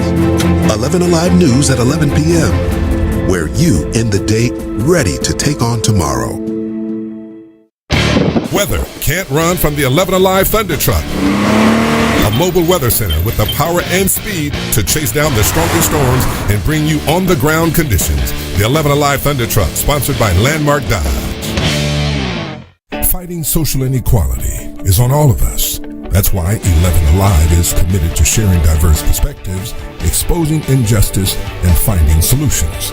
Voices for Equality, sponsored by Georgia Power and our other partners. The 11 Alive Storm Trackers. It's how you see weather happening now across Metro Atlanta. These severe storms are now closing in. We could be talking about damaging winds, hail, and... How you can plan ahead by knowing what's coming overhead. Heavy storms are rolling in. Expect pop-up thunderstorms and rain all day long. And how you'll be weather ready wherever you are. We expect at any moment a tornado warning could be issued. The 11 Alive Storm Trackers. It's how you'll be prepared and stay safe. 11 Alive Morning News. We began with breaking news this morning. Is where you know what's happening now. 11 Alive is live on the scene. Where you can confidently plan ahead. This severe weather is intensifying. By knowing what's coming overhead. And we're Atlanta's traffic expert. We've seen delays almost 30 minutes worth of helps you get there on time.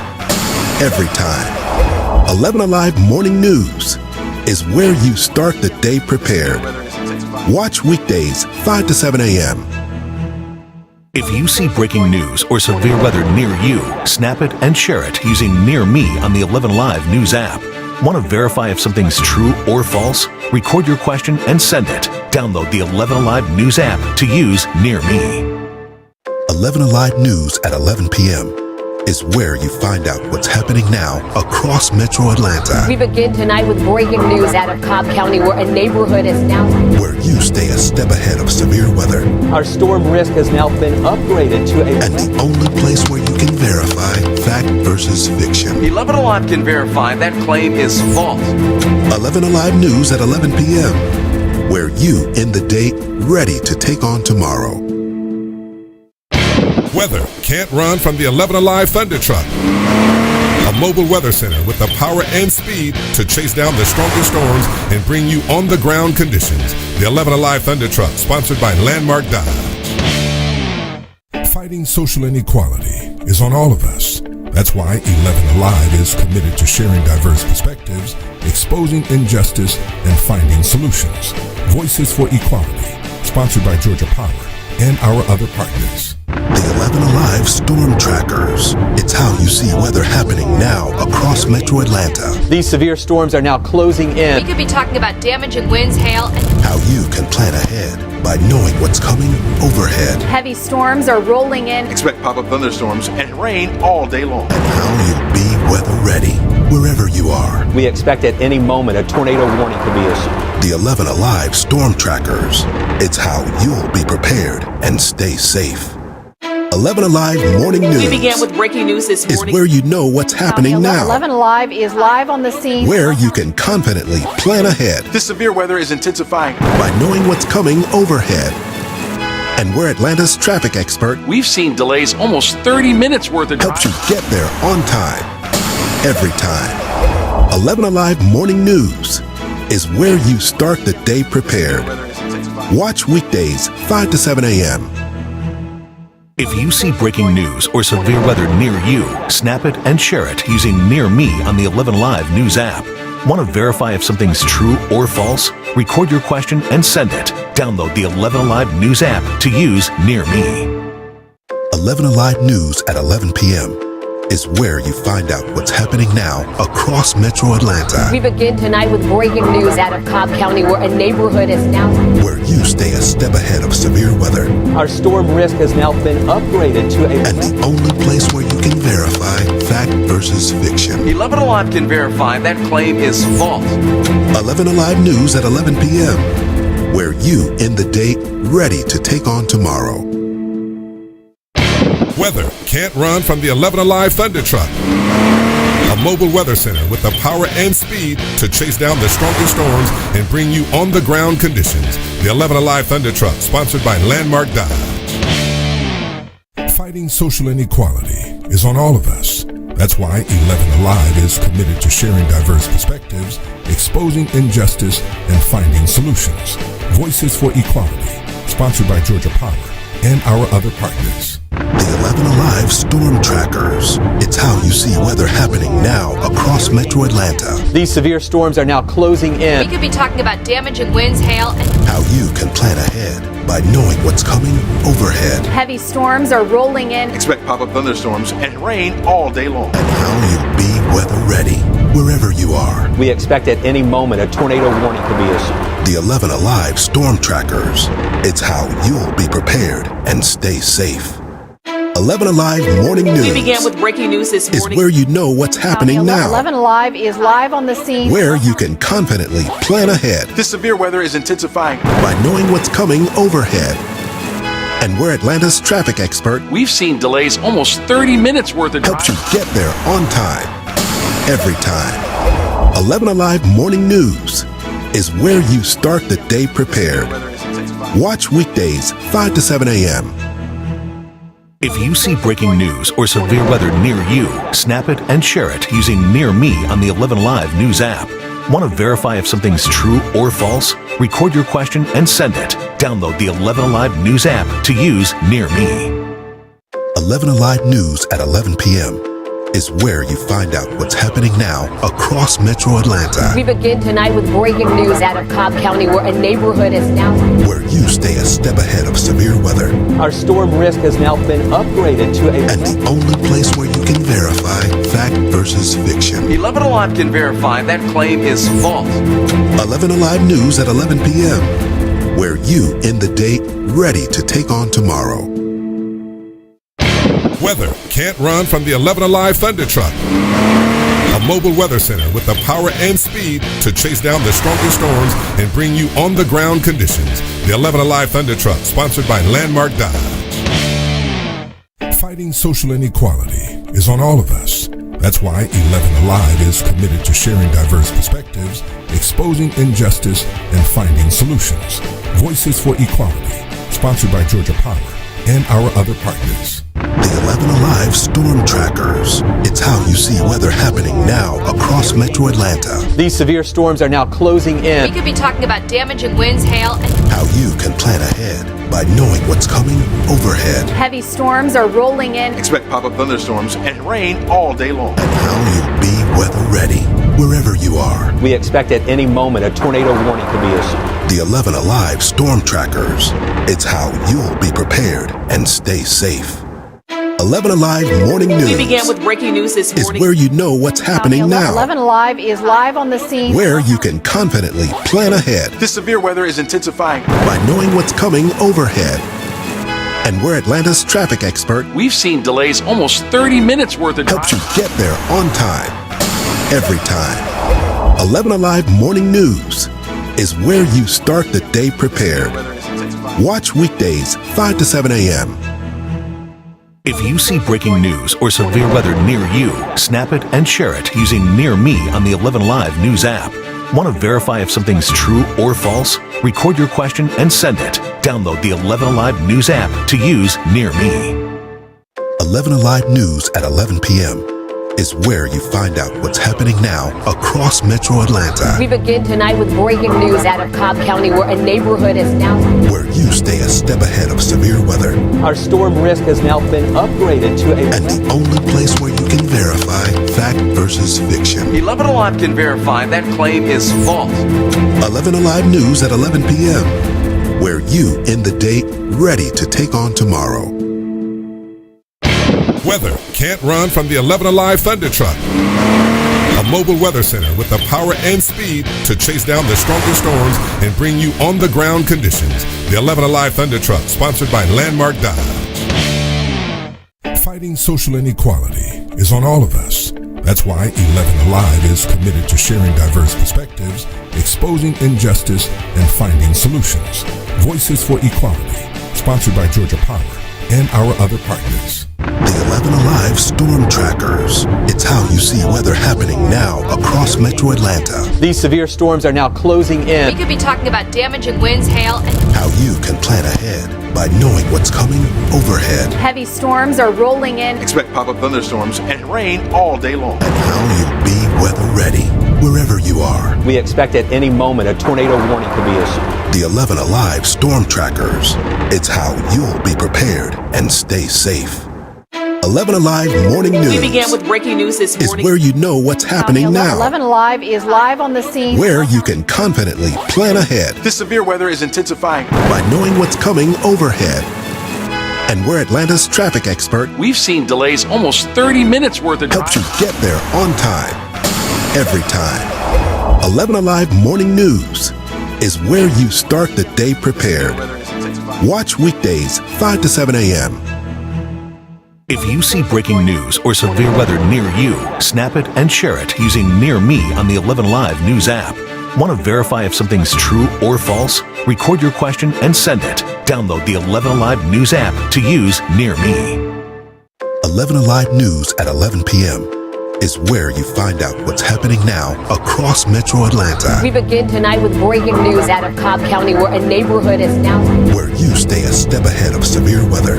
Our storm risk has now been upgraded to a... And the only place where you can verify fact versus fiction. 11 Alive can verify that claim is false.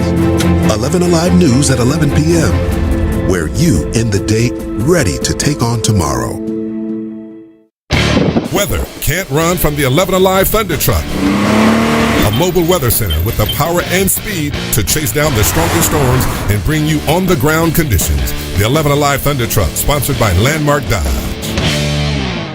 Fighting social inequality is on all of us.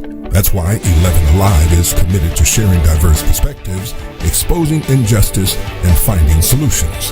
Voices for Equality, sponsored by Georgia Power and our other partners. The 11 Alive Storm Trackers. It's how you see weather happening now across Metro Atlanta. These severe storms are now closing We in. could be talking about damaging winds, hail, and How you can plan ahead by knowing what's coming overhead. heavy storms are rolling in. Expect pop-up thunderstorms and rain all day long. And how you'll be weather ready wherever you are. We expect at any moment a tornado warning could be issued. The 11 Alive Storm Trackers. It's how you'll be prepared and stay safe. 11 Alive Morning News. We began with breaking news this morning. Is where you know what's happening now. 11 Alive is live on the scene. Where you can confidently plan ahead. This severe weather is intensifying. By knowing what's coming overhead. And we're Atlanta's traffic expert. We've seen delays almost 30 minutes worth of helps you get there on time.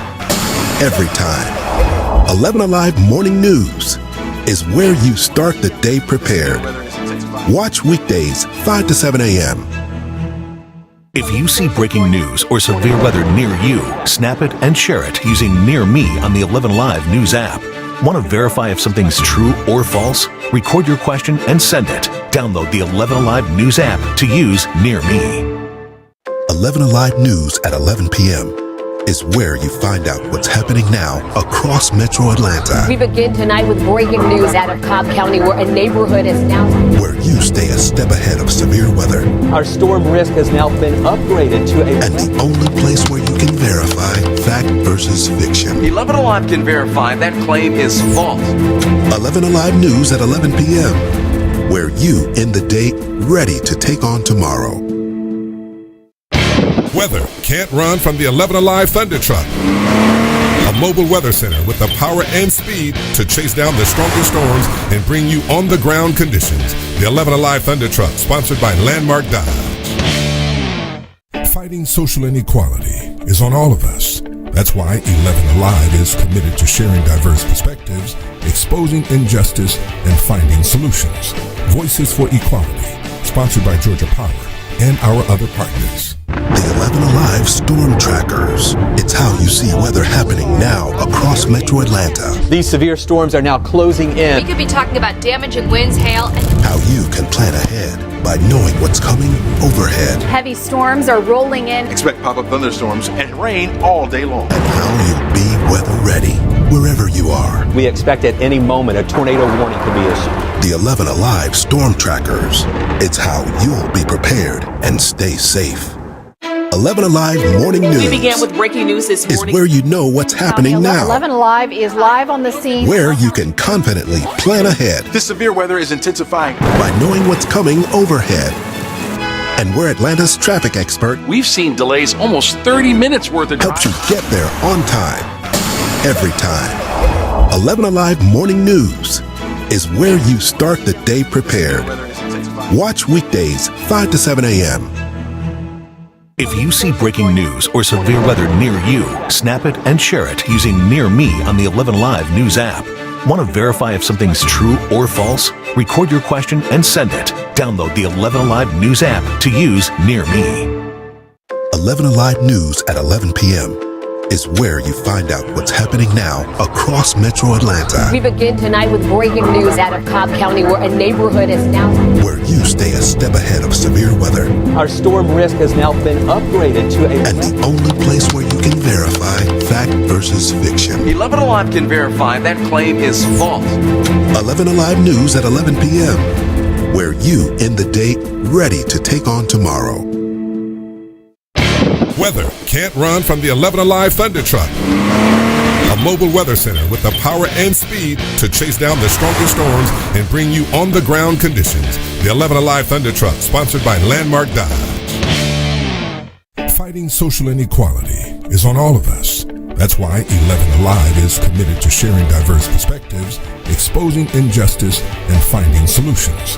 Voices for Equality, sponsored by Georgia Power and our other partners. The 11 Alive Storm Trackers. It's how you see weather happening now across Metro Atlanta. These severe storms are now closing in. We could be talking about damaging winds, hail, and... How you can plan ahead by knowing what's coming overhead. Heavy storms are rolling in. Expect pop-up thunderstorms and rain all day long. And how you'll be weather ready wherever you are. We expect at any moment a tornado warning could be issued. The 11 Alive Storm Trackers. It's how you'll be prepared and stay safe.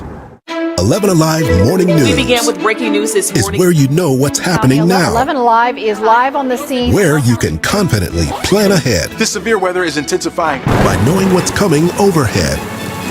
And we're Atlanta's traffic expert. We've seen delays almost 30 minutes worth of helps you get there on time.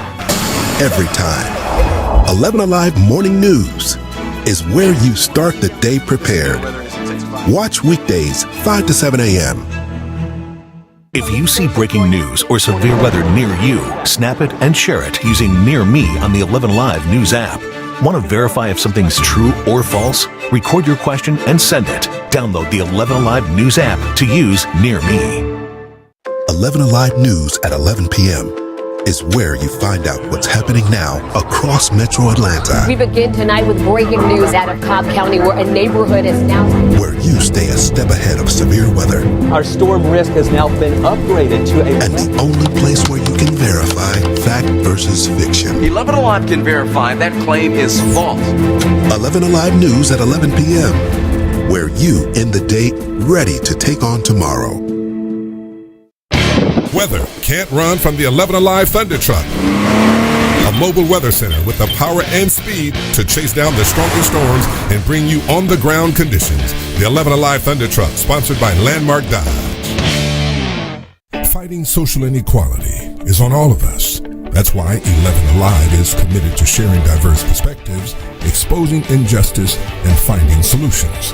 Voices for Equality, sponsored by Georgia Power and our other partners. The 11 Alive Storm Trackers. It's how you see weather happening now across Metro Atlanta. These severe storms are now closing in. We could be talking about damaging winds, hail, and... How you can plan ahead by knowing what's coming overhead. Heavy storms are rolling in. Expect pop-up thunderstorms and rain all day long. And how you'll be weather ready wherever you are. We expect at any moment a tornado warning could be issued. The 11 Alive Storm Trackers. It's how you'll be prepared and stay safe. 11 Alive Morning News. We began with breaking news this morning. Is where you know what's happening now. 11 Alive is live on the scene. Where you can confidently plan ahead. This severe weather is intensifying. By knowing what's coming overhead. And we're Atlanta's traffic expert. We've seen delays almost 30 minutes worth of helps you get there on time. Every time. 11 Alive Morning News is where you start the day prepared. Watch weekdays 5 to 7 a.m. If you see breaking news or severe weather near you, snap it and share it using Near Me on the 11 Alive News app. Want to verify if something's true or false? Record your question and send it. Download the 11 Alive News app to use Near Me. 11 Alive News at 11 p.m. is where you find out what's happening now across Metro Atlanta. We begin tonight with breaking news out of Cobb County, where a neighborhood is now... Where you stay a step ahead of severe weather. Our storm risk has now been upgraded to a... And the only place where you can verify fact versus fiction. 11 Alive can verify that claim is false. 11 Alive News at 11 p.m. Where you end the day ready to take on tomorrow. Weather can't run from the 11 Alive Thunder Truck. A mobile weather center with the power and speed to chase down the strongest storms and bring you on-the-ground conditions. The 11 Alive Thunder Truck, sponsored by Landmark Dodge. Fighting social inequality is on all of us. That's why 11 Alive is committed to sharing diverse perspectives, exposing injustice, and finding solutions.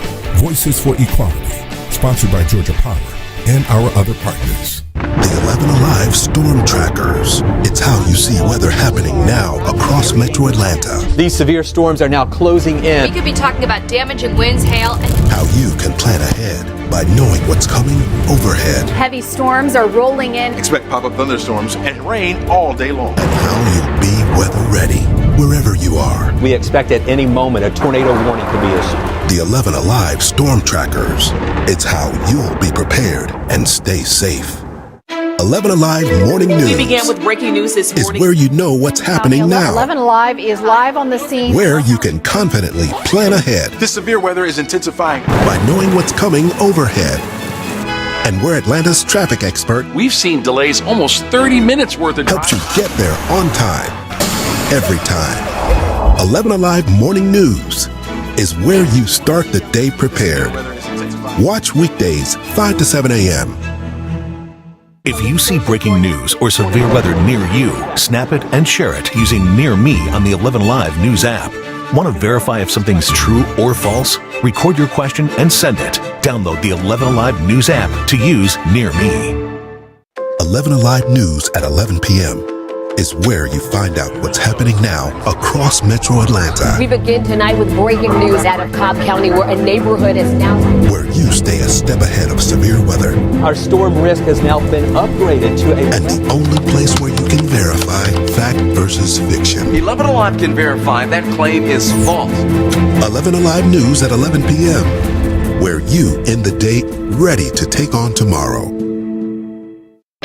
Weather can't run from the 11 Alive Thunder Truck. A mobile weather center with the power and speed to chase down the strongest storms and bring you on-the-ground conditions. The 11 Alive Thunder Truck, sponsored by Landmark Dodge. Fighting social inequality is on all of us. That's why 11 Alive is committed to sharing diverse perspectives, exposing injustice, and finding solutions. Voices for Equality, sponsored by Georgia Power and our other partners. The 11 Alive Storm Trackers. It's how you see weather happening now across Metro Atlanta. These severe storms are now closing in. We could be talking about damaging winds, hail, and... How you can plan ahead by knowing what's coming overhead. Heavy storms are rolling in. Expect pop-up thunderstorms and rain all day long. And how you'll be weather ready wherever you are. We expect at any moment a tornado warning could be issued. The 11 Alive Storm Trackers. It's how you'll be prepared and stay safe. 11 Alive Morning News. We began with breaking news this morning. Is where you know what's happening now. 11 Alive is live on the scene. Where you can confidently plan ahead. This severe weather is intensifying. By knowing what's coming overhead. And we're Atlanta's traffic expert. We've seen delays almost 30 minutes worth of helps you get there on time. Every time. 11 Alive Morning News is where you start the day prepared. Watch weekdays 5 to 7 a.m. If you see breaking news or severe weather near you, snap it and share it using Near Me on the 11 Alive News app. Want to verify if something's true or false? Record your question and send it. Download the 11 Alive News app to use Near Me. 11 Alive News at 11 p.m. is where you find out what's happening now across Metro Atlanta. We begin tonight with breaking news out of Cobb County, where a neighborhood is now... Where you stay a step ahead of severe weather. Our storm risk has now been upgraded to a... And the only place where you can verify fact versus fiction. 11 Alive can verify that claim is false. 11 Alive News at 11 p.m. Where you end the day ready to take on tomorrow. Weather can't run from the 11 Alive Thunder Truck. A mobile weather center with the power and speed to chase down the strongest storms and bring you on-the-ground conditions. The 11 Alive Thunder Truck, sponsored by Landmark Dodge. Fighting social inequality is on all of us. That's why 11 Alive is committed to sharing diverse perspectives, exposing injustice, and finding solutions. Voices for Equality, sponsored by Georgia Power and our other partners. The 11 Alive Storm Trackers. It's how you see weather happening now across Metro Atlanta. These severe storms are now closing in. We could be talking about damaging winds, hail, and... How you can plan ahead by knowing what's coming overhead. Heavy storms are rolling in. Expect pop-up thunderstorms and rain all day long. And how you'll be weather ready wherever you are. We expect at any moment a tornado warning could be issued. The 11 Alive Storm Trackers. It's how you'll be prepared and stay safe. 11 Alive Morning News. We began with breaking news this morning. Is where you know what's happening now. 11 Alive is live on the scene. Where you can confidently plan ahead. This severe weather is intensifying. By knowing what's coming overhead. And we're Atlanta's traffic expert. We've seen delays almost 30 minutes worth of helps you get there on time. Every time. 11 Alive Morning News is where you start the day prepared. Watch weekdays 5 to 7 a.m.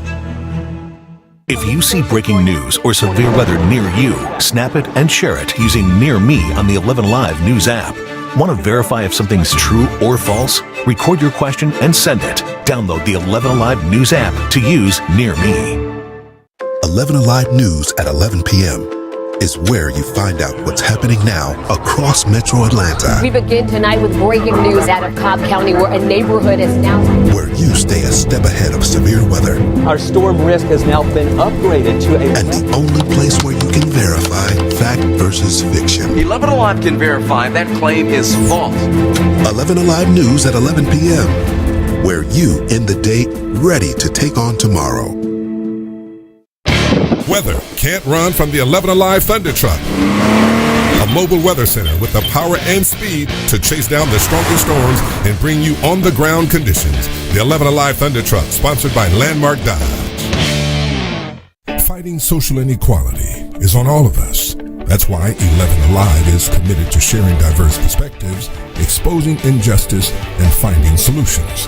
Voices for Equality, sponsored by Georgia Power and our other partners. The 11 Alive Storm Trackers. It's how you see weather happening now across Metro Atlanta. These severe storms are now closing in. We could be talking about damaging winds, hail, and How you can plan ahead by knowing what's coming overhead. heavy storms are rolling in. Expect pop-up thunderstorms and rain all day long. And how you'll be weather ready wherever you are. We expect at any moment a tornado warning could be issued. The 11 Alive Storm Trackers. It's how you'll be prepared and stay safe. 11 Alive Morning News. We began with breaking news this is morning. where you know what's happening now. 11 Alive is live on the scene. Where you can confidently plan ahead This severe weather is intensifying. by knowing what's coming overhead. And where Atlanta's traffic expert We've seen delays almost 30 minutes worth of helps you get there on time, every time. 11 Alive Morning News is where you start the day prepared. Watch weekdays 5 to 7 a.m.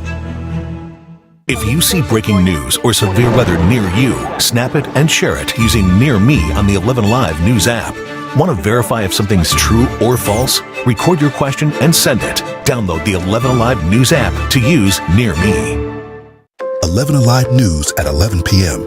is where you find out what's happening now across Metro Atlanta. We begin tonight with breaking news out of Cobb County, where a neighborhood is now Where you stay a step ahead of severe weather. Our storm risk has now been upgraded to a... And the only place where you can verify fact versus fiction. 11 Alive can verify that claim is false. 11 Alive News at 11 p.m. where you end the day ready to take on tomorrow.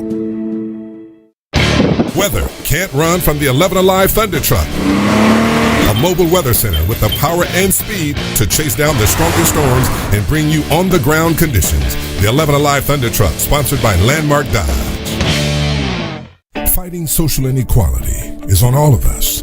That's why 11 Alive is committed to sharing diverse perspectives, exposing injustice, and finding solutions. Voices for Equality, sponsored by Georgia Power and our other partners. The 11 Alive Storm Trackers. It's how you see weather happening now across Metro Atlanta. These severe storms are now closing We in. could be talking about damaging winds, hail, and How you can plan ahead by knowing what's coming overhead. heavy storms are rolling in. Expect pop-up thunderstorms and rain all day long. And how you'll be weather ready wherever you are. We expect at any moment a tornado warning could be issued. The 11 Alive Storm Trackers. It's how you'll be prepared and stay safe. 11 Alive Morning News We began with breaking news this is morning. where you know what's happening now. 11 Alive is live on the scene. Where you can confidently plan ahead This severe weather is intensifying. by knowing what's coming overhead. And where Atlanta's traffic expert We've seen delays almost 30 minutes worth of helps you get there on time, every time. 11 Alive Morning News is where you start the day prepared. Watch weekdays 5 to 7 a.m.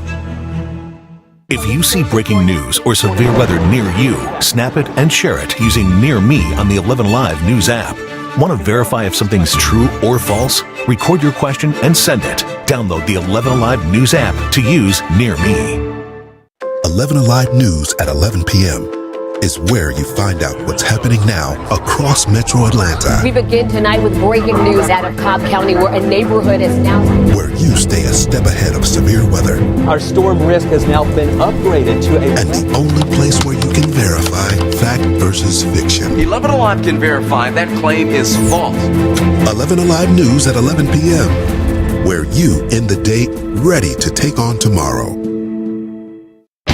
Weather can't run from the 11 Alive Thunder Truck. A mobile weather center with the power and speed to chase down the strongest storms and bring you on-the-ground conditions. The 11 Alive Thunder Truck, sponsored by Landmark Dodge. Fighting social inequality is on all of us. That's why 11 Alive is committed to sharing diverse perspectives, exposing injustice, and finding solutions. Voices for Equality, sponsored by Georgia Power and our other partners. The 11 Alive Storm Trackers. It's how you see weather happening now across Metro Atlanta. These severe storms are now closing in. We could be talking about damaging winds, hail, and How you can plan ahead by knowing what's coming overhead. heavy storms are rolling in. Expect pop-up thunderstorms and rain all day long. And how you'll be weather ready wherever you are. We expect at any moment a tornado warning could be issued. The 11 Alive Storm Trackers. It's how you'll be prepared and stay safe. 11 Alive Morning News. We began with breaking news this is morning. where you know what's happening now. 11 Alive is live on the scene. Where you can confidently plan ahead This severe weather is intensifying. by knowing what's coming overhead. And where Atlanta's traffic expert We've seen delays almost 30 minutes worth of helps you get there on time, every time. 11 Alive Morning News is where you start the day prepared. Watch weekdays 5 to 7 a.m. If you see breaking news or severe weather near you, snap it and share it using Near Me on the 11 Alive News app. Want to verify if something's true or false? Record your question and send it. Download the 11 Alive News app to use Near Me. 11 Alive News at 11 p.m. is where you find out what's happening now across Metro Atlanta. We begin tonight with breaking news out of Cobb County, where a neighborhood is now Where you stay a step ahead of severe weather. Our storm risk has now been upgraded to a... And the only place where you can verify fact versus fiction. 11 Alive can verify that claim is false. 11 Alive News at 11 p.m. Where you end the day ready to take on tomorrow. Weather can't run from the 11 Alive Thunder Truck. A mobile weather center with the power and speed to chase down the strongest storms and bring you on-the-ground conditions. The 11 Alive Thunder Truck, sponsored by Landmark Dodge. Fighting social inequality is on all of us. That's why 11 Alive is committed to sharing diverse perspectives, exposing injustice, and finding solutions. In general area of public health, and then as more refined as Ms. Wong just described. Dr. Rice, let's just start by discussing maternal health. How is maternal mortality measured? So maternal mortality refers to death that occurs during pregnancy or within a specified period following the end of a pregnancy that are pregnancy related. And what are pregnancy related deaths? So those are deaths that may be attributable to pregnancy. Specifically, some examples might include hemorrhage that occurs once again, during up to a year following pregnancy. Other examples might include just experiences of injury during birth due to medical intervention. And Dr. Rice, how does Georgia's maternal mortality rate compare with that of the nation overall? So Georgia is Georgia's maternal mortality rate is among the top 10 worst in the nation. Its maternal mortality rate is higher than the national average. Are any pregnancy-related deaths in Georgia considered to be preventable? Yes, a substantial portion. So the Georgia Department of Public Health indicates that over 80% of maternal deaths are preventable.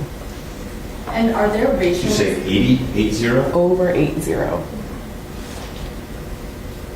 Are there racial disparities in Georgia's maternal mortality rate?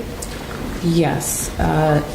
Where there are disparities whereby specifically Black birthing people experience over twice the maternal mortality rate than non-Hispanic white people in Georgia.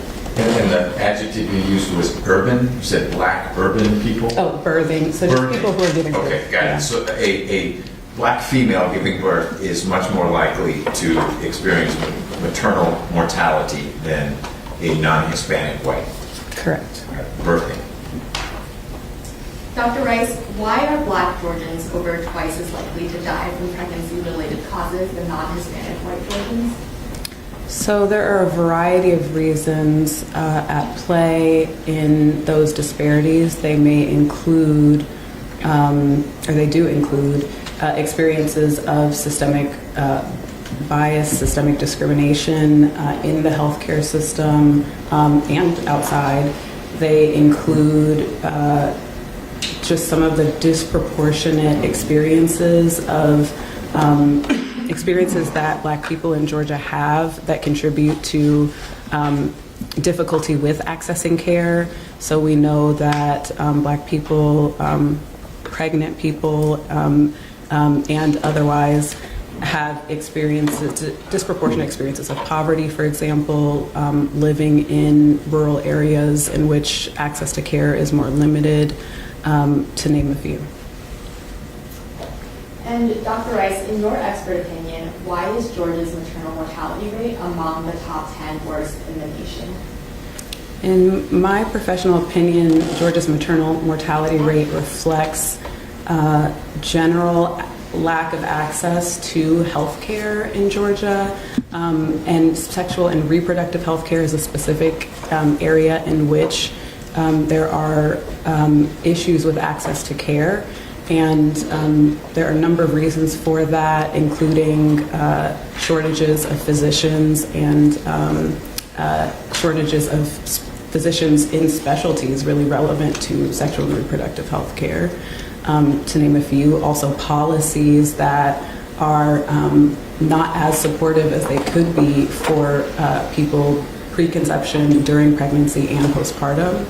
And in addition to that, we certainly see that specific communities in Georgia are disproportionately less likely to access care or disproportionately more likely to have difficulty with accessing care. And that includes lower income people in Georgia, as reflected in your last question, Black, pregnant people, as well as people in general, and then Black people in general in Georgia, and then certainly folks who live in rural areas. Thank you, Dr. Rice. Let's just break that down a little bit further. How does poverty in Georgia compare to poverty elsewhere in the nation? Well, we know that the rate of poverty in Georgia is higher than for many other states, so higher than the national average, and that there are specific groups of people for whom the experience of poverty may be disproportionately high. So as we just discussed, Black communities in Georgia, but also women relative to men.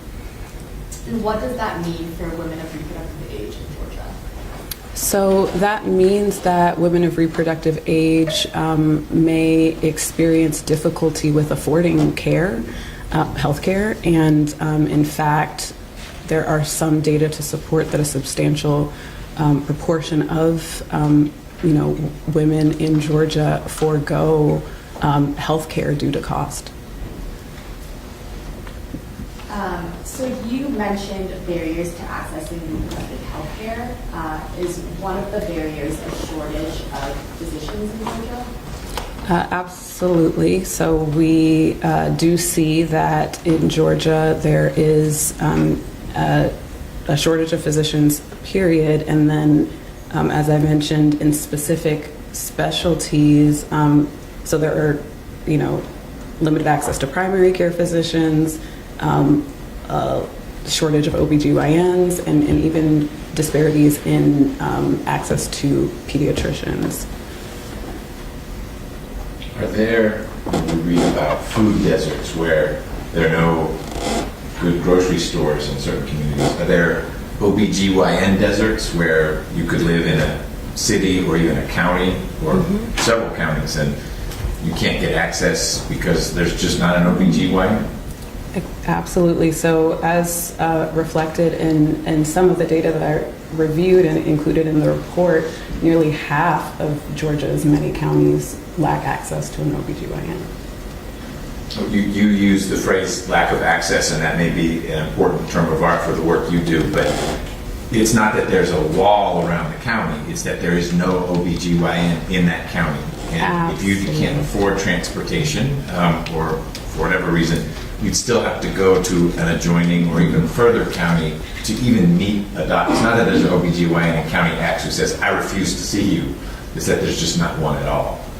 Absolutely. That's an important clarification that in terms of that specific data regarding lack of access, quote unquote, to OBGYNs, specifically, there's not access within that county. And a lot of these counties are concentrated in, similarly, the counties without access to an OBGYN are concentrated around other counties, for which that is also true. Sure. Dr. Rice, you mentioned that one factor that contributes to Georgia's high maternal mortality rate is the lack of policies that support the well-being of pregnant people and families with young children. Can you just provide the court with some examples of policies that Georgia is missing? Sure. So one example is lack of support for sick leave. Is a primary example. Another is a regressive family cap, whereby folks who are receiving TANF assistance are not able to receive additional cash assistance at the point at which they have, 4 additional children that they may have. I didn't follow that last one, meaning your TANF could be capped at 2 kids, so if you have a 3rd or a 4th, you're not getting additional money. A family is a 4-unit household, and if you add a 5th or a 6th unit, you have to make by. Exactly. That is how I think of that policy, that specifically we are, limiting conditional upon the number of children that people have. Dr. Rice, what is maternal morbidity? So maternal morbidity refers to health conditions. They might be short or longer term health conditions that arise during pregnancy or that are worsened by pregnancy. And are there racial disparities in maternal morbidity? Once again, there are racial disparities. Just as with maternal mortality, there are racial disparities in maternal morbidity, whereby non-Hispanic Black, pregnant or postpartum people experience a higher rate of maternal morbidity relative to non-Hispanic Black people in the state of Georgia. Do you mean relative to non-Hispanic white people? Non-Hispanic white people, absolutely, sorry. Non-Hispanic Black people relative to non-Hispanic white people is correct. Understood. Let's now turn to the law that's at issue in this case. Have you reviewed Georgia's HB 481? I have. And what is your understanding of what Section 4 of HB 481 does? My understanding is that that section of HB 481 limits access to abortion, whereby after detection of fetal cardiac activity, which occurs at around 6 weeks, people can no longer access abortion within state. If I refer to Section 4 of HB 481 as the ban, will you know what I mean? Yes. Are you familiar with the demographics of people who seek abortion in Georgia? Yes. Can you briefly describe the social economic demographics of Georgians who seek abortion? Sure. So Georgians who seek abortion are certainly disproportionately more likely to be Black, to be lower income, as well as to have had a prior birth, many of which, essentially most people have had or do have existing children. Do you know what proportion of abortions in Georgia occurred at or after 6 weeks prior to the ban taking effect? Yes, prior to the ban taking effect, the majority of people who had abortions in Georgia obtained their care beyond that 6 weeks. Do you disagree with what we heard from Dr. Seawack, which was about 44% who get abortions 6 weeks or earlier. So it's still a majority that would be after 6 weeks. But does that sound like about the right break for you? So it's 56% would be thereabouts. Later than 6 weeks after fetal cardiac activity, and then 44% before? Or do you have different numbers? I think it probably has depended on the year. However, I think I would, trust that opinion. I'm not trusting it, but you said majority, and I'm just wondering if you're thinking, yes, 80% of all the abortions are after 6 weeks. That's fundamentally different from what another expert had to say, and I just want to be able to evaluate all that. I'm not critiquing. So I think it could vary in that in some years that proportion might be higher than, 54%. Dr. Rice, why are some people delayed in obtaining abortion care until after 6 weeks of pregnancy? So there are a variety of reasons for which people may be delayed in obtaining care. One of those reasons includes physiologic reasons. So people can have experiences with conditions for which detection of pregnancy may be later than for other people due to menstrual irregularity. They may not, in other words, detect a missing period as early as other people. Some of those conditions for which that occurs include certain thyroid conditions, obesity, among others, and several of those types of conditions are also more prevalent in Black people within the U.S.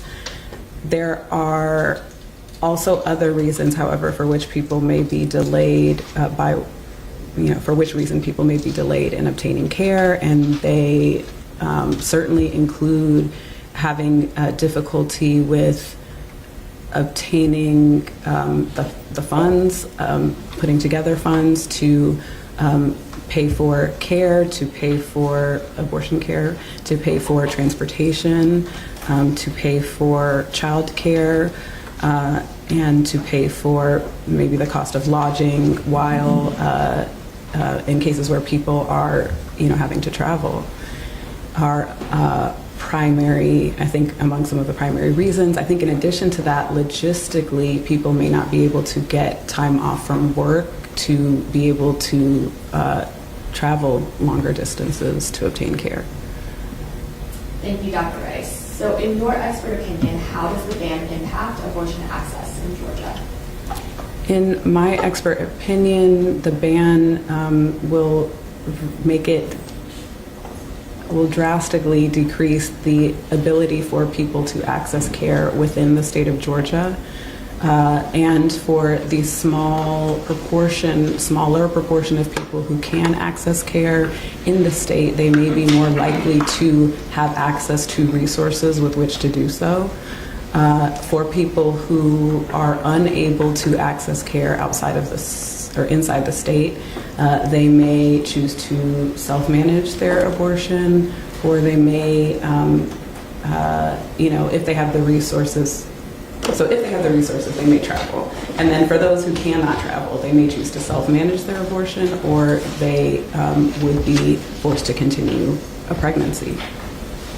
And what do you mean when you say that some people may self-manage their abortion? So by that, I'm referring to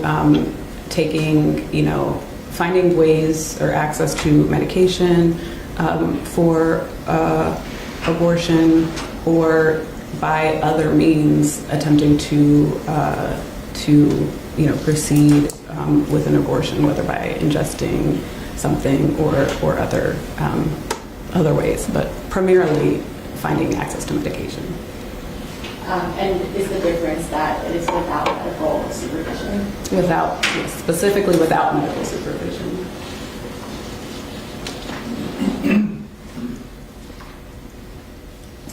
What is your opinion that some Georgians are unable to travel out of state for abortion care beyond 6 weeks based on?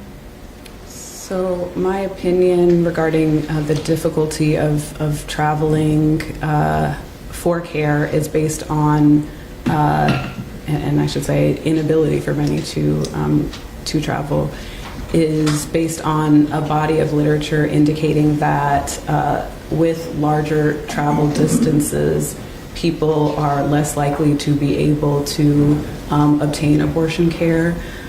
We also, I think, in a specific, somewhat pretty comparable example, after Texas passed SB 8, so a similar ban in terms of, at around 6-week gestation, there was quite a drop-off in the number of abortions accessed in-state, and I think that number is maybe even an underestimate for, I think they found that in one study shortly after the ban occurred, they found that drop-off was about 50%, which may have been an underestimate given that not all facilities, though over 90% of facilities were sort of surveyed to assess their provision of care. And then folks who accessed care out of state reported a lot of difficulty, like very long wait times, and those wait times for accessing care in surrounding states were much higher than they were prior to the passage of SB 8. I should also note that evaluation occurred at a time in which a number of the states surrounding Texas had access to abortion care, whereas in comparison, in Georgia, we see currently a lot of bans in Georgia's surrounding states. What is the closest state that doesn't have either an outright ban or a 6-week-ish ban? Closest state to Georgia? Right. But we're here in Atlanta, and you're trying to get the closest state where at week 14 you could have this procedure. So we certainly see that there is still some access around that time in Florida, I believe, and at one. I didn't mean to put you on the spot if you don't know that. I just thought that would be part of, as you're weighing the impact of this policy on people in Georgia, where they would go. So Florida is one destination. That's one example, and I just say I'd add that I believe, given that things seem to be changing quite frequently. Dr. Rice, do you expect the ban to have an impact on maternal mortality and morbidity in Georgia? I do expect the ban to increase maternal mortality and morbidity in Georgia and to exacerbate the disparities, racial disparities in maternal mortality and morbidity in the state. And what is that opinion based on? So that opinion is based on several studies that have looked at this. So in one case, there is a study that looked at data from the 60s and 70s, late 60s, early 70s, following access to legal abortion in Georgia, so I think before compared to after, and found that there was a decline in maternal mortality when abortion became legal, specifically for non-white Georgians. In one example, there's another study that has done a projection of what change there might be in maternal mortality following bans across the country.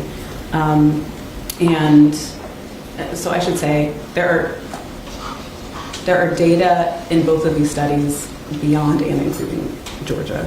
So, and in the projected, in the case of the other study that projects the potential impact of bans nationally, they found that the rate of maternal mortality following a decision where that we did end up seeing, that was realized in Dobbs v. Jackson Women's Health Organization, they projected that following that decision, there would be an increase in maternal mortality initially, and that that increase would, jump up over a longer term period, and that there are projected disparities in those rates, whereby once again, non-Hispanic Black women had a higher rate of, or would have a higher rate of maternal mortality. Other than the impacts on maternal health outcomes that we just discussed, do you believe the ban has any other effect on the well-being of Georgians? Yes, I do believe that the ban will have effects in terms of exacerbating some of the income-related disparities that we see in Georgia. As noted earlier, there are increased costs, even among people who are seeking abortion care and are able to obtain it. Say out of state, for example, there are increased costs to them for obtaining that care, given additional barriers and distance that they have to travel. For people who are unable to obtain care and may continue the route of, or are forced to continue a pregnancy, we see studies that indicate that having been denied a wanted abortion relative to being able to obtain one, that in comparison there are increased risks of experiencing things like eviction and other income-related just disparities. And I think, so those are some of the income-related effects that this policy could have. In addition, there are risks to families. We've seen in one study that for folks who were denied a wanted abortion relative to able to proceed with receiving that care, that folks in those circumstances who had a history of intimate partner violence with the man involved in the pregnancy, in this case, was how at least this study phrased that. They found that people in those circumstances were more likely to stay in a relationship with that partner, or in the study's words, man involved in the pregnancy. Can you briefly describe this research that you're referring to that compares people who were denied an abortion versus people who were able to obtain one?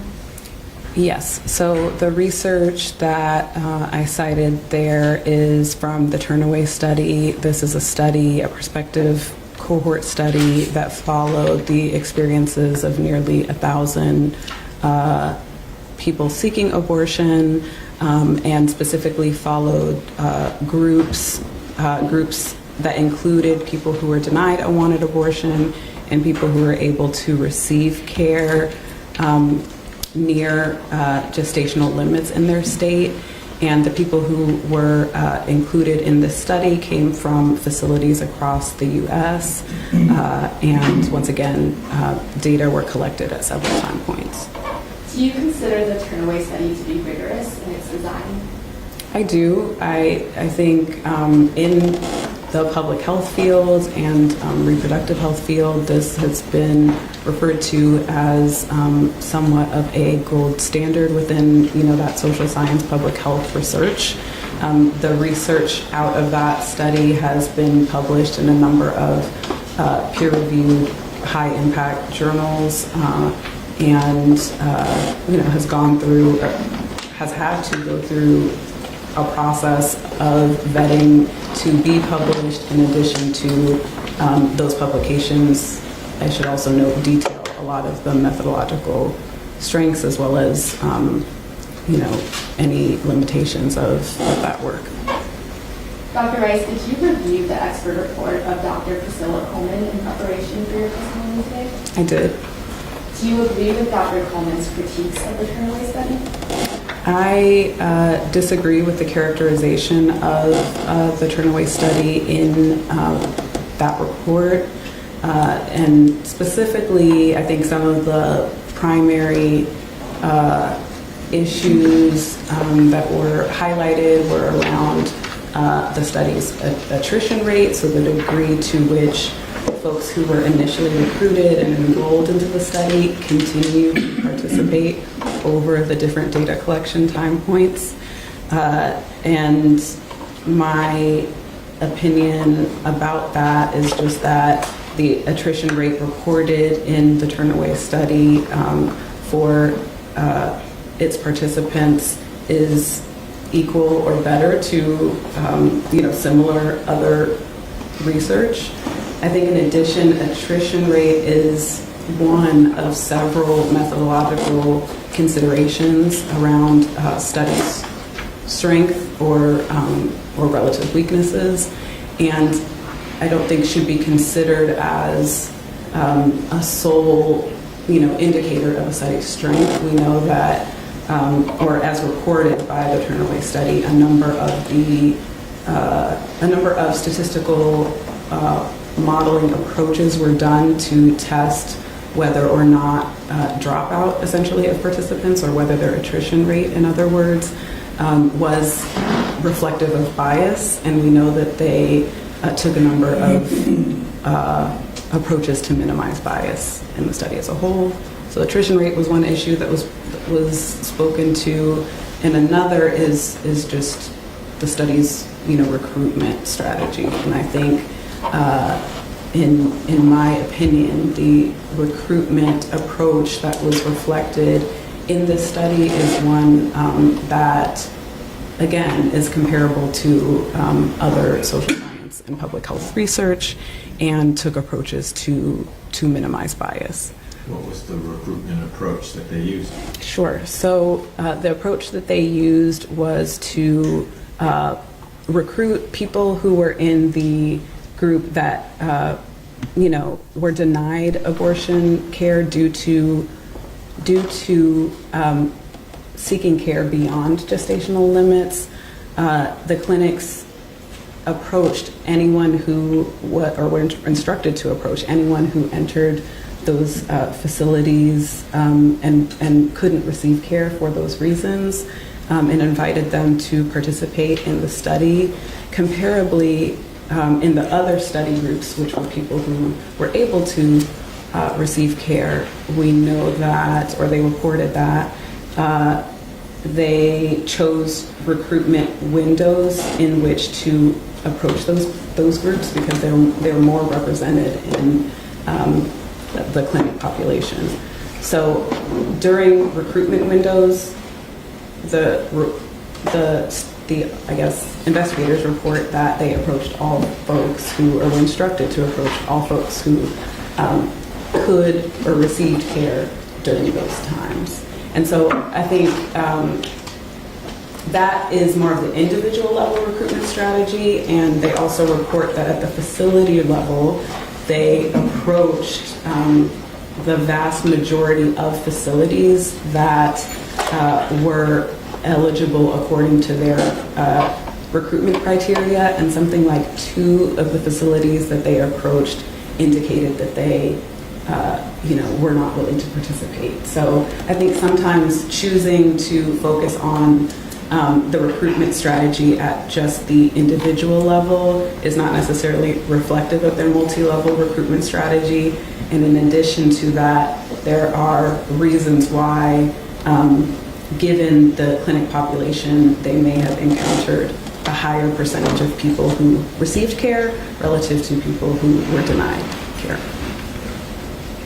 Thank you, Dr. Rice. And for clinics that were recruitment sites across different geographic regions in the U.S.? Yes, so the facilities that were enrolled represented multiple geographic regions in the U.S., so were recruited across the country.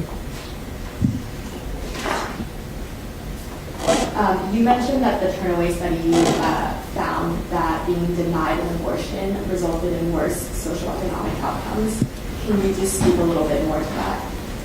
Sure. So the study indicated, so there are several relevant studies that were published on the topic, and so in one example they looked at the Experian credit reports of folks who were denied or wanted abortion relative to folks who were able to obtain care, and it was in that study specifically that that finding about having a higher likelihood of being higher risk of being evicted, for example, came from. And then there were other studies indicating, other socioeconomic risks of, being denied a wanted abortion that include ability to, findings related to ability to, the perception, I think, among people who were denied a wanted abortion, ability to, provide to the same degree to their families, which include existing, for many, included existing children. And do those social economic risks include higher likelihood of falling below the poverty line? Yes, so that was one of the other findings reported as a result of a comparison between those groups of being denied a wanted abortion and being able to proceed, and there was a finding related to that risk of falling below the poverty line as well. And did the Turnaway study find any disparities with regard to maternal health outcomes? So yes, there were also study findings regarding likelihood of having proceeded with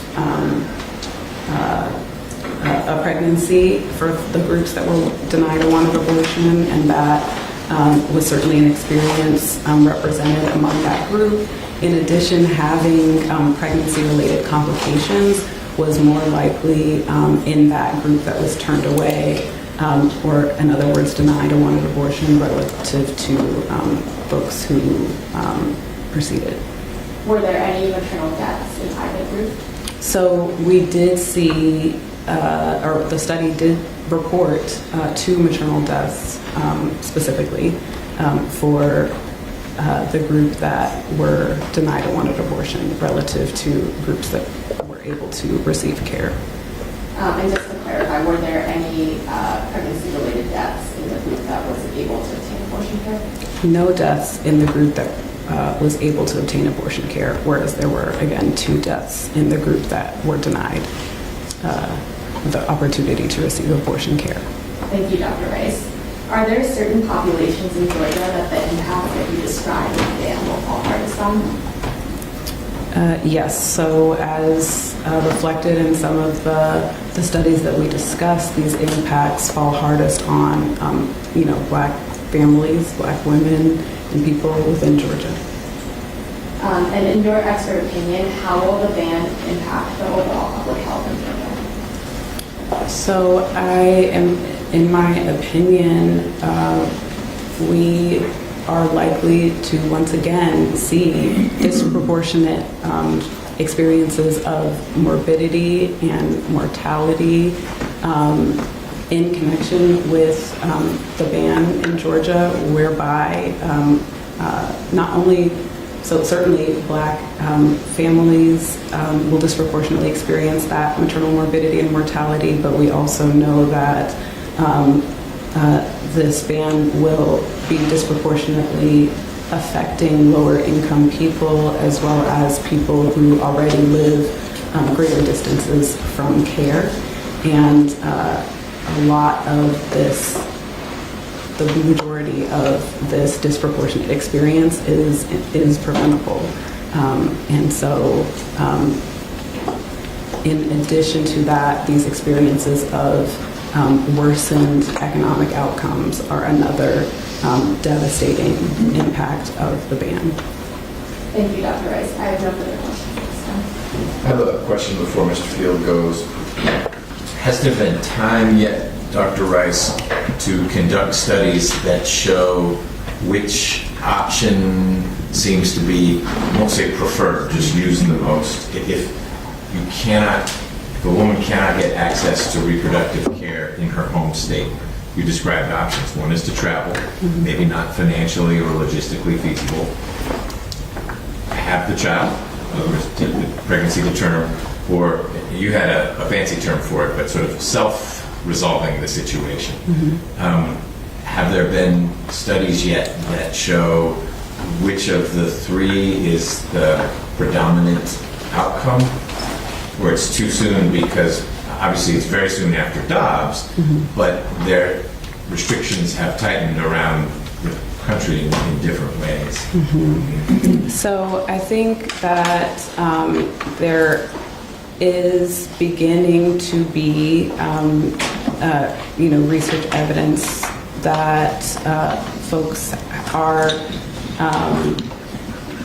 releasing surrounding this. I can't say that I am able to speak to the specific proportion breakdown off the top of my head. It would probably be helpful to reference just to make sure that is accurate. But some people are looking at that to see, well, what is this, as you are looking at health outcomes, you described the three most likely approaches someone would take if she can't access that form of care in her, start with neighborhood, then county, and now state. You have to do one of those three things.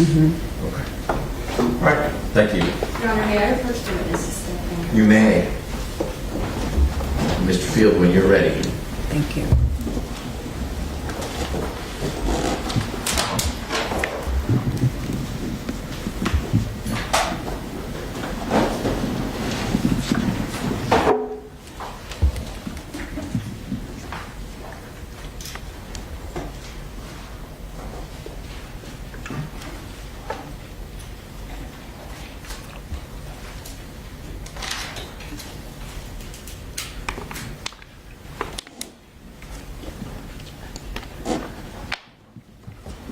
Good afternoon, Dr. Rice. My name is Brian Field. I'm one of the attorneys for the state.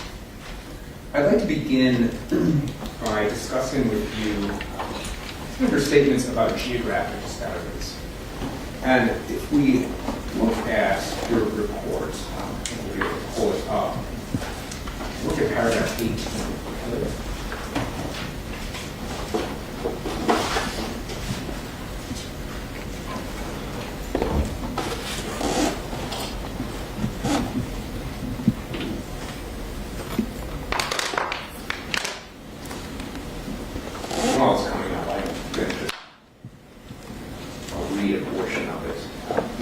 Geographic disparities, you said, quote, lacking access to care in one's community and having to travel long distances to access critical care results in worse outcomes. Do you recall saying that? Yes. And your only citation for that is to an article written by Charlotte Kelly. Does that sound right? I would have to look to that. Paragraph 18.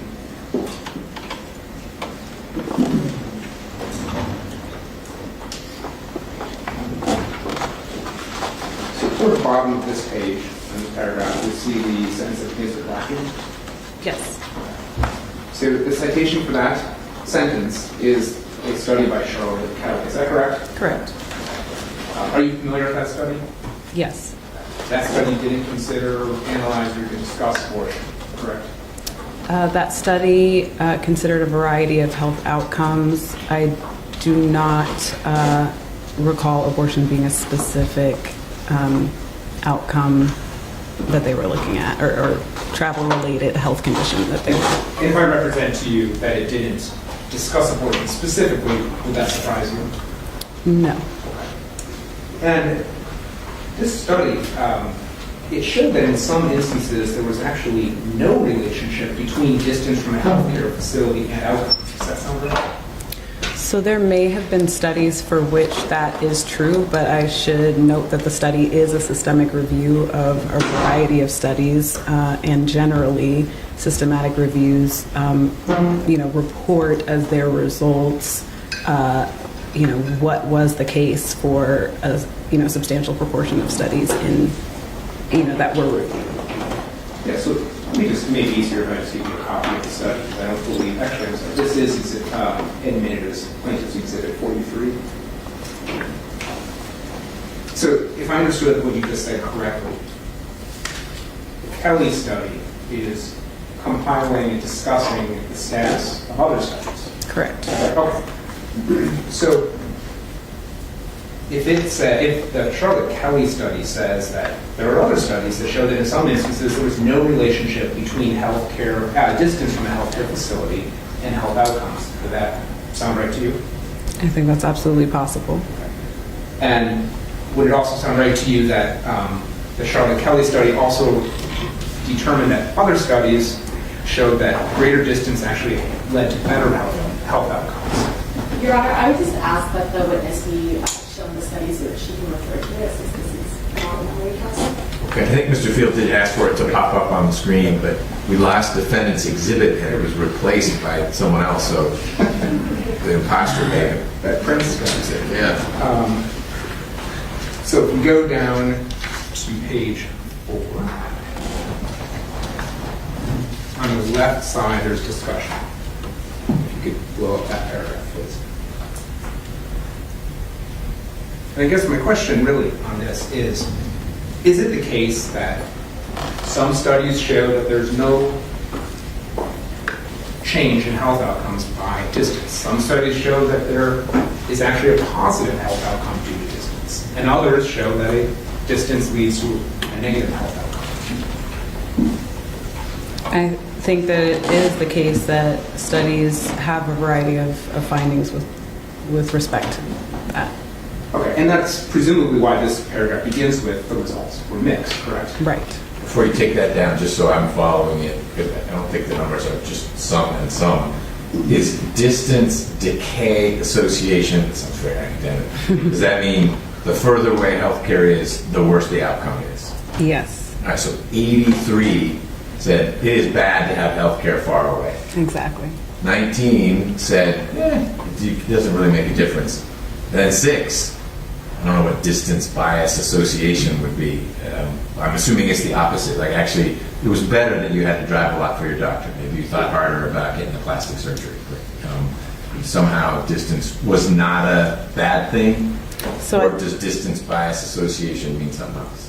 I would not need to look further up, but I would suspect that the distance bias association could reflect an issue with the degree to which they are able to really speak to that relationship. Okay. But I just wanted to make sure, I understand Mr. Field's point, I want to make sure I understood this language as well, because to say some is not inaccurate, but 83 is a whole lot more than 19 or 6. Correct. Okay. An overwhelming number of studies identified evidence of a distance decay association. Okay. So, and the report indicated that the results were mixed, but if we go down to page 6,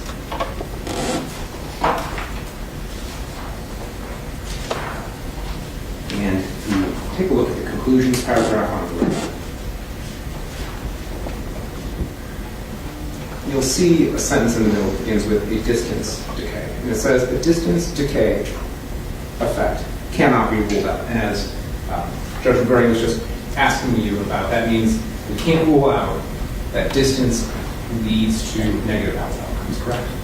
So what the judge was referring to was a reference to bias. I think this sentence is referring to something different, just the distance decay, period. And so slightly different. But the conclusion here is that effect can't be ruled out, right?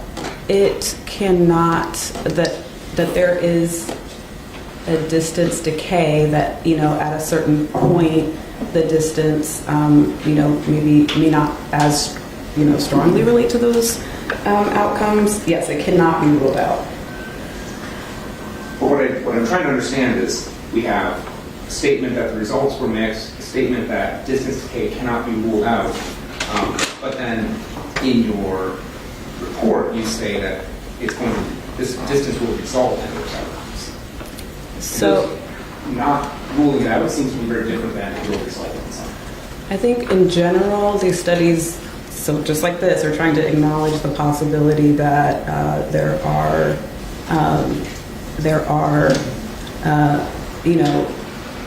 as stated, possibilities, but generally the large body of studies that were reviewed here had a similar finding in terms of the effect of travel distance on health outcomes, which is what I referred to in the report. Okay. But you cited just one study for this sentence, that distance results in worse outcomes, and that's the Kelly study that says it can't be ruled. The Kelly study reviewed over 80 studies. So I think in citing the Kelly study, I am citing this evidence regarding dozens of studies. But the Kelly study reviewed those and said, we can't rule out the possibility that there's some distance decay, the negative effect on healthcare outcomes, right? The Kelly study is acknowledging the possibility that there is, some point at which there may be a distance decay, but also finds that the large body of studies are observing this effect. Now, you're familiar, though, with the principle that correlation and causation are the same thing, correct? I am familiar with that. And you agree with that principle, correct? Generally, yes, I agree with that principle. Okay. And does it sound right that correlation is the relationship between variables, but does not imply that one variable will cause the other? Is that a fair definition of correlation? That is a fair definition. I would add that some study methodologies are more likely to demonstrate evidence that is near causal or that is causal. And we see that systematic reviews like the review that we just had as an exhibit on the screen have are considered to be a strong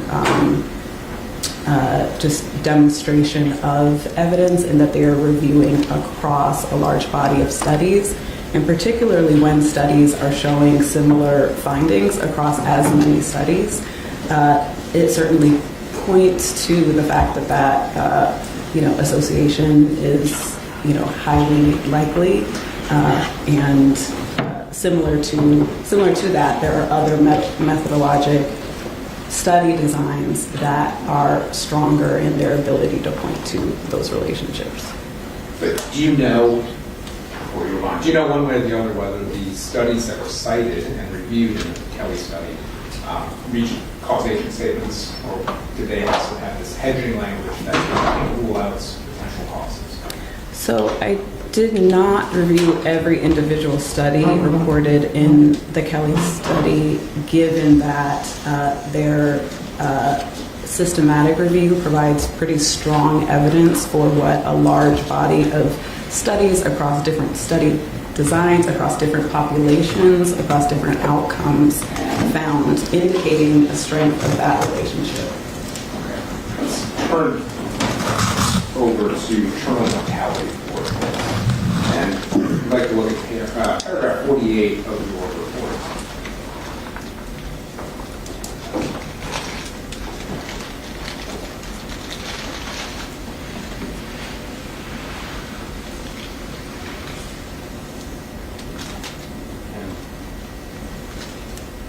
All right, so paragraph 48 reads, even more concerning, denying Georgians access to abortion care will exacerbate the existing maternal and infant mortality and morbidity crisis, with the greatest harm falling on Black communities. Did I read that right? Yes. And that aligns with what you testified to earlier today, correct? Correct. Now, at the outset, you don't appear in your report to quantify this statement at all. You don't offer anything to say, this is how much maternal mortality or morbidity are going to go up after lifetime. Is that right? Correct. But you do, you look at paragraph 50. You cite a study by Dr. Vilda, does that sound right? Yes. So you cite Dr. Vilda's study to support the statement that states with restrictive abortion policy climates had a 7% higher rate of total maternal mortality. Now, just to confirm, you're not saying that there will be a 7% increase in maternal mortality in Georgia, correct? Correct. And when we're thinking about the VILDA study, do you know whether it was a cross-sectional study? In my recollection, it is possible that it was a cross-sectional study. And just since I'll ask a few questions about it, I'll ask this once at least. May I approach? You may. And while he's approaching, help the non-statisticians here understand what's cross-sectional versus intersectional, non-sectional. We are referencing a study design in which we would look at the existing, number of abortion restrictions and existing maternal mortality rates, as opposed to, maybe a longitudinal design is one, like the turnaway study example that we discussed earlier is one in which you sort of start with data or, collect data at multiple time points into the future. And so there's a bit of a strength of... you can see recurring patterns. Cross-sectional, maybe a lay term would be snapshot. A snapshot in time is what's going on in America. We've got states with tighter restrictions and looser restrictions. And what do we see in terms of maternal mortality? Exactly, and sometimes it's over a shorter period of time, I should say, as opposed to some of the more longitudinal studies that look over a longer time point. So my recollection, and I'll take a look at this, that there may have been, this did not necessarily, I think I need to take a look at how they describe their methods before I continue.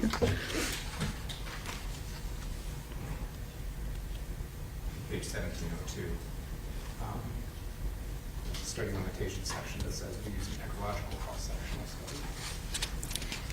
Yes, so this study does refer to their study as a cross-sectional design, and I think that that is appropriate based on what I'm reading.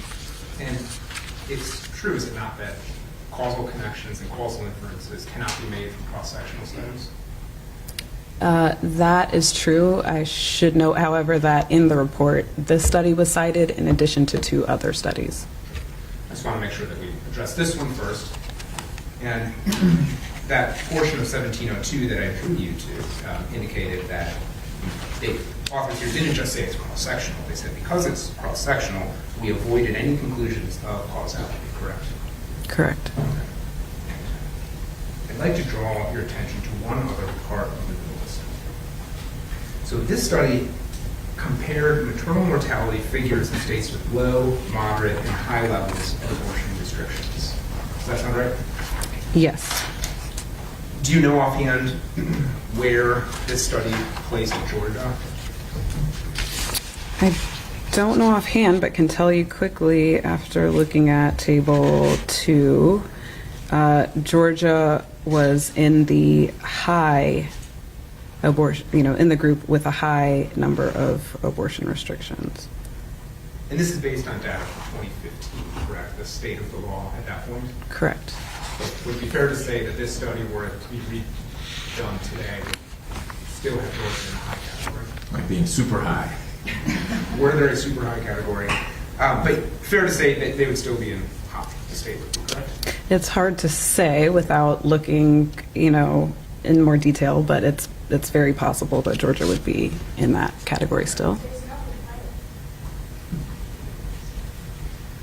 And so, if Georgia was in the high category before and would be in the high category now, and this study looks at a potential higher mortality, maternal mortality rate as a state moves up in those thresholds from low, moderate to high, it seems that you can't say anything about this study because Georgia wouldn't be changing. So once again, I refer to multiple studies that estimate potential impacts on maternal mortality, and in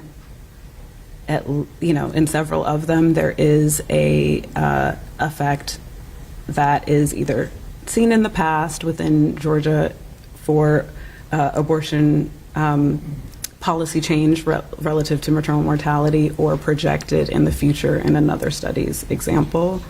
I think for this study specifically, they also indicate that total maternal mortality may be increased as a result of abortion policy restriction at the state level. And that certainly does not mean that it's not going to increase. Well, you continue to mention the other authorities. So if we look still at paragraph 50 of your report, this was one study. And then you cited a study that you talked about with plaintiff's counsel today. I'll bring it up. This is a Stevenson study. Right, this was one you discussed? Correct. Right, so let me know if you need to see the report, but I believe I have it correct here. This is a study that looked at a hypothetical nationwide complete ban on abortion, correct? Correct. And you would agree that here we're not talking about a hypothetical nationwide ban on abortion, correct? We are talking about a near total ban in the state of Georgia, given that the majority of abortions that would be provided in the state of Georgia are no longer able to be provided in state. But it's correct, is it not, that the Stevenson article looked at a complete ban nationwide? So that eliminates questions of travel, that eliminates questions of abortions up to 6 weeks, that eliminates questions of medical emergencies, medical futility, fetal anomaly, rape and incest, right? That study did look specifically at a total abortion ban. I would again add, however, that relative to other states for which that is less the case, Georgia might be closest to that, again, relative to other states in the U.S. And then you also cite, I think you talked about with plaintiff's counsel, a study that looked at changes back in the 60s and 70s, I believe it was. Correct. And I just want to ask you very briefly, do you know what the state law was relative to abortion in the 60s? I can't speak to the specifics of the law. I do know that there was a change whereby abortion access became legally available, and that is really, the study looked at changes in maternal mortality surrounding that. I mean, it looked at going from where in the 49 states it's a felony, and there was they discussed what people were doing to obtain abortions when it was a felony in nearly every state, and then the states loosening those restrictions and ultimately going into the through over here, right? Correct. So again, that's very different than what we're talking about here, correct? So a lot has changed over that time in terms of people's, or the way that care is provided. That said, the study is able to, was able to model a change in maternal mortality, resulting from access to care. And while given the time period, the change, say it is not quite exactly as drastic as observed in that study, even if it is an overestimate, I think a large number and large disparities in the number of maternal deaths are still a problem. And I think the evidence remains useful. But each of those three studies we just talked about has little to no real comparison to what's happening in Georgia currently, it sounds like. I would not characterize it that way. I think there might be some differences in the degree to which those studies may reflect an overestimate in two of the cases, perhaps. Yet and still, they still project increases in maternal death, or that maternal death declined following the provision of access to abortion care, and therefore I think are still indicative of the fact that we have a maternal mortality crisis that could worsen. I think that's the point. I think to make the point I'm trying to make, it could worsen. It sounds to me like that's what all of these studies are saying. It could, but the flip side of that is it also might not. So I maybe should correct my terminology. Art is likely to worsen. I think that the could, or what might be less clear, is the exact number or degree. But I would once again state that I think these studies likely are an underestimate of what could occur in one case, or a slight overestimate in two of the other cases. The death is still likely to occur. So with respect to maternal mortality, let's look at paragraph 22, the same topic. Your report.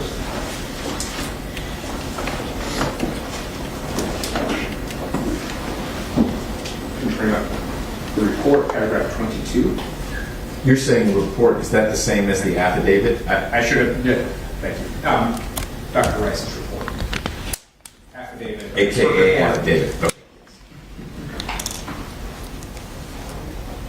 So in paragraph 22 of your affidavit,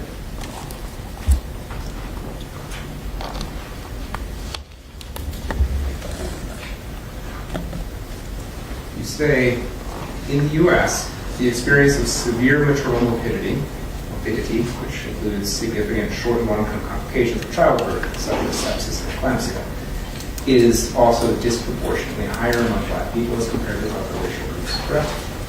Correct. And here you cite a study by Dr. DeClerc, is that correct? Correct.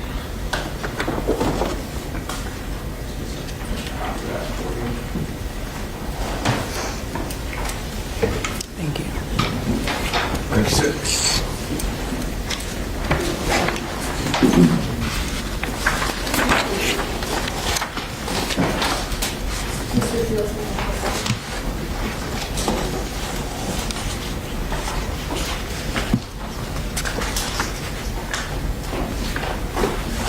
Before I get too far into this, Your Honor, for a bit of housekeeping, I realized that I did not move those three in before.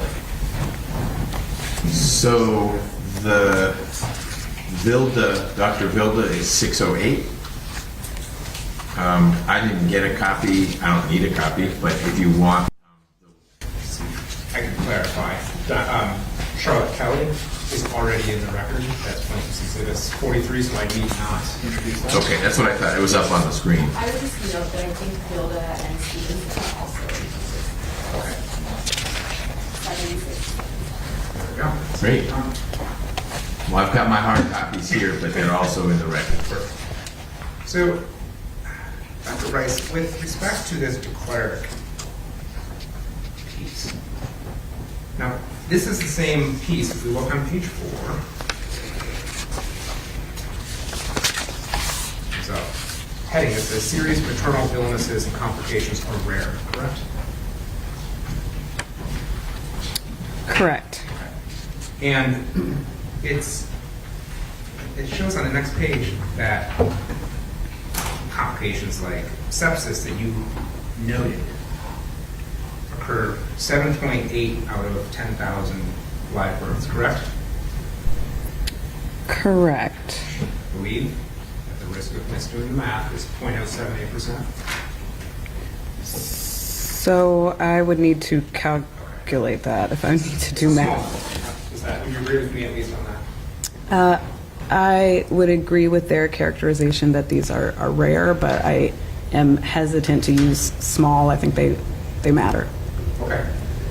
But in your report, you have not attempted to quantify in any way how, if at all, complications like sepsis would increase under the Life Act as compared to the state of the law before the Life Act was enacted, correct? I have not. It is correct that I did not provide an exact projection of that number. You provided directional guidance. It will go up. But yes. Would it go to 7.9 or 10.2 or 50? So, can't really know yet. Yes, I think that's hard to be able to do at this point in time, though I'm sure that data will become available. That directional analysis, though, is again based on these reports that say you can't rule out that there may be some adverse effects of travel and some of the other studies we're talking about that are non-causal studies, correct? Correct. I would add, though, that studies that indicate patterns in maternal mortality are often reflective of patterns in maternal morbidity. So I would not say that we don't have any information or, too limited information to be able to make this assessment.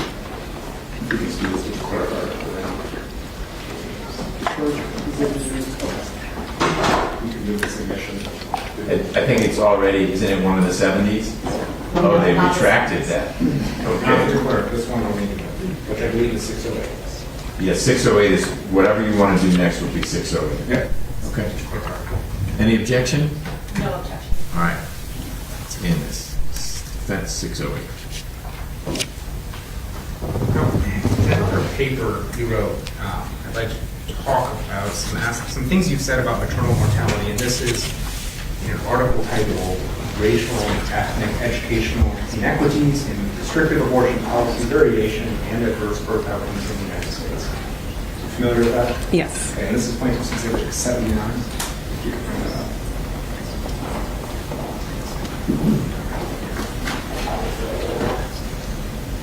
While I was bringing it up, can you tell me just very briefly what this study looked at? So this study looked at an index of abortion restrictiveness. So looked at an index that's reflective of, once again, how restrictive the state's environment is around abortion policy and the association of that index with specific birth outcomes from 2005 to 2015. And yes, looked at it. If you go down on the right side, what I want to ask you about is, in this paper, you notably avoided saying that abortion restriction will exacerbate maternal and infant mortality. In fact, in 5 different places, you have the opportunity to say that statement on the statement you said today, and you didn't. So, on the right, there's a sentence that begins with "given the landscape," toward the bottom. And it reads, given the landscape of racial and ethnic and socioeconomic inequities and birth outcomes in the U.S., policies restricting access to abortion have the potential to exacerbate adverse birth outcomes. And then if we look over at page 9,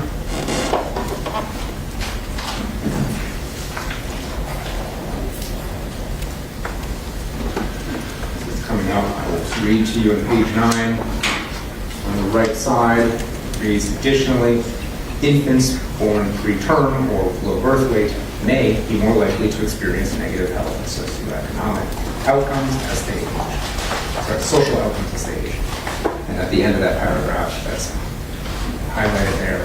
Furthermore, our findings suggest that restrictive abortion policies may exacerbate substantial and enduring racial and socioeconomic inequities in infant morbidity in the U.S. And then lastly, your conclusion on on page 11. In conclusion paragraph, you say twice. First, third line, restrictive abortion policies disproportionately affect more vulnerable groups, potentially causing or worsening health inequities.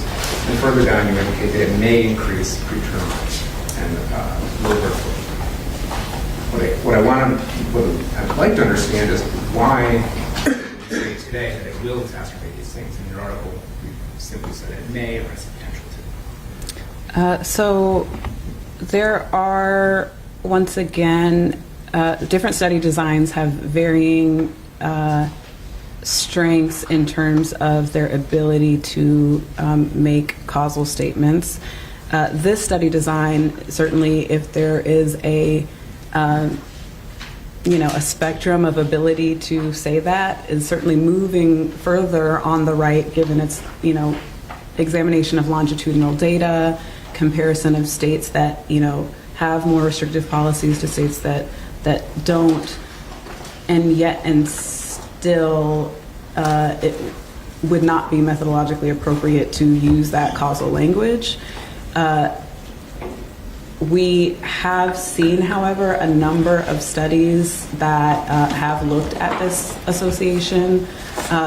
This is one, but there are others that have been conducted. And so, I would say across a number of studies that have looked at this association, we're seeing similar findings in terms of greater restrictiveness and relationship with these infant health outcomes. So across studies, I feel confident in the professional, ability to say that the literature supports that statement in the affidavit. Was this peer reviewed? Yes. Do you think there would have been any issues in the peer review process if each of the 5 instances we just talked about, you had said that the data show that it will exacerbate these circumstances? It's possible, yes. Okay, but you were comfortable saying today in your affidavit and in your testimony? Comfortable saying it today in my affidavit based on professional opinion in addition to the study cited here, and my professional opinion includes having reviewed a number of studies on this topic, of which this is an example. This, I don't remember what exhibit this is, meaning the number, but the exhibit. It's about to be 609. Okay, so it's not in yet.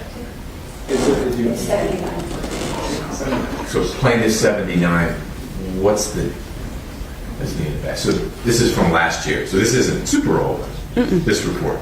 Yeah, very recent. Now, I'd like to look at page 10 of this article as well.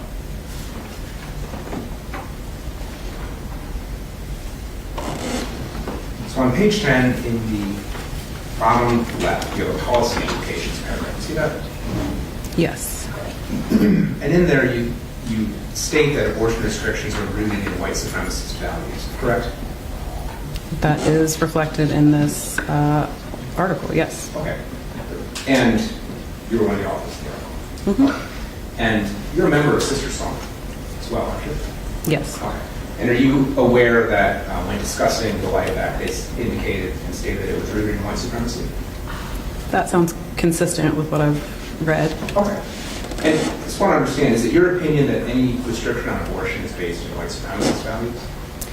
Generally, considering the fact that abortion restrictions, time and time again, evidence indicates that they disproportionately disadvantage and affect Black people in the U.S., including in Georgia.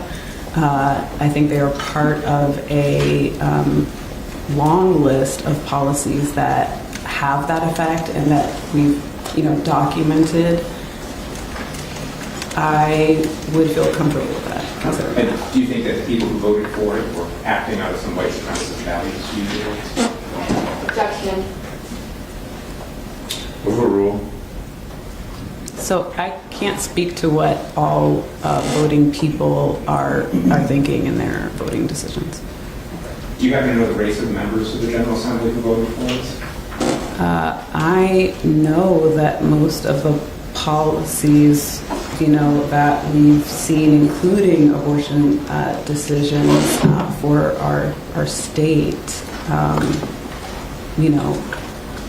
may have people representing multiple, races as part of our, legislative body for the state. But I can't say what the exact proportion is. The answer is no, you don't know. I cannot speak to that definitively. And you're aware that the founder of Planned Parenthood, the plaintiff in this case, Margaret Sanger, expressed some racist views as well, right? I am aware of that history. Okay. Worked with the Ku Klux Klan to advance birth control, right? I am aware of her advancement of birth control based on values that are, reflected in the statement that you highlighted in the report.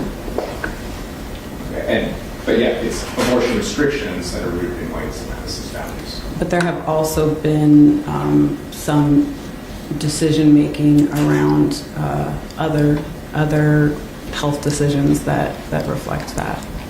Okay, let's talk about abortion access space. Here again, you said earlier today that the Life Act, the quote was, will drastically decrease the ability to get care. That's not right.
Record your question and send it. Download the 11 Alive News app to use near me.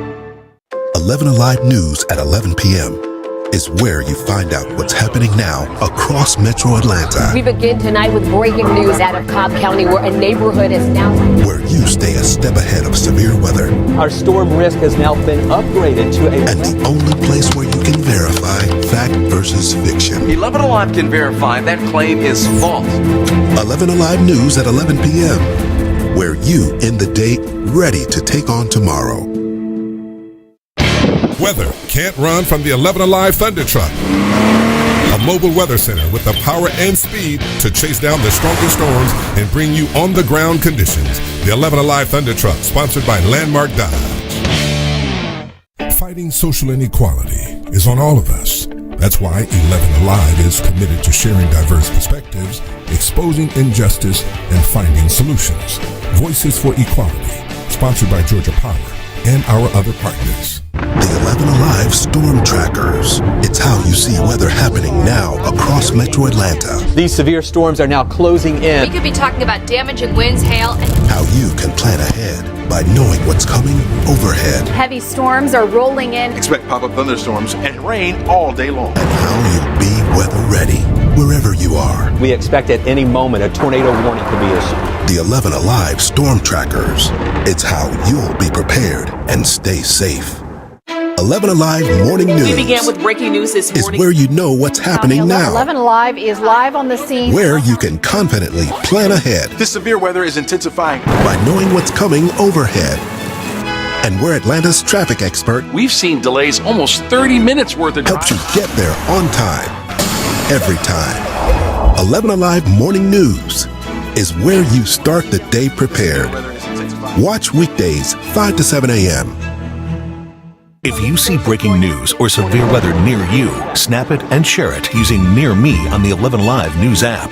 Want to verify if something's true or false? Record your question and send it. Download the 11 Alive News app to use Near Me.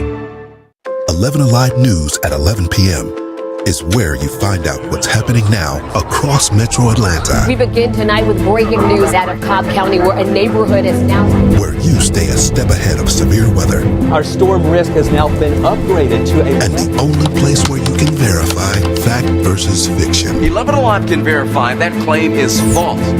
11 Alive News at 11 p.m., where you end the day ready to take on tomorrow. Weather can't run from the 11 Alive Thunder Truck. A mobile weather center with the power and speed to chase down the strongest storms and bring you on-the-ground conditions. The 11 Alive Thunder Truck, sponsored by Landmark Dodge. Fighting social inequality is on all of us. That's why 11 Alive is committed to sharing diverse perspectives, exposing injustice, and finding solutions. Voices for Equality, sponsored by Georgia Power and our other partners. The 11 Alive Storm Trackers. It's how you see weather happening now across Metro Atlanta. These severe storms are now closing in. We could be talking about damaging winds, hail, and... how you can plan ahead by knowing what's coming overhead. Heavy storms are rolling in. Expect pop-up thunderstorms and rain all day long. And how you'll be weather ready wherever you are. We expect at any moment a tornado warning could be issued. The 11 Alive Storm Trackers. It's how you'll be prepared and stay safe. 11 Alive Morning News. We began with breaking news this morning. Is where you know what's happening now. 11 Alive is live on the scene. Where you can confidently plan ahead. This severe weather is intensifying by knowing what's coming overhead. And we're Atlanta's traffic expert. We've seen delays almost 30 minutes worth of helps you get there on time. Every time. 11 Alive Morning News is where you start the day prepared. Watch weekdays 5 to 7 a.m. If you see breaking news or severe weather near you, snap it and share it using Near Me on the 11 Live News app. Want to verify if something's true or false? Record your question and send it. Download the 11 Alive News app to use Near Me. 11 Alive News at 11 p.m. is where you find out what's happening now across Metro Atlanta. We begin tonight with breaking news out of Cobb County, where a neighborhood is now... where you stay a step ahead of severe weather. Our storm risk has now been upgraded to a... and the only place where you can verify fact versus fiction. 11 Alive can verify that claim is false. 11 Alive News at 11 p.m., where you end the day ready to take on tomorrow. Weather can't run from the 11 Alive Thunder Truck. A mobile weather center with the power and speed to chase down the strongest storms and bring you on-the-ground conditions. The 11 Alive Thunder Truck, sponsored by Landmark Dodge. Fighting social inequality is on all of us. That's why 11 Alive is committed to sharing diverse perspectives, exposing injustice, and finding solutions. Voices for Equality, sponsored by Georgia Power and our other partners. The 11 Alive Storm Trackers. It's how you see weather happening now across Metro Atlanta. These severe storms are now closing in. We could be talking about damaging winds, hail, and... how you can plan ahead by knowing what's coming overhead. Heavy storms are rolling in. Expect pop-up thunderstorms and rain all day long. And how you'll be weather ready wherever you are. We expect at any moment a tornado warning could be issued. The 11 Alive Storm Trackers. It's how you'll be prepared and stay safe. 11 Alive Morning News. We began with breaking news this morning. Is where you know what's happening now. 11 Alive is live on the scene. Where you can confidently plan ahead. This severe weather is intensifying by knowing what's coming overhead. And we're Atlanta's traffic expert. We've seen delays almost 30 minutes worth of helps you get there on time. Every time. 11 Alive Morning News is where you start the day prepared. Watch weekdays 5 to 7 a.m. If you see breaking news or severe weather near you, snap it and share it using Near Me on the 11 Live News app. Want to verify if something's true or false? Record your question and send it. Download the 11 Alive News app to use Near Me. 11 Alive News at 11 p.m. is where you find out what's happening now across Metro Atlanta. We begin tonight with breaking news out of Cobb County, where a neighborhood is now... Where you stay a step ahead of severe weather. Our storm risk has now been upgraded to a... And the only place where you can verify fact versus fiction. 11 Alive can verify that claim is false. 11 Alive News at 11 p.m. Where you end the day ready to take on tomorrow. Weather can't run from the 11 Alive Thunder Truck. A mobile weather center with the power and speed to chase down the strongest storms and bring you on-the-ground conditions. The 11 Alive Thunder Truck, sponsored by Landmark Dodge. Fighting social inequality is on all of us. That's why 11 Alive is committed to sharing diverse perspectives, exposing injustice, and finding solutions. Voices for Equality, sponsored by Georgia Power and our other partners. The 11 Alive Storm Trackers. It's how you see weather happening now across Metro Atlanta. These severe storms are now closing in. We could be talking about damaging winds, hail, and... How you can plan ahead by knowing what's coming overhead. Heavy storms are rolling in. Expect pop-up thunderstorms and rain all day long. And how you'll be weather ready wherever you are. We expect at any moment a tornado warning could be issued. The 11 Alive Storm Trackers. It's how you'll be prepared and stay safe. 11 Alive Morning News. We began with breaking news this morning. Is where you know what's happening now. 11 Alive is live on the scene. Where you can confidently plan ahead. This severe weather is intensifying. By knowing what's coming overhead. And we're Atlanta's traffic expert. We've seen delays almost 30 minutes worth of helps you get there on time. Every time. 11 Alive Morning News is where you start the day prepared.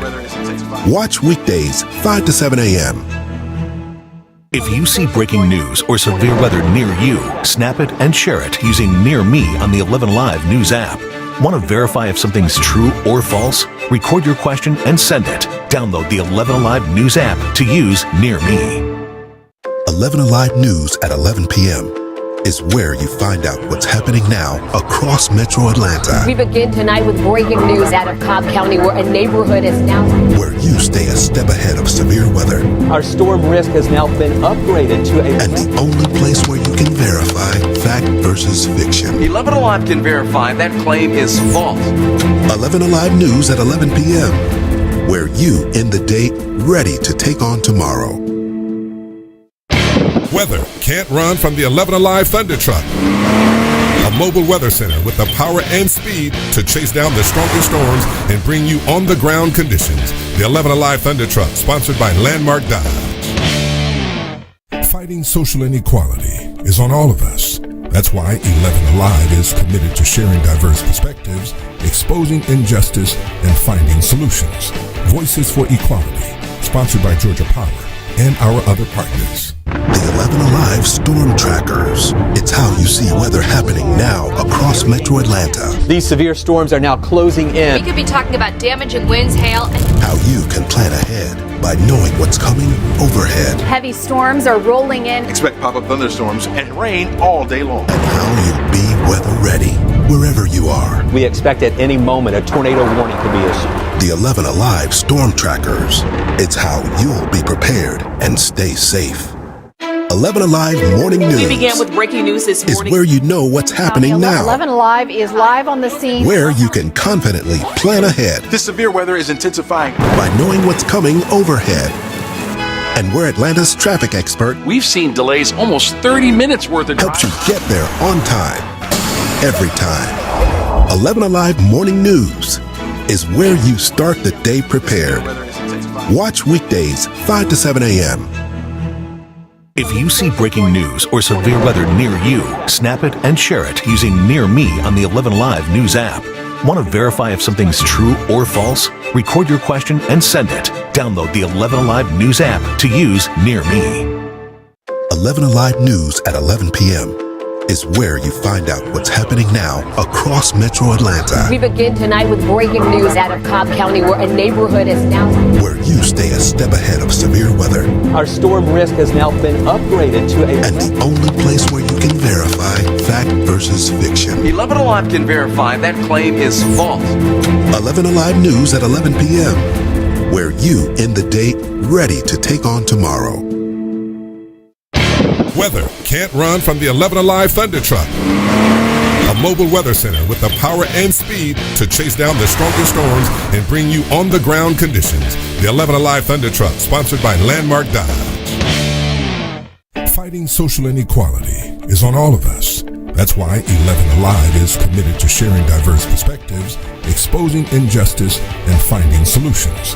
Voices for Equality, sponsored by Georgia Power and our other partners. The 11 Alive Storm Trackers. It's how you see weather happening now across Metro Atlanta. These severe storms are now closing in. We could be talking about damaging winds, hail, and How you can plan ahead by knowing what's coming overhead. heavy storms are rolling in. Expect pop-up thunderstorms and rain all day long. And how you'll be weather ready wherever you are. We expect at any moment a tornado warning could be issued. The 11 Alive Storm Trackers. It's how you'll be prepared and stay safe. 11 Alive Morning News. We began with breaking news this is morning. where you know what's happening now. 11 Alive is live on the scene. Where you can confidently plan ahead This severe weather is intensifying. by knowing what's coming overhead. And where Atlanta's traffic expert We've seen delays almost 30 minutes worth of helps you driving. get there on time, every time. 11 Alive Morning News is where you start the day prepared. Watch weekdays 5 to 7 a.m. If you see breaking news or severe weather near you, snap it and share it using Near Me on the 11 Live News app. Want to verify if something's true or false? Record your question and send it. Download the 11 Alive News app to use Near Me. 11 Alive News at 11 p.m. is where you find out what's happening now across Metro Atlanta. We begin tonight with breaking news out of Cobb County, where a neighborhood is now Where you stay a step ahead of severe weather. Our storm risk has now been upgraded to a... And the only place where you can verify fact versus fiction. 11 Alive can verify that claim is false. 11 Alive News at 11 p.m. Where you end the day ready to take on tomorrow. Weather can't run from the 11 Alive Thunder Truck. A mobile weather center with the power and speed to chase down the strongest storms and bring you on-the-ground conditions. The 11 Alive Thunder Truck, sponsored by Landmark Dodge. Fighting social inequality is on all of us. That's why 11 Alive is committed to sharing diverse perspectives, exposing injustice, and finding solutions. Voices for Equality, sponsored by Georgia Power and our other partners. The 11 Alive Storm Trackers. It's how you see weather happening now across Metro Atlanta. These severe storms are now closing We in. could be talking about damaging winds, hail, and How you can plan ahead by knowing what's coming overhead. heavy storms are rolling in. Expect pop-up thunderstorms and rain all day long. And how you'll be weather ready wherever you are. We expect at any moment a tornado warning could be issued. The 11 Alive Storm Trackers. It's how you'll be prepared and stay safe. 11 Alive Morning News We began with breaking news this is morning. where you know what's happening now. 11 Alive is live on the scene. Where you can confidently plan ahead This severe weather is intensifying. by knowing what's coming overhead. And where Atlanta's traffic expert We've seen delays almost 30 minutes worth of helps you driving. get there on time, every time. 11 Alive Morning News is where you start the day prepared. Watch weekdays 5 to 7 a.m. If you see breaking news or severe weather near you, snap it and share it using Near Me on the 11 Live News app. Want to verify if something's true or false? Record your question and send it. Download the 11 Alive News app to use Near Me. 11 Alive News at 11 p.m. is where you find out what's happening now across Metro Atlanta. We begin tonight with breaking news out of Cobb County, where a neighborhood is now Where you stay a step ahead of severe weather. Our storm risk has now been upgraded to a... And the only place where you can verify fact versus fiction. 11 Alive can verify that claim is false. 11 Alive News at 11 p.m. Where you end the day ready to take on tomorrow. Weather can't run from the 11 Alive Thunder Truck. A mobile weather center with the power and speed to chase down the strongest storms and bring you on-the-ground conditions. The 11 Alive Thunder Truck, sponsored by Landmark Dodge. Fighting social inequality is on all of us. That's why 11 Alive is committed to sharing diverse perspectives, exposing injustice, and finding solutions. Voices for Equality, sponsored by Georgia Power and our other partners. The 11 Alive Storm Trackers. It's how you see weather happening now across Metro Atlanta. These severe storms are now closing We in. could be talking about damaging winds, hail, and How you can plan ahead by knowing what's coming overhead. heavy storms are rolling in. Expect pop-up thunderstorms and rain all day long. And how you'll be weather ready wherever you are. We expect at any moment a tornado warning could be issued. The 11 Alive Storm Trackers. It's how you'll be prepared and stay safe. 11 Alive Morning News We began with breaking news this is morning. where you know what's happening now. 11 Alive is live on the scene. Where you can confidently plan ahead This severe weather is intensifying. by knowing what's coming overhead. And where Atlanta's traffic expert We've seen delays almost 30 minutes worth of helps you get there on time, every time. 11 Alive Morning News is where you start the day prepared. Watch weekdays 5 to 7 a.m. If you see breaking news or severe weather near you, snap it and share it using Near Me on the 11 Live News app. Want to verify if something's true or false? Record your question and send it. Download the 11 Live News app to use Near Me. 11 Alive News at 11 p.m. is where you find out what's happening now across Metro Atlanta. We begin tonight with breaking news out of Cobb County, where a neighborhood is now Where you stay a step ahead of severe weather. Our storm risk has now been upgraded to a... And the only place where you can verify fact versus fiction. 11 Alive can verify that claim is false.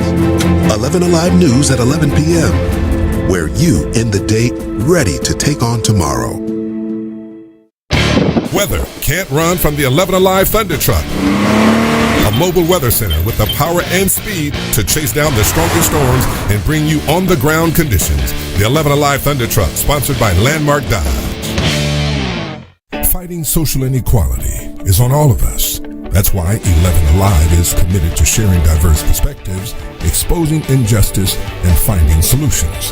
Voices for Equality, sponsored by Georgia Power and our other partners. The 11 Alive Storm Trackers. It's how you see weather happening now across Metro Atlanta. These severe storms are now closing We in. could be talking about damaging winds, hail, and How you can plan ahead by knowing what's coming overhead. heavy storms are rolling in. Expect pop-up thunderstorms and rain all day long. And how you'll be weather ready wherever you are. We expect at any moment a tornado warning could be issued. The 11 Alive Storm Trackers.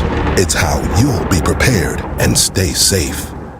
11 Alive Morning News We began with breaking news this is morning. where you know what's happening now. 11 Alive is live on the scene. Where you can confidently plan ahead This severe weather is intensifying. by knowing what's coming overhead. And where Atlanta's traffic expert We've seen delays almost 30 minutes worth of helps you get there on time, every time. 11 Alive Morning News is where you start the day prepared. Watch weekdays 5 to 7 a.m. If you see breaking news or severe weather near you, snap it and share it using Near Me on the 11 Live News app. Want to verify if something's true or false? Record your question and send it. Download the 11 Alive News app to use Near Me. 11 Alive News at 11 p.m. is where you find out what's happening now across Metro Atlanta. We begin tonight with breaking news out of Cobb County, where a neighborhood is now Where you stay a step ahead of severe weather. Our storm risk has now been upgraded to a... And the only place where you can verify fact versus fiction. 11 Alive can verify that claim is false. 11 Alive News at 11 p.m. Where you end the day ready to take on tomorrow.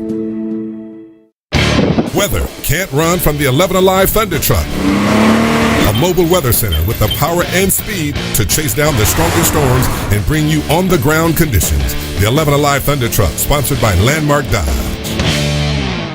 Fighting social inequality is on all of us. That's why 11 Alive is committed to sharing diverse perspectives, exposing injustice, and finding solutions. Voices for Equality, sponsored by Georgia Power and our other partners. The 11 Alive Storm Trackers. It's how you see weather happening now across metro Atlanta. These severe storms are now closing in. We could be talking about damaging winds, hail, and How you can plan ahead by knowing what's coming overhead. heavy storms are rolling in. Expect pop-up thunderstorms and rain all day long. And how you'll be weather ready wherever you are. We expect at any moment a tornado warning could be issued. The 11 Alive Storm Trackers. It's how you'll be prepared and stay safe. 11 Alive Morning News. We began with breaking news this is morning. where you know what's happening now. 11 Alive is live on the scene. Where you can confidently plan ahead This severe weather is intensifying. by knowing what's coming overhead.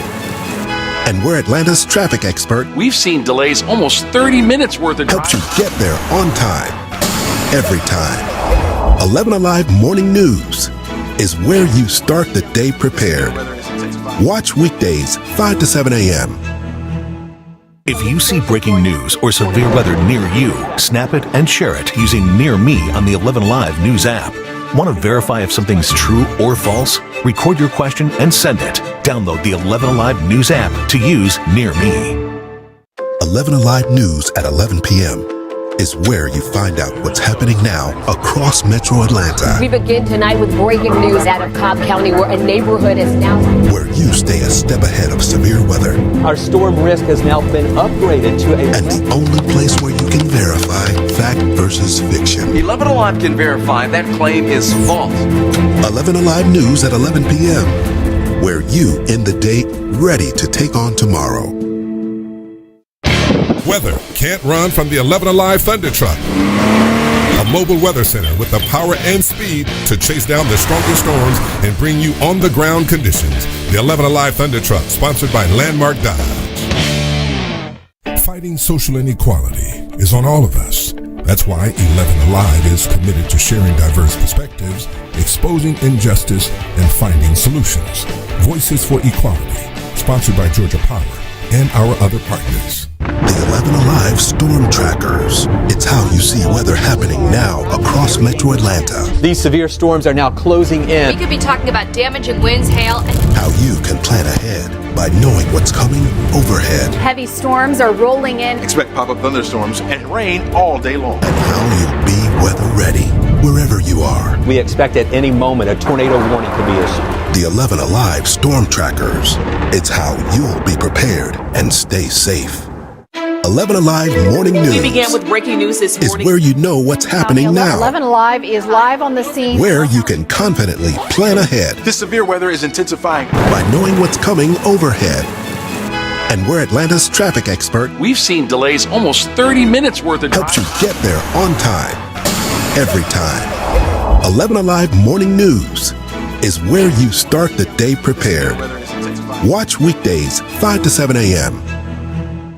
If you see breaking news or severe weather near you, snap it and share it using Near Me on the 11 Live News app.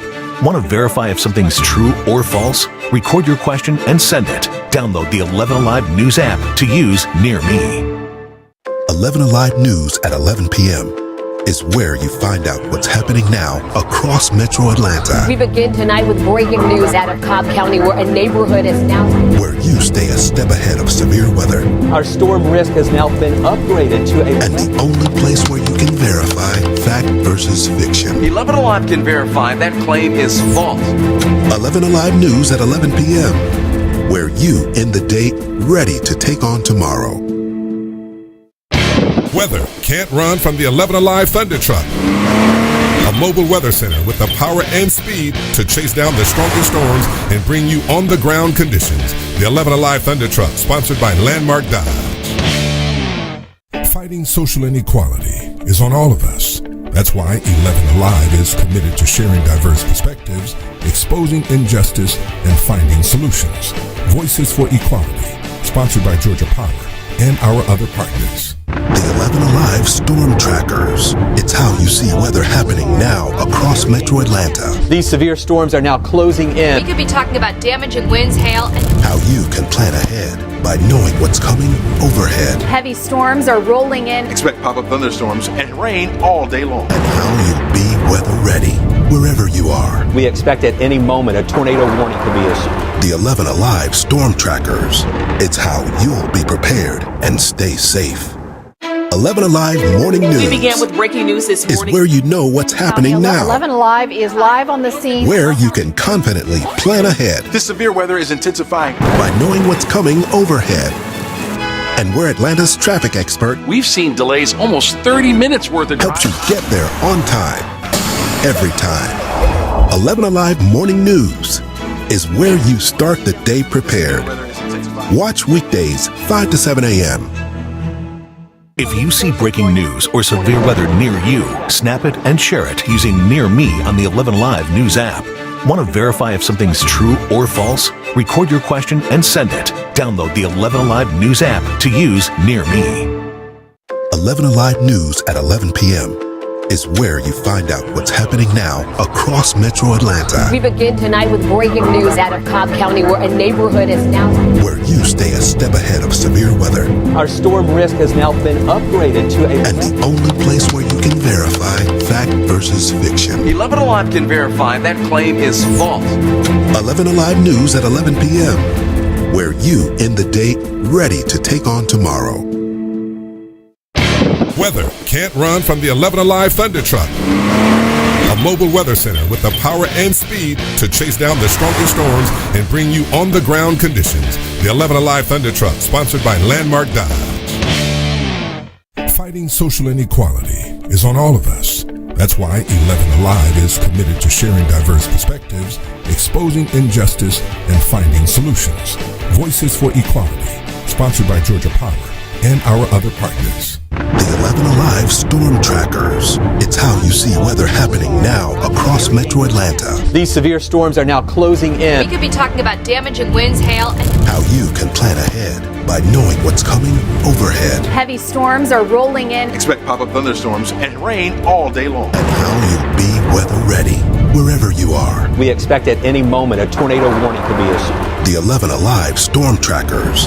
It's how you'll be prepared and stay safe. 11 Alive Morning News. We began with breaking news this morning. Is where you know what's happening now. 11 Alive is live on the scene. Where you can confidently plan ahead. This severe weather is intensifying. By knowing what's coming overhead. And where Atlanta's traffic expert. We've seen delays almost 30 minutes worth of helps you get there on time. Every time. 11 Alive Morning News is where you start the day prepared. Watch weekdays 5 to 7 a.m.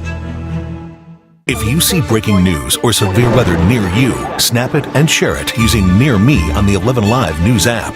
Want to verify if something's true or false? Record your question and send it. Download the 11 Alive News app to use Near Me. 11 Alive News at 11 p.m.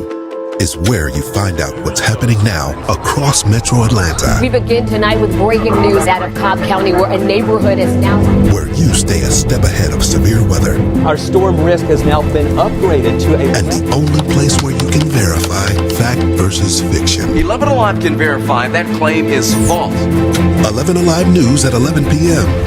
where you end the day ready to take on tomorrow. Weather can't run from the 11 Alive Thunder Truck. A mobile weather center with the power and speed to chase down the strongest storms and bring you on-the-ground conditions. The 11 Alive Thunder Truck, sponsored by Landmark Dodge. Fighting social inequality is on all of us. That's why 11 Alive is committed to sharing diverse perspectives, exposing injustice, and finding solutions. Voices for Equality, sponsored by Georgia Power and our other partners. The 11 Alive Storm Trackers. It's how you see weather happening now across Metro Atlanta. These severe storms are now closing in. We could be talking about damaging winds, hail, and... how you can plan ahead by knowing what's coming overhead. heavy storms are rolling in. Expect pop-up thunderstorms and rain all day long. And how you'll be weather ready wherever you are. We expect at any moment a tornado warning could be issued. The 11 Alive Storm Trackers. It's how you'll be prepared and stay safe. 11 Alive Morning News. We began with breaking news this morning. Is where you know what's happening now. 11 Alive is live on the scene. Where you can confidently plan ahead. This severe weather is intensifying. By knowing what's coming overhead. And where Atlanta's traffic expert. We've seen delays almost 30 minutes worth of helps you get there on time. Every time. 11 Alive Morning News is where you start the day prepared. Watch weekdays 5 to 7 a.m. If you see breaking news or severe weather near you, snap it and share it using Near Me on the 11 Alive News app. Want to verify if something's true or false? Record your question and send it. Download the 11 Alive News app to use Near Me. 11 Alive News at 11 p.m. is where you find out what's happening now across Metro Atlanta. We begin tonight with breaking news out of Cobb County, where a neighborhood is now... Where you stay a step ahead of severe weather. Our storm risk has now been upgraded to a... And the only place where you can verify fact versus fiction. 11 Alive can verify that claim is false. 11 Alive News at 11 p.m. where you end the day ready to take on tomorrow. Weather can't run from the 11 Alive Thunder Truck. A mobile weather center with the power and speed to chase down the strongest storms and bring you on-the-ground conditions. The 11 Alive Thunder Truck, sponsored by Landmark Dodge. Fighting social inequality is on all of us. That's why 11 Alive is committed to sharing diverse perspectives, exposing injustice, and finding solutions. Voices for Equality, sponsored by Georgia Power and our other partners. The 11 Alive Storm Trackers. It's how you see weather happening now across Metro Atlanta. These severe storms are now closing in. We could be talking about damaging winds, hail, and... How you can plan ahead by knowing what's coming overhead. Heavy storms are rolling in. Expect pop-up thunderstorms and rain all day long. And how you'll be weather ready wherever you are. We expect at any moment a tornado warning could be issued. The 11 Alive Storm Trackers. It's how you'll be prepared and stay safe. 11 Alive Morning News. We began with breaking news this morning. Is where you know what's happening now. 11 Alive is live on the scene. Where you can confidently plan ahead. This severe weather is intensifying. By knowing what's coming overhead. And where Atlanta's traffic expert... We've seen delays almost 30 minutes worth of helps you get there on time. Every time. 11 Alive Morning News is where you start the day prepared. Watch weekdays 5 to 7 a.m. If you see breaking news or severe weather near you, snap it and share it using Near Me on the 11 Alive News app. Want to verify if something's true or false? Record your question and send it. Download the 11 Alive News app to use Near Me. 11 Alive News at 11 p.m. is where you find out what's happening now across Metro Atlanta. We begin tonight with breaking news out of Cobb County, where a neighborhood is now... Where you stay a step ahead of severe weather. Our storm risk has now been upgraded to a... And the only place where you can verify fact versus fiction. 11 Alive can verify that claim is false. 11 Alive News at 11 p.m. where you end the day ready to take on tomorrow.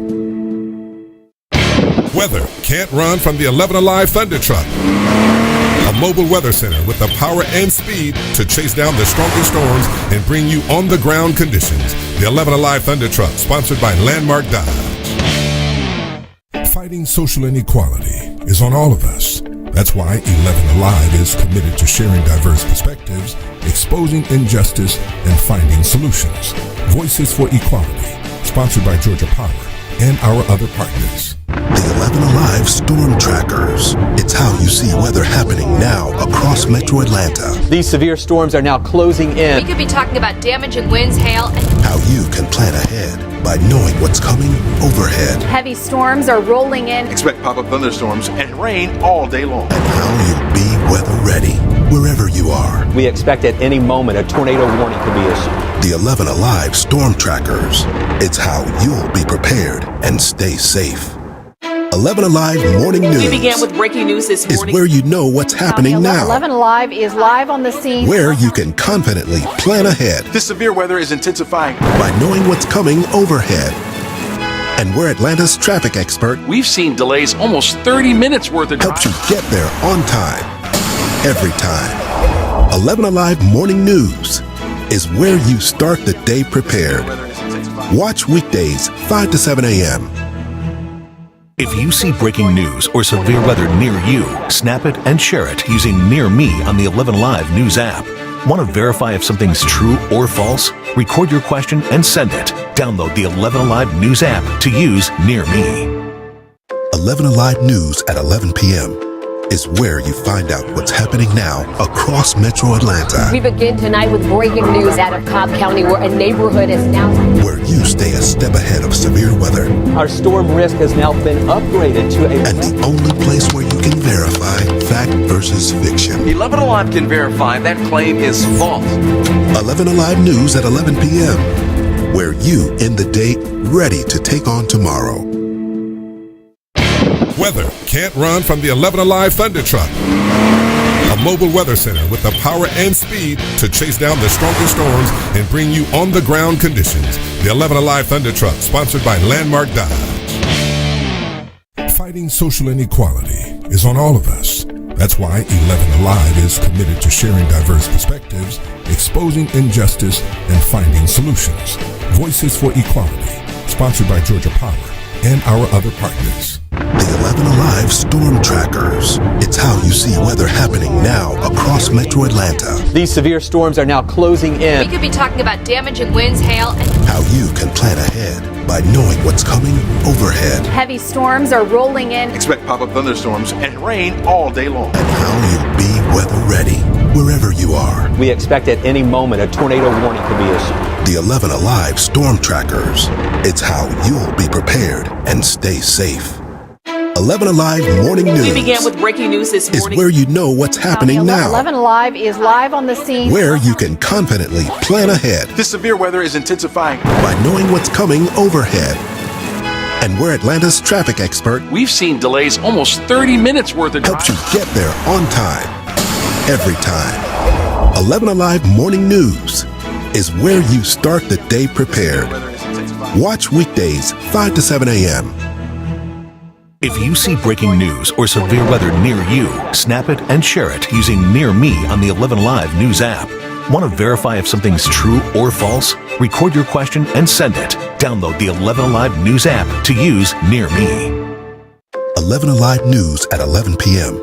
is where you find out what's happening now across Metro Atlanta. We begin tonight with breaking news out of Cobb County, where a neighborhood is now...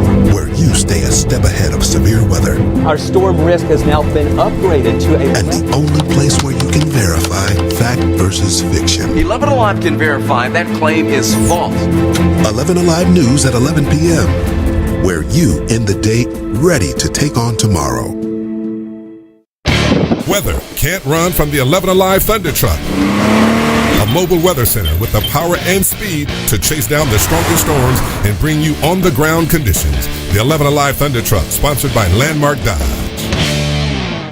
Fighting social inequality is on all of us. That's why 11 Alive is committed to sharing diverse perspectives, exposing injustice, and finding solutions. Voices for Equality, sponsored by Georgia Power and our other partners. The 11 Alive Storm Trackers. It's how you see weather happening now across Metro Atlanta. These severe storms are now closing in. We could be talking about damaging winds, hail, and... How you can plan ahead by knowing what's coming overhead. Heavy storms are rolling in. Expect pop-up thunderstorms and rain all day long. And how you'll be weather ready wherever you are. We expect at any moment a tornado warning could be issued. The 11 Alive Storm Trackers. It's how you'll be prepared and stay safe. 11 Alive Morning News. We began with breaking news this morning. Is where you know what's happening now. 11 Alive is live on the scene. Where you can confidently plan ahead. This severe weather is intensifying. By knowing what's coming overhead. And we're Atlanta's traffic expert. We've seen delays almost 30 minutes worth of drive. Helps you get there on time. Every time. 11 Alive Morning News is where you start the day prepared. Watch weekdays 5 to 7 a.m.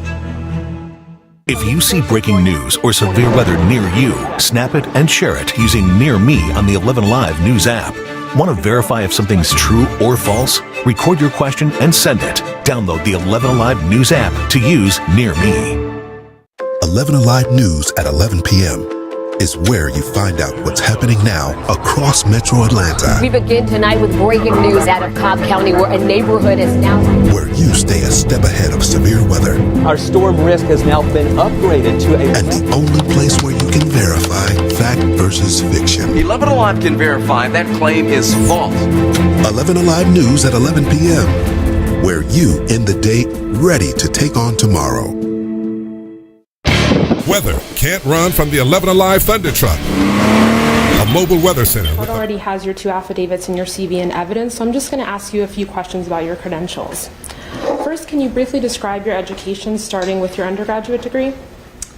Yes, my undergraduate was at Simmons College, which is now Simmons University in Boston, Massachusetts. I attended medical school at Northwestern University in Chicago.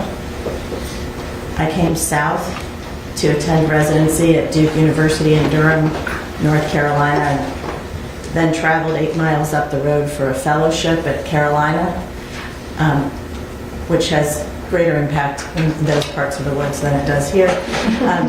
And got an MPH and did a research fellowship with the Robert Wood Johnson Clinical Scholars Program before becoming a faculty member. And where are you currently employed? I'm employed at the University of North Carolina at Chapel Hill.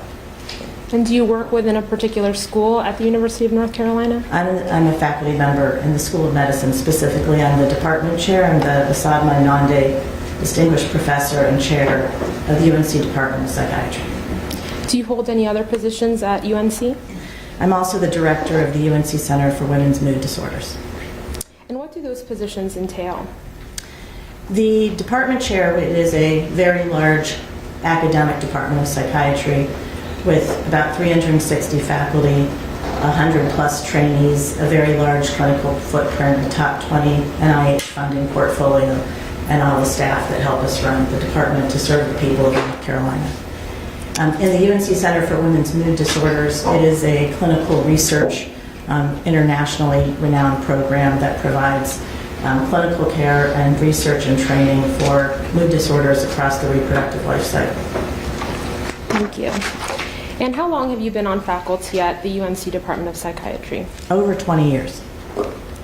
And how long have you been working with the Center for Women's Mood Disorders?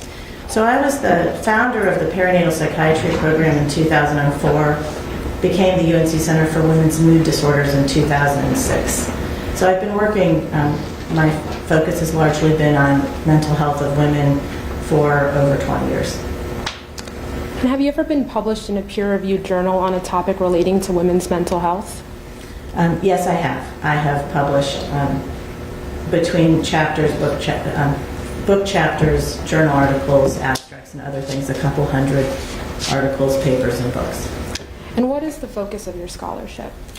Most of my scholarship has been on reproductive psychiatry and perinatal mood and anxiety disorders, both pregnancy and postpartum depression. And do you have experience serving as a peer reviewer for any journals? Yes, I am regularly a peer reviewer for many journals in women's mental health that spans from Lancet Psychiatry, JAMA Psychiatry, Biologic Psychiatry, as well as the interface with women's mental health and OBGYN journals published and reviewed for the Green Journal, American Journal of OBGYN. And you mentioned the acronym JAMA. What does that stand for? The Journal of the American Medical Association. Have you ever received any professional awards? I have been very honored to receive a number of professional awards, including locally at UNC. Departmentally, I received the OMAX Gardner Award in 2020, which is given to the faculty member who's made the greatest contribution, I think, to humanity or the human race out of the 17 state universities in North Carolina. So I was extremely honored by that award. I received in 2019 from the American Psychiatric Association the Alexandra Simmons Award for Women's Mental Health. Last year I was named the #1 expert on postpartum depression in the world by ExpertGate, which is a scientific ranking type of thing. And most recently I've been ranked in Forbes 50 over 50 women advocating for mental health, so now you know I'm over 50. And then most recently I was listed as the top 16 healthcare innovators in the United States. Thank you. And what type of patients do you see in your clinical practice? I care for mostly women with reproductive mood disorders. Approximately how many pregnant patients have you directly treated in your career as a psychiatrist? Thousands of women. At this time, plaintiffs offer Dr. Samantha Meltzer-Brody as an expert in reproductive psychiatry. Just those two words? That's easy for me to follow. All right. Mr. Scher, any objection? No objection. Okay. Doctor, you are probably not for the first time qualified as an expert in the field of reproductive psychiatry. Dr. Meltzer-Brody, you provided 2 expert affidavits in this case regarding pregnancy, abortion, and mental health. What is your basis for the opinions expressed in those affidavits? The opinions expressed are based on my more than 20 years of direct clinical practice, also as a physician scientist, investigating and understand the literature in this area, and then the many, many years training the next generation as an educator. And what is your opinion on the impact of pregnancy on a person's mental health? Well, unequivocally, the literature shows, and certainly this is the basis of my entire career, that pregnancy is a time of very high risk for mental health conditions. We know that both anxiety and depression are some of the most common complications that occur during pregnancy and postpartum. Do only people who have a history of mental health disorders experience such disorders during the perinatal period, during pregnancy? No, while certainly a history can increase your risk, we see many women for whom the first onset of a psychiatric condition is during pregnancy. What kinds of mental... I have to ask one, because you've used this term a bunch, both of you have. Perinatal in English means... Yes, that's a good question. Perinatal is the broad term to be any time during pregnancy and into the postpartum period. So the most generous definition postpartum is up to 1 year postpartum. Sometimes you'll see it more restrictive, which is pregnancy in the first 3 months postpartum, the so-called 4th trimester. But perinatal includes both the entire pregnancy and some postpartum? Yes. Okay. What kinds of mental health disorders are most common during the perinatal period? The most common psychiatric disorders during the perinatal period are anxiety and depression. That includes what we would see as subthreshold disorders that would not meet criteria in the DSM for a full-blown disorder, or full-blown disorders, a major depressive episode of some kind. Anxiety disorders is a broad category from generalized anxiety, panic attacks, panic disorder, PTSD, OCD, and then on the mood disorder spectrum, including in the perinatal period, bipolar disorder, and then the subsequent risk postpartum psychosis. For patients with a prior diagnosis, how can pregnancy impact their mental health? Well, a previous history of a psychiatric disorder is one of the greatest risk factors for a recurrent episode during a subsequent pregnancy. So for some women, pregnancy is particularly devastating to their mental health. We see women that only will have onset of symptoms during pregnancy or postpartum.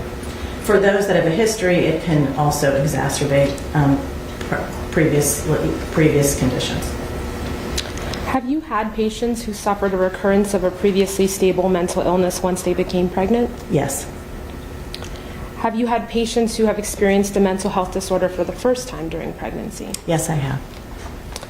When a patient with a psychiatric diagnosis becomes pregnant, what options do they generally have with respect to managing and maintaining their mental health?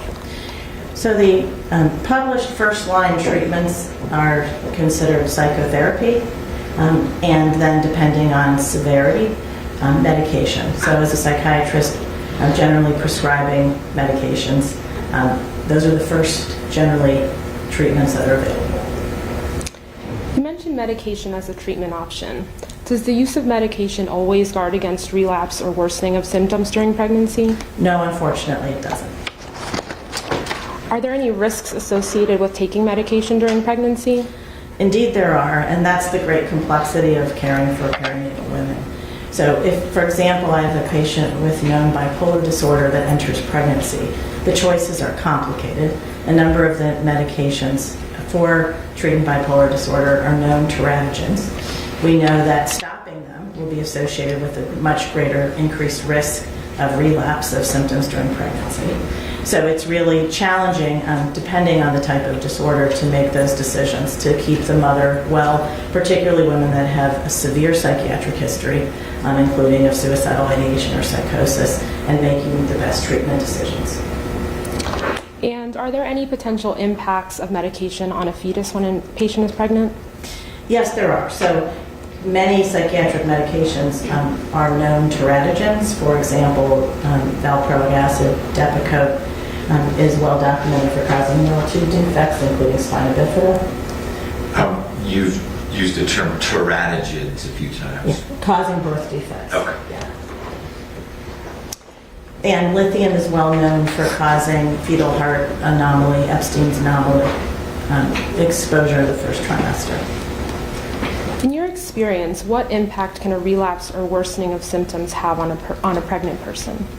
Well, it can be devastating, and at worst, it can end someone's life. So when you have very severe depression, the outcome of very severe depression can be suicide. I'd now like to turn to the law at issue today. Have you had an opportunity to review HB 481? Yes, I have. What do you understand this law to require? My understanding of the law is that it restricts abortion at the time of any kind of cardiac activity detected, approximately 6 weeks. And in particular to my interest, there's no exclusion for psychiatric disorders. So I believe there's an exemption for medical conditions. And there's an exemption for rape or incest, but only if it's been reported to the police. I would add that in my experience as a psychiatrist, most cases of rape or incest are never reported to the police. When you say that, meaning you have treated patients who have shared with you, I have this situation and I never reported. Yes, that would be, I would say, most of the time. In your opinion, is there any reason to exclude psychiatric illnesses as a basis for a medical exception under this statute? No, I have dedicated my entire career to advocating for parity for psychiatric illness. The brain is an organ. We don't understand it as well as some other things like the heart or the kidney. It's actually much easier. The brain is enormously complicated. And because of that, there's been what I see as just a very unfortunate bifurcation of what we call medical conditions or psychiatric conditions. They're all medical conditions. And as a psychiatrist, my job is to provide the best care I can for the mental health of my patients, which is often life-threatening. Suicide is the greatest cause of maternal mortality in the world. One of the greatest causes of maternal mortality in the world. And the idea that we're going to exclude psychiatric illness, which is a medical illness, to me is just an enormous injustice and will result in women dying. This is something that I feel and always have felt passionately about in my work, including how we reimburse insurance coverage for any medical or psychiatric illness, parity legislation. So I believe there should not be any separation or exclusion of psychiatric or illness from any kind of consideration of what we're seeing as medical illness. And in your expert opinion, is abortion ever medically appropriate to mitigate a psychiatric emergency? Yes, it is. What is your basis for that opinion? Well, over the course of my career, I have cared for women for whom the patient came to me with the decision that they wanted to terminate the pregnancy because they felt that the risks of continuing it were devastating to their mental health, and they felt it was what was needed to preserve their mental health and in many cases save their lives. Can you tell us a little bit more about those patients and what sorts of diagnosis they were dealing with?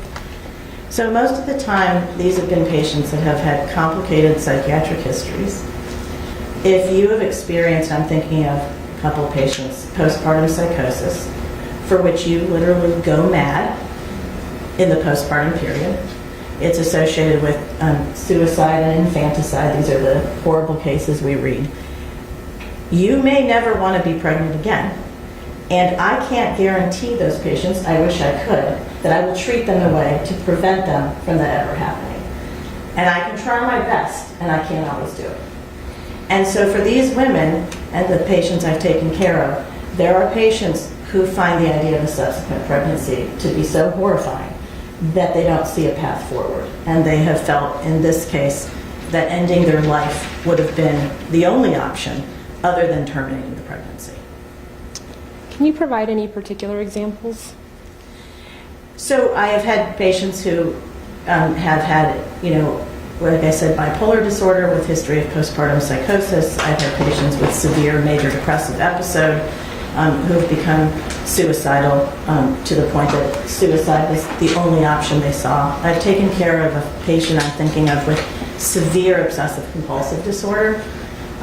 This person, every time they took a shower, would be convinced that they'd be contaminated if they saw the water bounce off the wall and then hit them, and then have to start over, and that would be hours and hours of taking a shower, and it just became so excruciating that ending their life seemed preferable.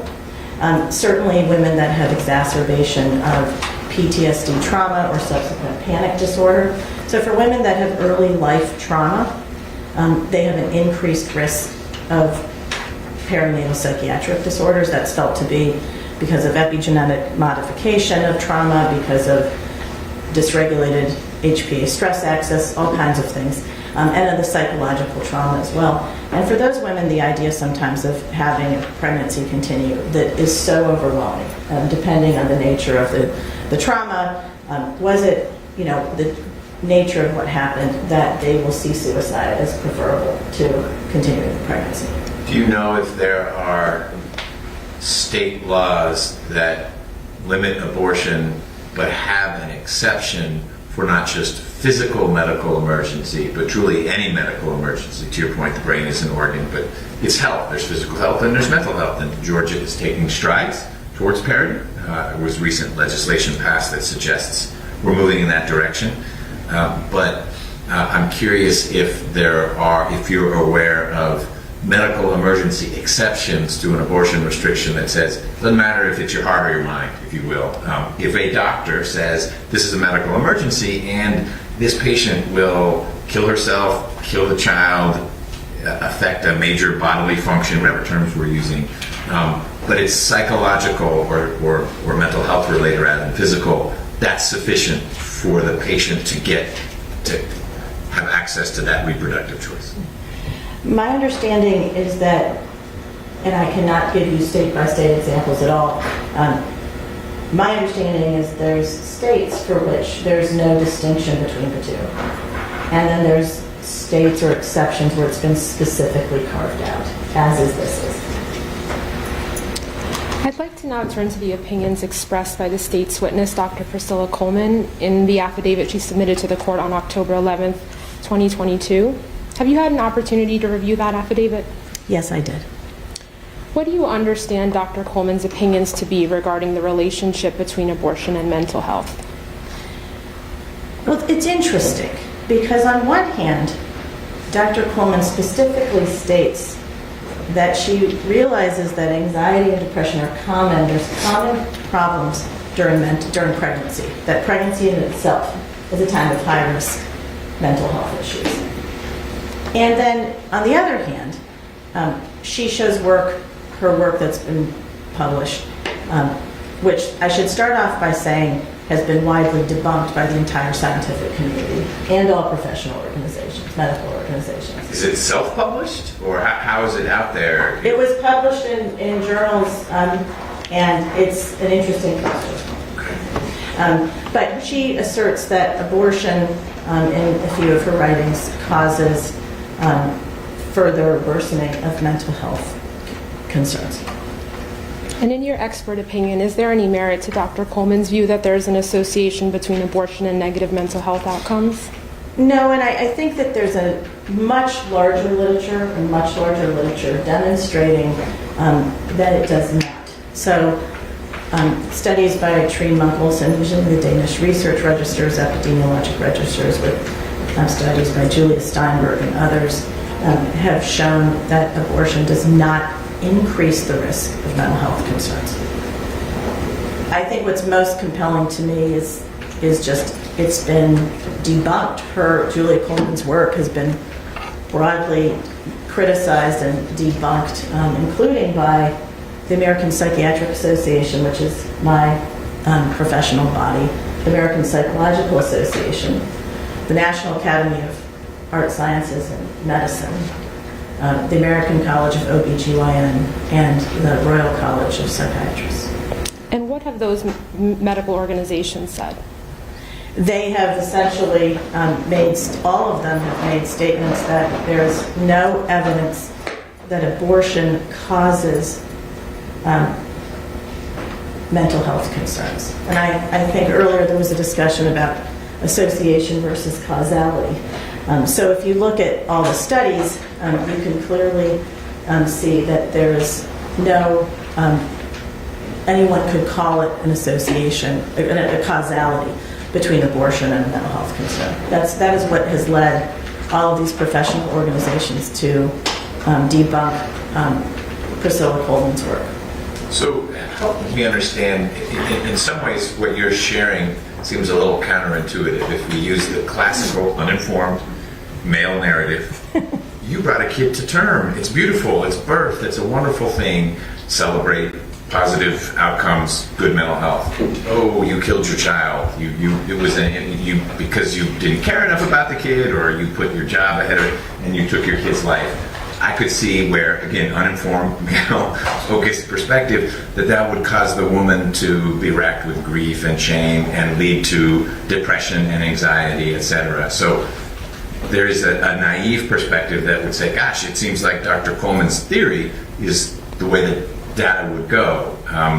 You're saying it's not. I'm not doubting that at all, but I'm wanting to be educated a little bit on that. Sure. Yeah, no, and I think it's very important, because one of my colleagues in my field, Kathy Wisner, who's at Northwestern and is probably a decade older than I am, and a distinguished scholar and psychiatrist, and an inspiration for me.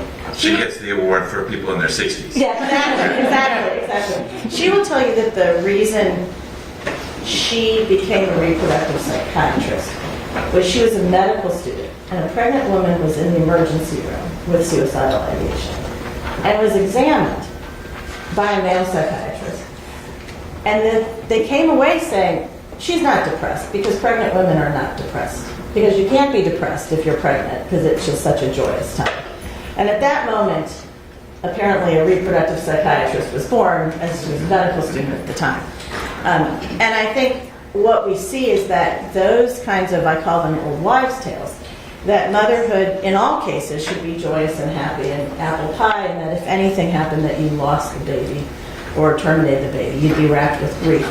I think those are unfortunately just sort of misnomers. Now, it is certainly true that women who want to have a baby and something happens to the baby are racked with grief. I mean, that's devastating.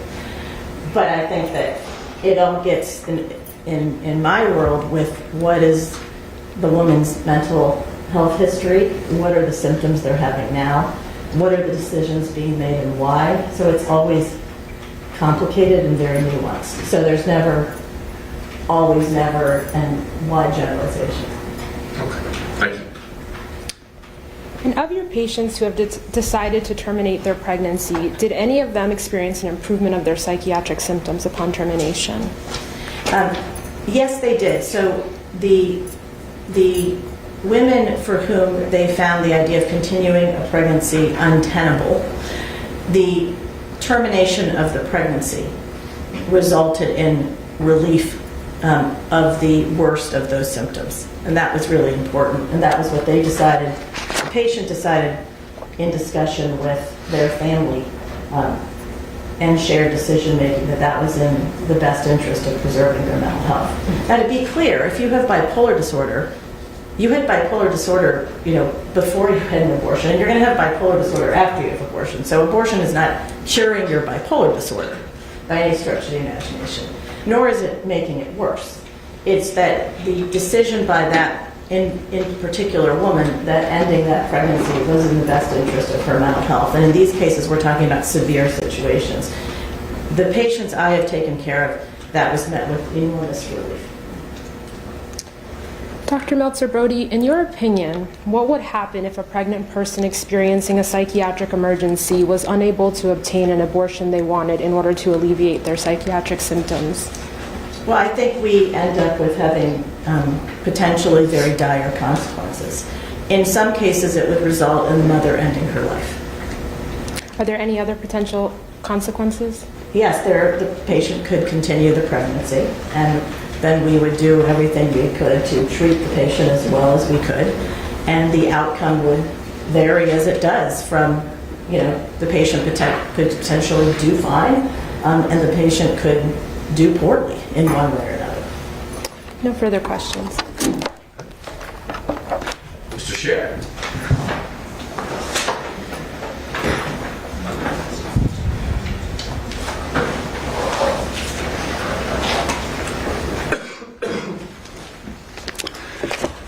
Good afternoon, Dr. Meltzer-Brody. Good afternoon. Can I begin by congratulating you on what appears to be a very impressive career as a scholar and as a practitioner? And I can't say that I envy you the divided loyalty that you must feel every weekend as a graduate of both Duke and UNC. Now, in your practice, have you treated women who experienced the death of a child who had already been born, or who experienced a miscarriage? All of those. Okay.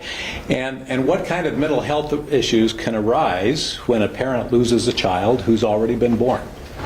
Oh, I think that without a shadow of a doubt, the literature is very clear that the death of a baby who's been born, so either from SIDS or I recently have taken care of a woman who had a stillbirth at term. Absolutely devastating. Okay. And you mentioned several specific conditions that a woman might have during pregnancy, like PTSD, OCD, bipolar disorder, depression.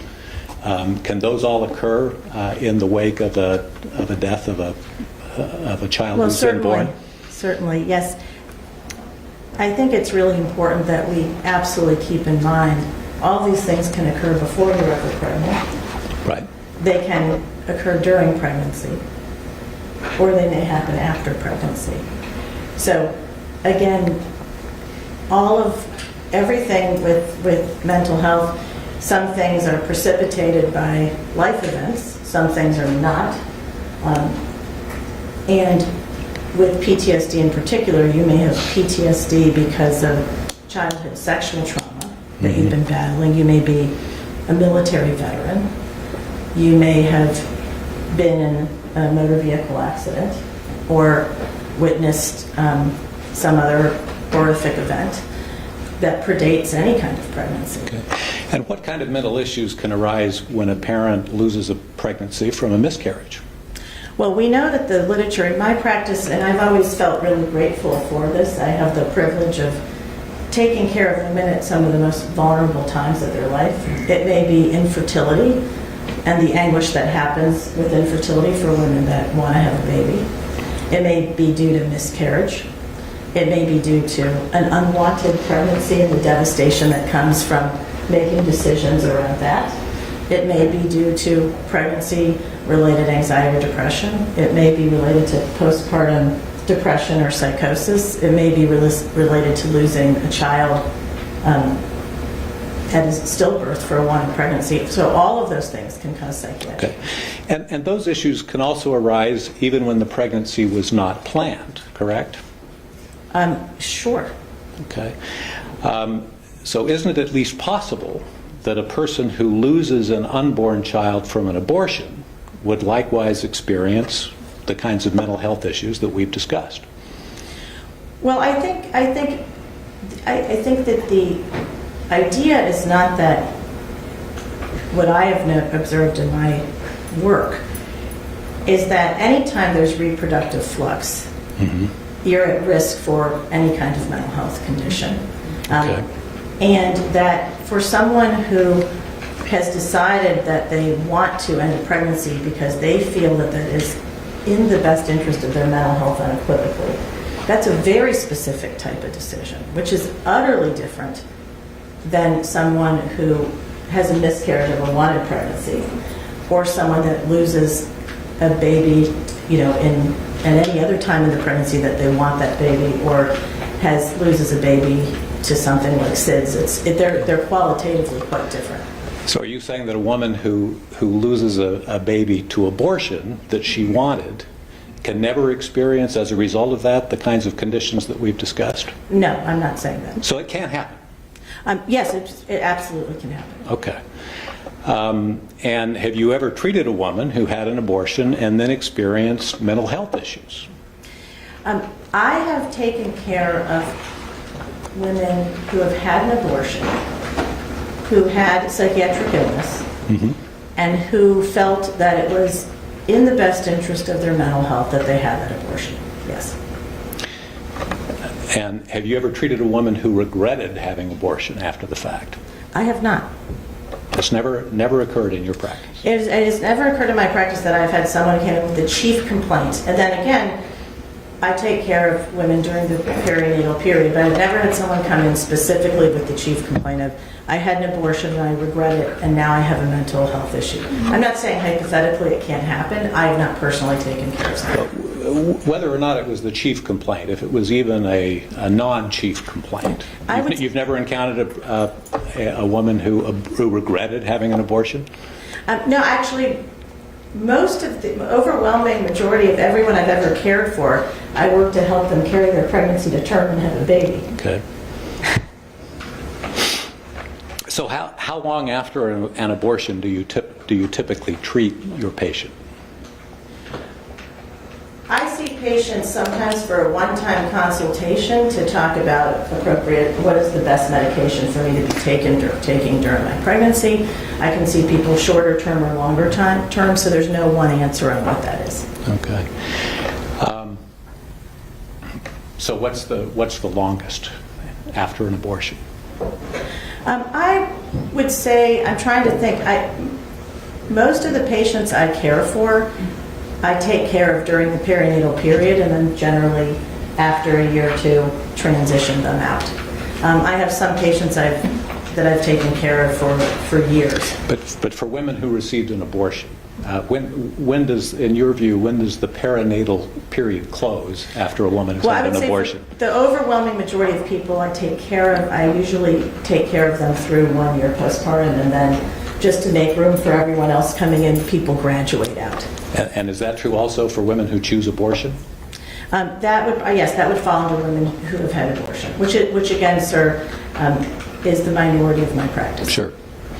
Now, you said in your report at paragraph 38 that for some patients there's no other treatment that would be as effective as abortion at helping them stabilize. Do you recall making that statement in your initial affidavit?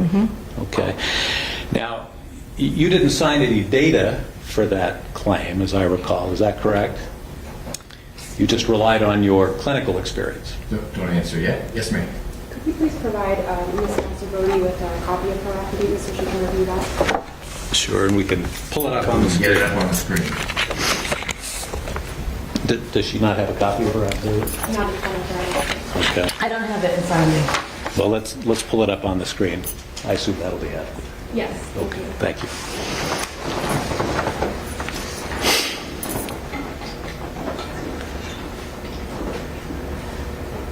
So you can see the final sentence says, for some patients, there is simply no other treatment approach, either pharmaceutical or therapeutic, that would be nearly as effective as abortion at helping them stabilize. Did I read that correctly? Yes, that is correct. Okay. And there are no sources cited. There are no footnotes or anything with any data. Is that correct? No, I did not reference a study there. Okay. And as I think you've said, the vast majority, and perhaps even all of the women who come to your practice for treatment are either pregnant or postpartum. Is that correct? Most, yes. Okay. And most of them are already struggling with some kind of mental issue before they come to see you. Is that fair? Well, I am a psychiatrist. Right. Yes. So they're generally speaking, that's why they come to you with mental health issues. Yes. That right. Okay. Good. And what do you define as a mental health disorder? Well, as a psychiatrist, and based on my training, we are trained to conduct a clinical assessment following very specific scientific guidelines that we spend 4 years of residency training learning how to conduct based on the literature and the DSM and what's considered gold standard by the scientific community for a clinical assessment. So it's grounded in the evidence, it's grounded in the DSM, for better or for worse. Unfortunately, in psychiatry, we don't yet have blood tests that I can do a blood test and say, you have schizophrenia and you have bipolar disorder, and I hope I live long enough one day to see that. That would be awfully nice. But for now, it's based on what we see as consensus opinion, gold standard, what's considered state-of-art clinical examination. So is it fair to say that you would include in the definition of a mental health disorder everything from postpartum depression to severe psychotic disorders and everything in between? Well, anything that's in the DSM would be considered a mental health psychiatric disorder. Yeah, and just so the record's clear, the DSM is the Diagnostic and Statistical Manual. Okay. What number are we on now? 5? Yeah, getting ready for 6. Okay.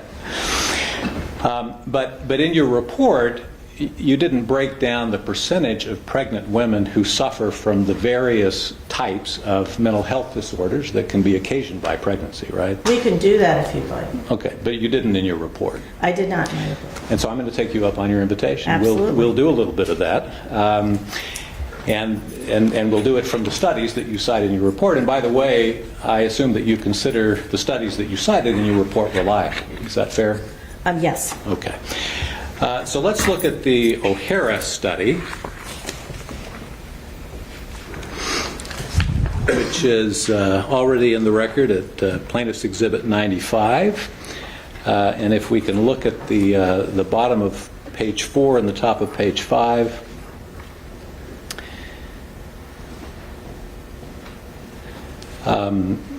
And according to O'Hara, the incidence of postpartum psychosis is 1 or 2 per 1,000 births. Is that right? Actually, it is now felt to be higher, but Okay. yes, that at the time of 2014 was what was seen, and commonly, thank God, I would say, it is one of the most devastating disorders. It happens quickly, so the prevalence of postpartum depression, in contrast, is 10 to 15%. The prevalence of postpartum psychosis is now felt to be higher than 1 to 2 per 1,000 births. Not markedly high, but it's one of the most lethal psychiatric illnesses. Okay, so not markedly higher. And 1 or 2 per 1,000 births, if my math is right, translates to a percentage of 0.1 to 0.2%. Correct. Right? Okay. And don't the data cited by O'Hara, and we can look at page 3, also show that major depression is at the high end, about 12% during pregnancy and about 7% afterwards, at least during the first 3 months. Is that a fair summary of what O'Hara says? That is a fair summary. Okay. Yes. And they're talking here, just to be clear. So, I know Mike O'Hara very well. He's talking about major depression at 7.2. I just saw Mike O'Hara last month, actually. He was talking about major depression at 7.2%. Okay. So that's major depressive disorder. If you look at the prevalence more broadly, you see broadly defined was 19.2%. Okay, and that includes major depression plus... And minor depression. And minor depression. But Okay. certainly, if the question is depression more common than postpartum psychosis or bipolar disorder? Oh, absolutely, yes. Sure. But your report and your testimony today don't compare those figures to the rates of major depression or psychosis for women generally. Is that correct? I think in my report that I talk about the prevalence of postpartum depression, perinatal depression, and anxiety at 10 to 15%. I believe that's one of the first sentences in my affidavit, but I'd have to look. Well, but for women generally, not just women who are within the perinatal period. Yes, there's been the ongoing debate for years on point prevalence of women during pregnancy with depressive disorders versus point prevalence of women outside the perinatal period. Both are high. So women have twice the rate of major depression as do men, partly because of the perinatal period, partly because of all the other complicating factors. The point prevalence at any one time during pregnancy is not necessarily greater than at any other point in a woman's life. What is uncategorically different is the postpartum period. So the first month in particular postpartum, the rates of depression are markedly higher at any other time point in a woman's life. That's also when you have the greatest risk of postpartum psychosis or postpartum mania or severe postpartum depression. So, and that occurs in the population, or major depression occurs in the population generally at about the same rate or even higher than women who are pregnant, right? Well, no, it's about the same between any point prevalence in pregnancy versus the general population. Okay. But one of the greatest risks of postpartum depression or severe postpartum psychiatric disorder at birth, like postpartum psychosis or severe postpartum depression, is onset of symptoms either predating or during pregnancy. So I think that it's a little bit of apples and oranges, really, in terms of the vulnerability and the complexity of the perinatal period.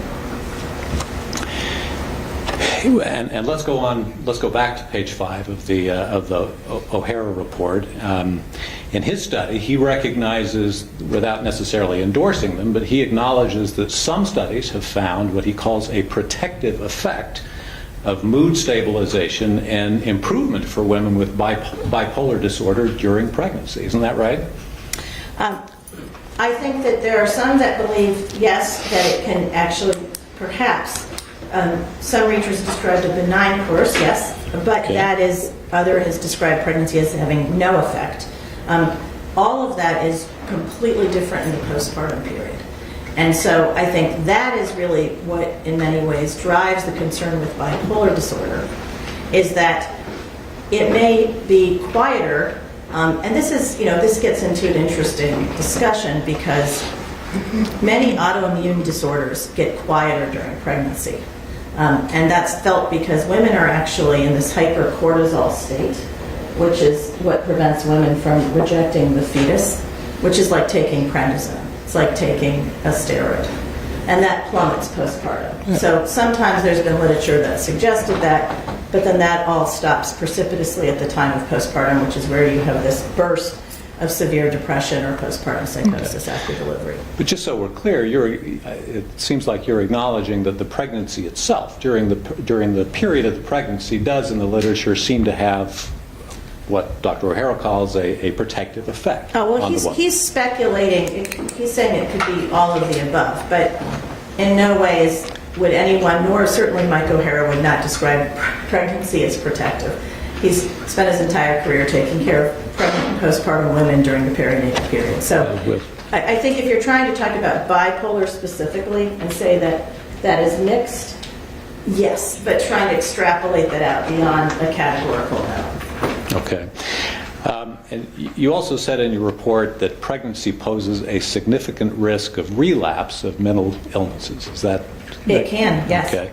And yet, let's go to paragraph 21 of your report. The only study you cite for that statement was a study by a man named Guglielmi of women who had OCD.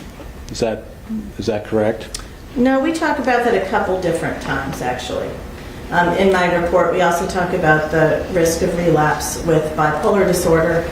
So I think that particular situation I'm talking about OCD as well. Okay. And what, if any, studies did you cite in support of your opinion about a relapse of bipolar disorder? Well, we were talking about, it was about the risk of with major depression, and I believe if we want to pull up, I think it'd be good to pull up the affidavit to find that specifically. If it's there, you can. Your attorney can ask you about that. Now, I'd like to show you a chart, which I will mark as plaintiff's exhibit something, whatever the next number is. A defense exhibit? A defense exhibit, yes. I think you'd be on. You don't want to. The plaintiffs don't want to adopt my exhibits as their own. We're either 610 or 611. Mr. Field. 611. All right.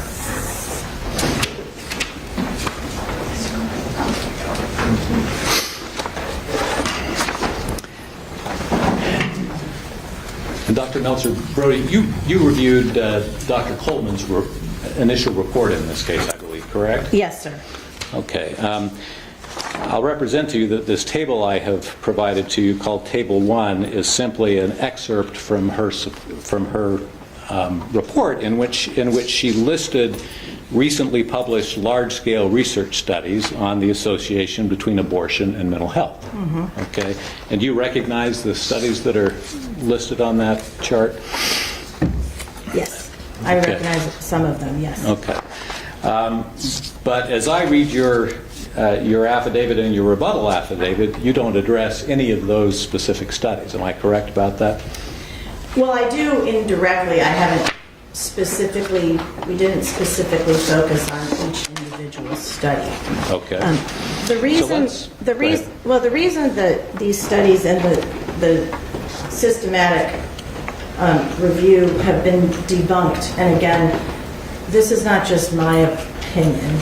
This is the opinion shared by the American Psychiatric Association, the American Psychological Association, the Royal College of Psychiatrists, the American College of OBGYN, and the National Academy of Science and Medicine, is that the methodology is flawed. So there's very clear rules and guidelines on the conduct of meta-analysis and systematic review. One of the first things is the quality of the studies included, the populations from which they're drawn. I'm sorry, Dr. Meltzer, we've got limited time here, and I didn't want to invite you to go into a detailed recitation of your criticisms. I just wanted to be sure that we're on common ground, that your affidavits don't specifically address any of these studies, correct? Well, but that's no, because the concerns that the criticism of her meta-analysis in particular, of which I believe a number of these are in there, but I'd have to look. I can't say that 100%. Okay. Is that, and the meta-analysis was earlier, so I think some of these, the ones from 1920, probably weren't in that one. So that would be the case. So not all of them are available for her meta-analysis. Yes. Mm-hmm. All right. So let's talk for a minute about suicide. Twice in your report, I think at page 6 and page 15, you say that suicide, and you said earlier today, suicide is a leading cause of maternal death. Do you recall saying that? And you cite the study by Dr. O'Hara and another study by a researcher named Epstein for that statement. Do you recall that? Yes. Okay. Now, neither of those studies was looking specifically at suicide. Am I correct about that? No, there are multiple studies that have been looked at specifically suicide. A UK study, and I heard last month at the Royal College of Psychiatrists meeting, the UK has a very large study, and they actually have death reporting of maternal deaths from suicide, which is different than this country, that unequivocally showed the risk of suicide as one of the leading causes of maternal mortality. And one of those studies was a paper by Dr. Oates, correct? Do you recall that?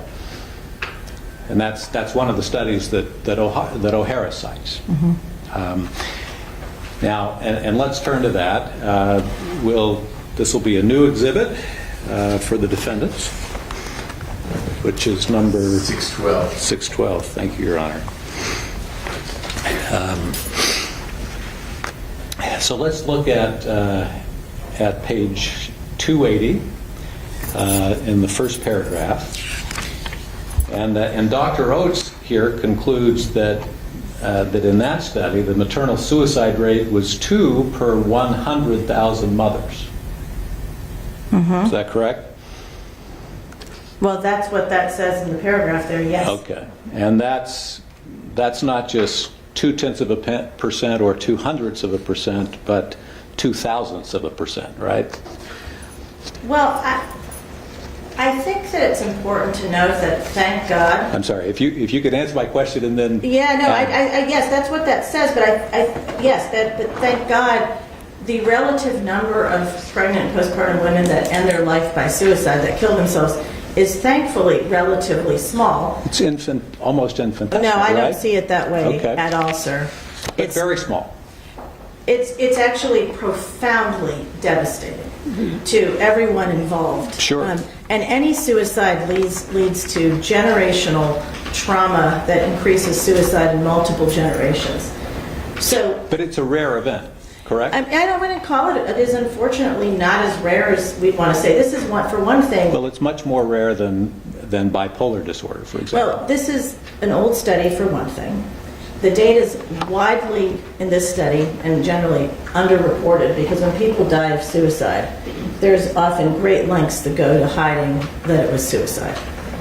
It's gotten better, but in this study that came out, it was still relatively underreported. Well, but I would never say that it's rare or that this is infinitesimal by any shape or form.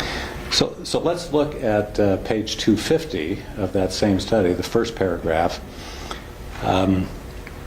Dr. Oates concludes from that study that the suicide rate was 3.4 per 100,000 people in the population of women in general. Is that correct? That's what she concludes, but I would say that in the report I just heard when I was in Edinburgh, Scotland at the Royal College of Psychiatrists meeting, their report on maternal suicide, and they have an entire group that's focused, task group focused on this, it's much higher than previously thought. And it's absolutely devastating. So suicide in our country generally is not detected appropriately because families go to enormous lengths because of stigma to hide what happened. So this is 20 plus years ago or more. I still see that as for any mother that dies in that way by taking their own life is unbelievably devastating. It's certainly a great tragedy. And we would all agree on that. And it is actually thought to be higher than that in the newer literature.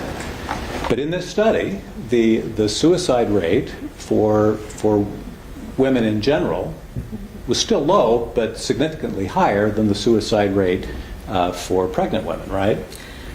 I 100% agree that whatever is listed in this paper is what was reported as the data. And you don't have any reason to think that today, at least you don't have any data to show that today the suicide rate for women in the general population is lower than it is for pregnant women, do you? Well, it is true, and in the papers I've published with Trine Munch-Olsen looking at suicide in the Danish research registries, that in general, thank goodness, maternal suicide is, I would call it rare. I wouldn't call it very rare, I would call it rarer. But that it is a horrendous tragedy. And the rates are higher than what's reported here. And this article also provides what it calls recommendations to prevent maternal suicide. And if we can go to the end of this article that lists the recommendations. For example, better identifying postpartum recurrences and better management of acute postpartum illnesses. I think that's at the end of the Oates paper, isn't it?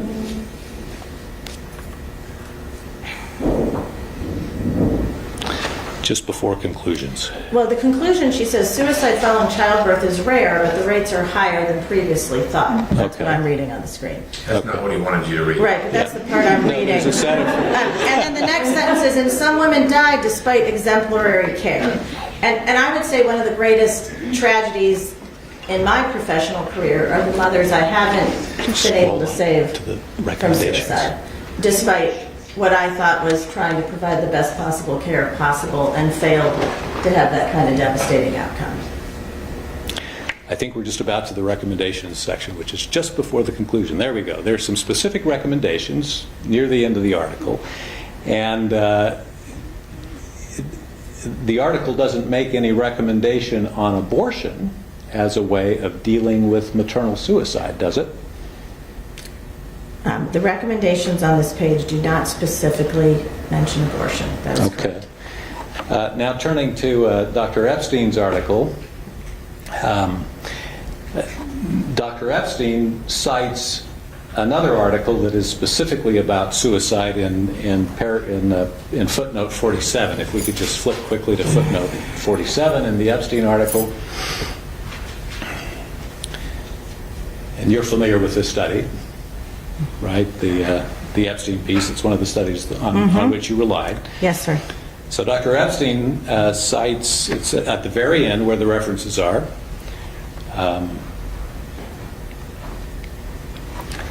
One more, well, footnote 47, yeah.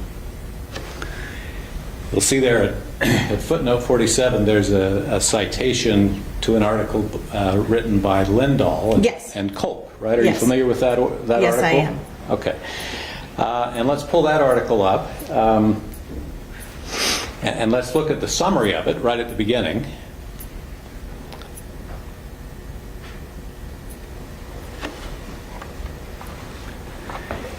The fourth sentence of the summary. Let's see. The Lindahl article is very commonly cited. Right. Where it's commonly cited for 20% of postpartum deaths are due to maternal suicide. Okay, and you can see that in the fourth sentence of that summary, Lindahl says that suicide deaths and attempts are lower during pregnancy and the postpartum than in the general population of women. Can you see that? Yes, and I think that is, no one's refuting that, sir. Oh, so you're not disagreeing with that? I'm not disagreeing with whether suicide attempts and deaths are lower during pregnancy or outside of pregnancy. Okay. At any point prevalence time, more women are not pregnant than are pregnant, for one thing. For the other thing... But the study here talks about rates of suicide, right? No, I understand. And I think the issue is when I'm treating patients during pregnancy and postpartum, I'm treating women with significant psychiatric illness, of which my job is to try and keep them well and prevent suicide. Right. Which happens, sir, and it is, according to 2020 Mom and the latest data, if it accounts for 20% of postpartum deaths, of maternal deaths, that's a scary number. And what is the percentage of women who pass away from postpartum deaths after? Well, after suicide, it's all of them because they're deceased after a suicide. After pregnancy? Well, maternal mortality is actually increasing in this country, so it's a number going up.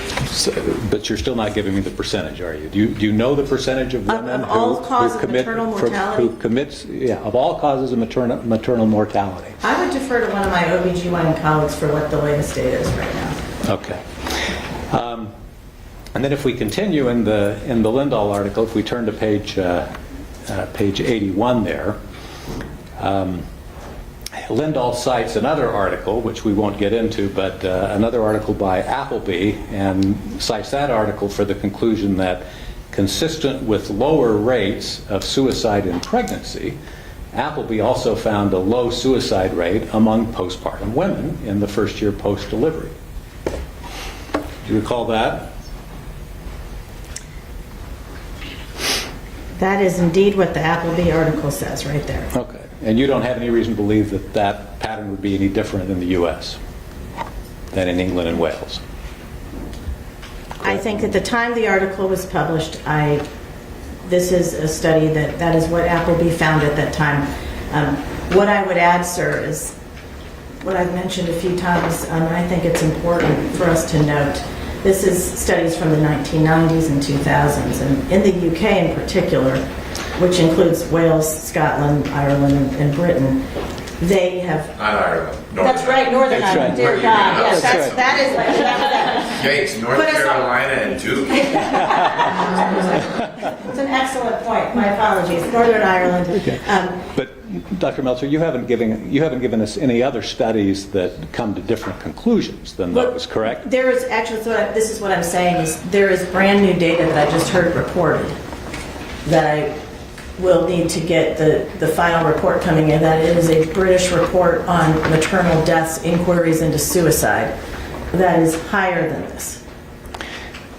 And are you telling us that the difference between the women in the general population and women who have just completed a pregnancy is different from the direction in this study? Oh, I don't know if that's the case.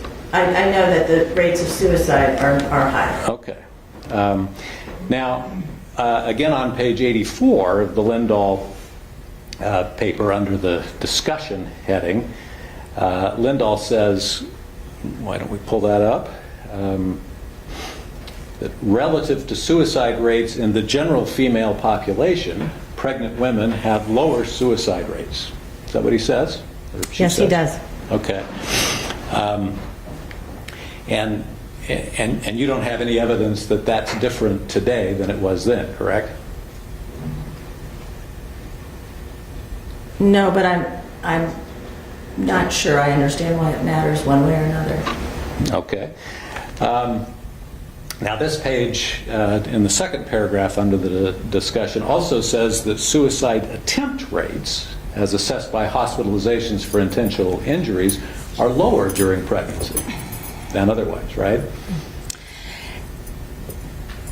Sir, as a... I'm sorry, you could just answer the question. Well, I'm answering the question. As a reproductive psychiatrist, my practice in my career has been focused on taking care of women with psychiatric concerns during pregnancy and postpartum. I understand that your intent here is to make a point that the overall rate of suicide during pregnancy is less than outside of pregnancy. And don't you think the legislature is entitled to take that fact into account in writing its laws? I'm not an attorney, nor do I work for the legislature. But I'm finding it really hard to connect those dots, sir. Okay. So a woman's psychiatric illness, and we know that unequivocally that pregnancy is a time of much higher rates for psychiatric illness, for which may lead to suicide or other adverse outcomes. But apparently from the studies it doesn't actually lead to higher rates of suicide, correct? Well, it leads to suicide, though. It's not that it doesn't happen. But not higher rates compared to the general population. I don't think that's the question at hand. I think you're trying... But that's what he's asking, is that you guys are doing a good job of arguing. We're not having a debate.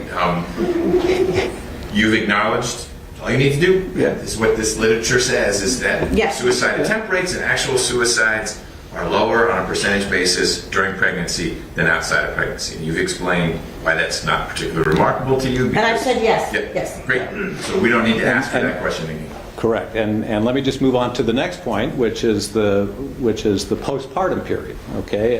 The study by Lindahl, if we go to the later on down that page in the right-hand column, Lindahl concludes that consistent with lower suicide rates in pregnancy, suicide rates in the postpartum are lower than expected in the general population. Right? That is what that article says, yes. Okay. And you have no reason to believe that it's that's wrong, do you? No, I don't believe there's any reason that that's wrong. Okay. And in fact, in a paper that you co-authored called Self-Harm in Women with Postpartum Mental Disorders, and that'll be another new exhibit for the defense. And I'm sure you're familiar with that paper, right?